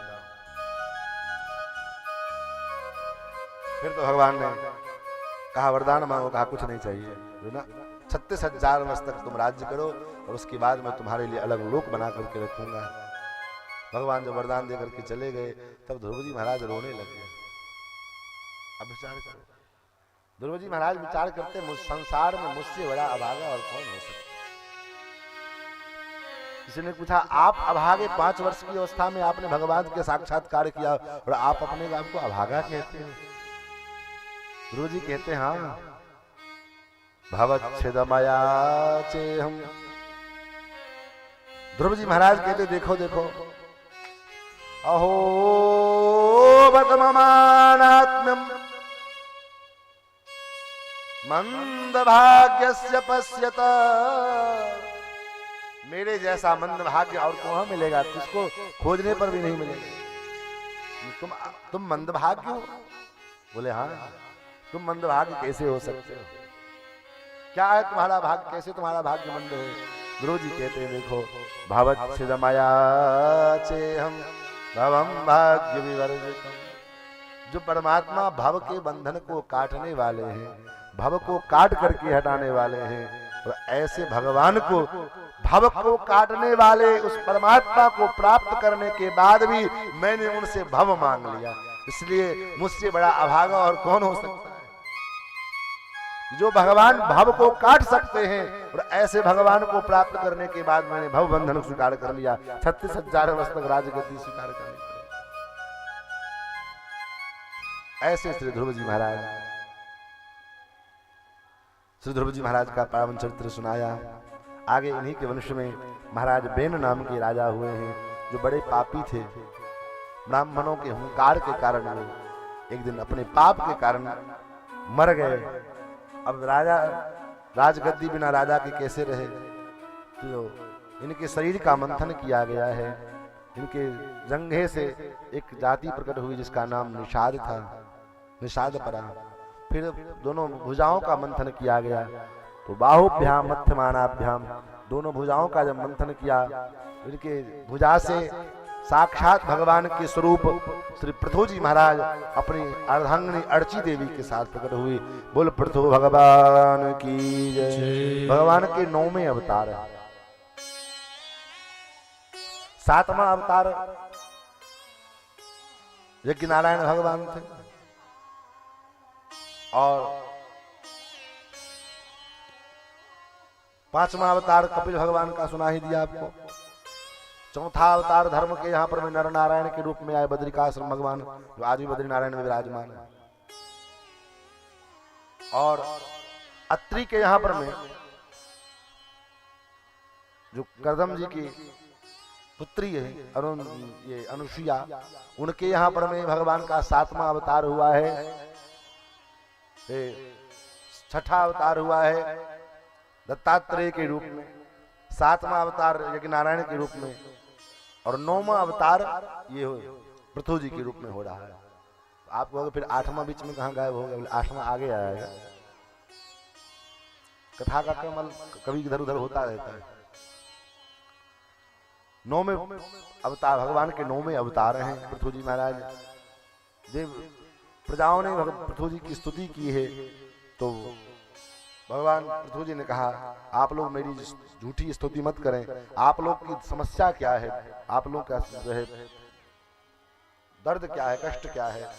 तो ब्राह्मणों ने, महात्माओं ने, प्रजाओं ने, सबने कहा, महाराज ये पृथ्वी, इससे पहले जो राजा थे उन्होंने, उनके पाप के कारण ये पृथ्वी अपने समस्त वैभवों को अपने में छिपा ली है, इस कारण से हम लोग भूखे मर रहे हैं, आप कृपा करो। फिर तो भगवान ने पृथ्वी से कहा, वह वसुधे मेरी प्रजाओं को सुखी करो। वसुधा प्रकट नहीं हुई। फिर तो धनुष्मान लेकर के पृथ्वी जी महाराज पृथ्वी के पीछे पड़ गए। वसुधे मैं तुम्हारा वध कर दूंगा, तुम मेरा विरोध करती है। पृथ्वी ने कहा, अगर आप मेरा वध कर दोगे तो प्रजा को धारण कहां करोगे। भगवान पृथ्वी ने कहा, तुम्हें क्या लगता है कि तुम्हारे बल पर मैं प्रजा का धारण करूंगा, मैं नई पृथ्वी बना रहा हूं। क्योंकि साक्षात भगवान के स्वरूप पृथ्वी समझ गई कि साधारण मनुष्य नहीं है, ये साक्षात नारायण है। चरणों में गिर पड़ी, प्रभु महाराज क्षमा करें, अब आप मैं गाय बनती हूं और मेरे अनुरूप बछड़ों का निर्माण करके और मुझसे जिसको जो चाहिए मेरा दोहन कर ले। फिर तो पृथ्वी गो बनी है और सबने अपने अपने अनुरूप बछड़े बनाए। दैत्यों ने प्रहलाद जी को बछड़ा बनाया, देवताओं ने इंद्र को बछड़ा बनाया, ऐसे सब बछड़े तैयार करके और पृथ्वी का दोहन किया। पृथ्वी को पुनः शोधन किया है पृथ्वी जी ने, इसलिए पृथ्वी का नाम पृथ्वी पड़ा है, क्योंकि जो कि पृथ्वी जी की पुत्री हुई है। इनका नाम पहले धड़ा, धरणी ये सब था। पृथ्वी नाम कब पड़ा, जब पृथ्वी जी ने इनका शोधन किया। पहले पृथ्वी उभर खावर हो गई थी महाराज। आज भी कहीं आपको देखना हो तो चले जाओ चंबल, चंबल की घाटी है ना, कानपुर के आगे वो इलाका पूरा चंबल की घाटी के नाम से विख्यात है। आज भी वहां पर में जाओ तो बड़े बड़े टीले मट्टी के मिलते हैं, हम लोग तो देखे। तो ऐसी पृथ्वी थी, कहीं उबर खाबर, कहीं बहुत गड्ढा, कहीं कुछ उपजाऊ नहीं थी। पृथ्वी जी ने इनको स्थापित किया, व्यवस्थित किया, इसलिए वो पुनः पृथ्वी कहलाई है। फिर तो पृथ्वी जी ने भगवान को प्राप्त करने के लिए 100 अश्वमेध यज्ञ किए। अब आप फिर प्रश्न करोगे, जब ये भगवान के अवतार हैं तो फिर भगवान की प्राप्ति के लिए यज्ञ क्यों किया। कोई बात नहीं, आप नहीं करते हो प्रश्न तो आपके ओर से हम ही कर देते हैं, हम भी प्रश्न ही कर लेते हैं, उत्तर भी दे देते हैं। प्रश्न है ना, जब ये स्वयं भगवान के अवतार हैं तो फिर ये यज्ञ क्यों कर रहे हैं। देखो भगवान के जितने अवतार हैं, कोई अवतार अंशावतार है, कोई कला अवतार है, कोई पूर्णावतार है, ऐसे है। किसी विशेष कार्य के लिए किसी विशेष व्यक्ति में भगवान का वो अंश कुछ काल के लिए चला आया, इसको अंशावतार कहते हैं। जैसे वेदव्यास जी के द्वारा 18 पुराण का प्रणयन कराना था, वेद का विवाह करवाना था, तो वेदव्यास जी के रूप में भगवान का अंश चला आया, और जब ये कार्य संपन्न हो गए तो भगवान का अंश चला गया। अब वेदव्यास जी एक महापुरुष है, महात्मा है। ऐसे ही पृथु जी हैं, ऐसे ही करदम जी, कपिल भगवान, ऐसे ही। लेकिन पूर्णावतार जो है भगवान के, एक होता है आवेशावतार, एक होता कला अवतार। जैसे कला, कुछ कला, कोई अवतार लेकर के भगवान कला दिखा करके चले गए, जैसे मोहिनी के रूप में भगवान आए और कुछ कला दिखाया चले गए, कुछ देर के लिए आए तो पूरे स्वरूप के साथ आए और चले गए। नृसिंहावतार पूरे स्वरूप के साथ में आए, हिरण्याक्ष का वध किया चले गए, हिरण्यकश्यप का वध किया चले गए। उसी प्रकार पृथु जी है, पृथु जी भगवान के अंशावतार है।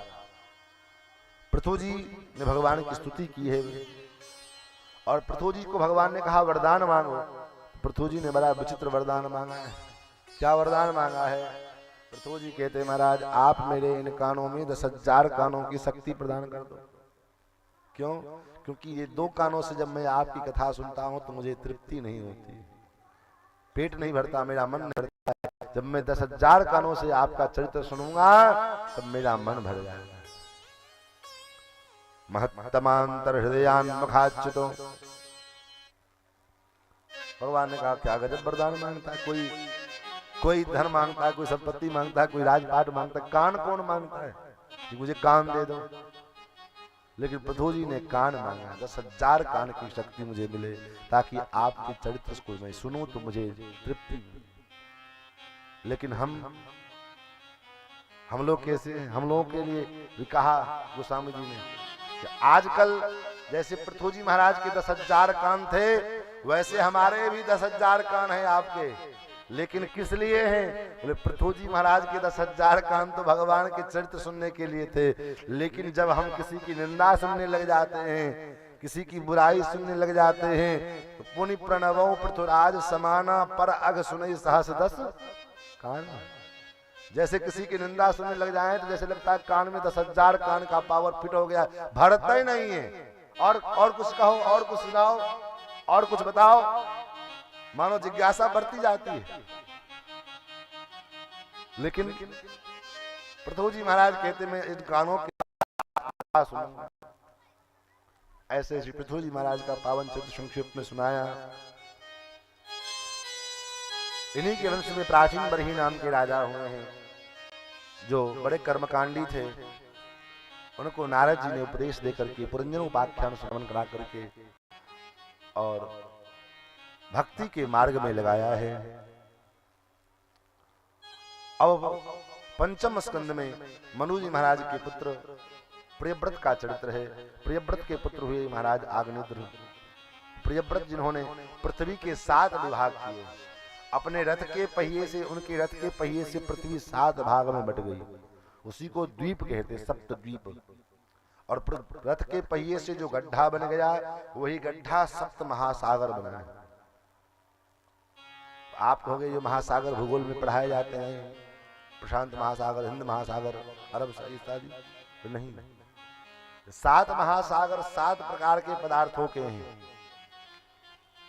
कौन कौन? बोले जम्बू प्लक्ष सालमणि कुश क्रौंच पुष्कर, ये द्वीप हैं 7 खंड।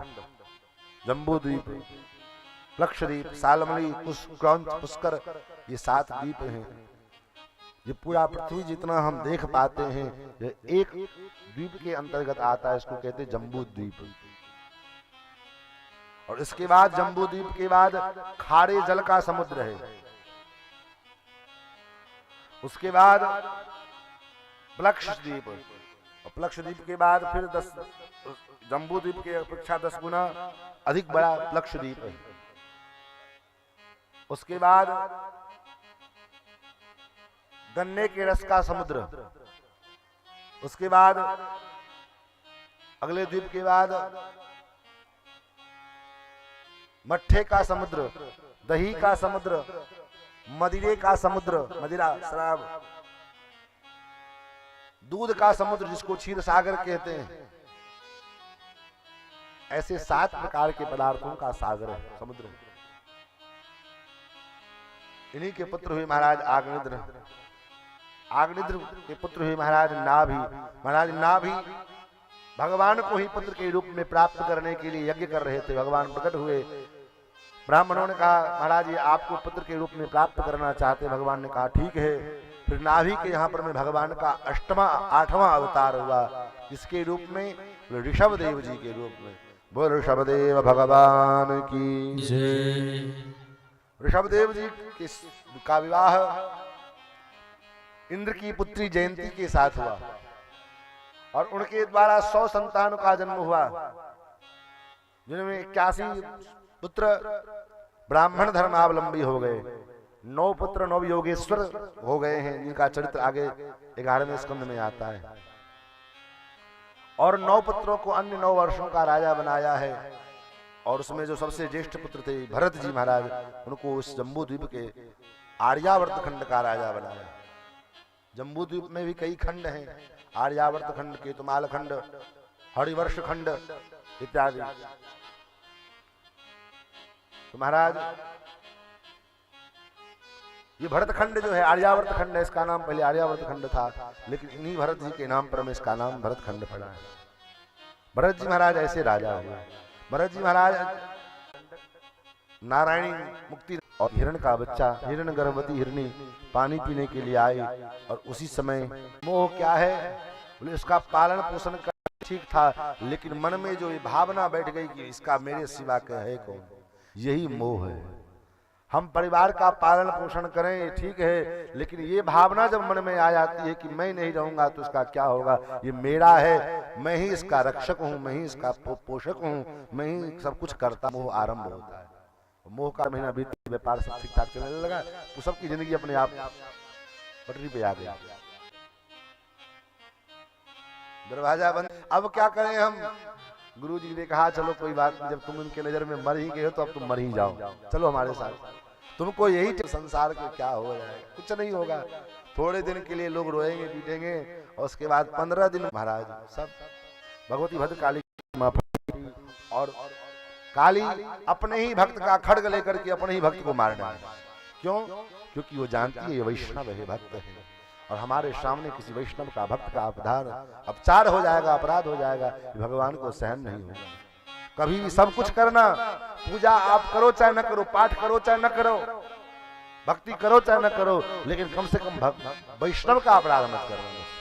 जिसके गले में तुलसी की माला हो, मस्तक पर ऊर्ध्वपुंड तिलक लगा हो, उससे मनसा वाचा कर्मणा किसी प्रकार से उलझने की कोशिश मत करना, क्योंकि अगर उलझोगे हो सकता है आप समाज में सामर्थ्यवान हैं, वो बेचारा गरीब है, वो निर्धन है, असमर्थवान है, वो तो कुछ नहीं कहेगा, लेकिन उसका मालिक आपसे बड़ा सामर्थ्यवान है, और उसकी जब उसका डंडा जब पड़ता है ना तो फिर चोट नहीं लगती है, चोट तो ऐसा लगता है दर्द दिखाई चिन्ह नहीं पड़ता है,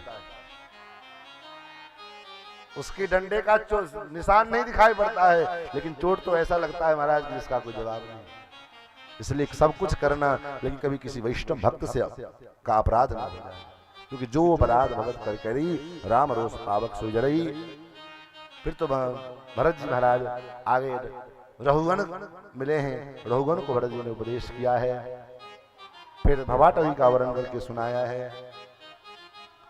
सुखदेव जी ने आया परीक्षित को पंचम स्कंद के अंत में नरकादि का वर्णन करके सुनाया, और नरकों के यातना को सुन करके जी तो फिर नाम अभ्यास की महिमा और उस नामाभास की महिमा के क्रम में अजामिलोपाख्यान सुनाया है। तो ये अजामिलोपाख्यान आदि की चर्चा हम सभी लोग कल के सत्र में करेंगे, और कल चाहे कितनों बजे उससे लेना देना नहीं है, लेकिन कल जन्मोत्सव करा करके ही उठेंगे, चाहे रात के 10 बजे चाहे 12 बजे। वैसे भी कृष्ण भगवान का जन्म तो 12 ही बजे हुआ था, तो 12 भी बज जाए तो कोई गारंटी नहीं है, लेकिन ठीक 4:30 बजे आप लोग आ जाना, ये नहीं कि 12 बजे आना, और बड़े उत्साह से आना, उत्सव मनाने के लिए धूमधाम से तैयारी करके आना, चकाचक आनंद लिया जाएगा। तो आइए आज के सत्र को यहीं पर मैं विराम। दोबारा नाम का जय घोष। श्री सीतारामचंद्र भगवान की जय, श्री वृंदावन बिहारी लाल की जय, श्री राम जय जय राम, श्री राम जय जय राम, श्री राम जय जय राम, श्री राम जय जय राम, श्री राम जय श्री राम जय जय राम, श्री राम जय जय राम, श्री राम जय जय राम, श्री राम जय जय राम, श्री राम जय जय राम, श्री राम जय जय राम, श्री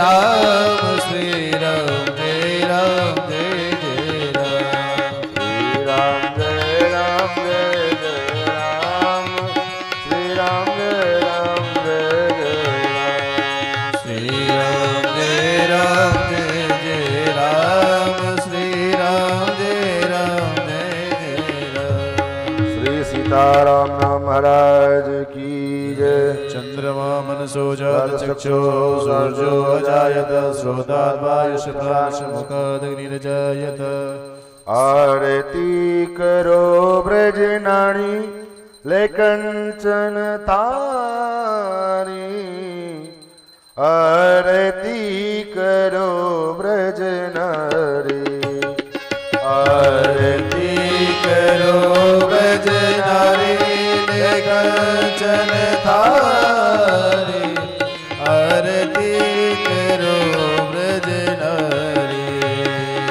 भावना भक्ति ज्योति भावना भक्ति की ज्योति अनमोल प्रेम की मोती अनमोल प्रेम के मोती रस बूंदन सो भरी झारी अति सुकुमारी आरती करो ब्रजनारी आरती करो ब्रजनारी कंचन धारी आरती करो ब्रजनारी घन श्याम नंद के लाला घनश्याम नंद के लाला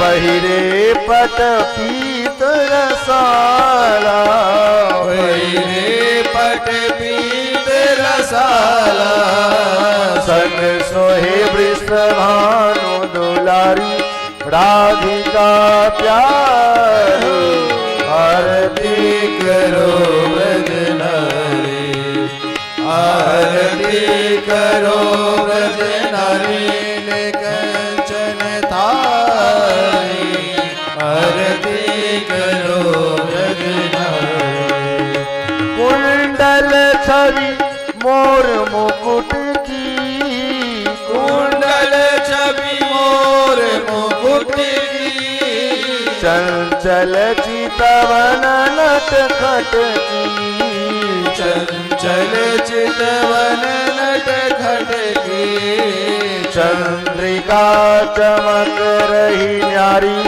नीलांबर सारी आरती करो ब्रजनारी आरती करो ब्रजनारी कंचन थारी आरती करो ब्रजनारी सिंहासन दो विराजे सिंहासन दो विराजे लखी कोटि काम छविलाजे लखी कोटि काम छबिलाजे लखी कोटि काम छविलाजे लखी कोटि काम छबिलाजे रहे सखियन की फुलवारी जगत लागे खारी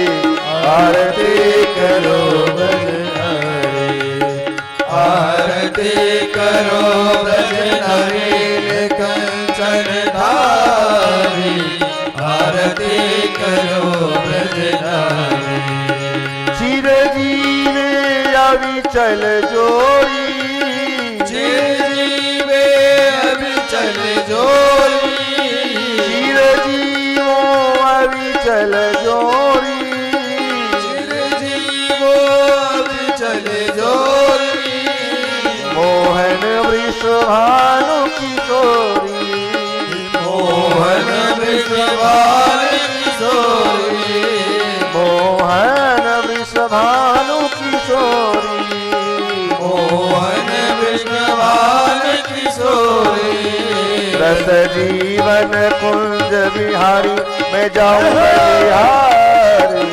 आरती करो ब्रजनारी आरती करो ब्रजनारी कंचन धारी आरती करो ब्रजनारी आरती करो ब्रजनारी आरती करो ब्रजनारी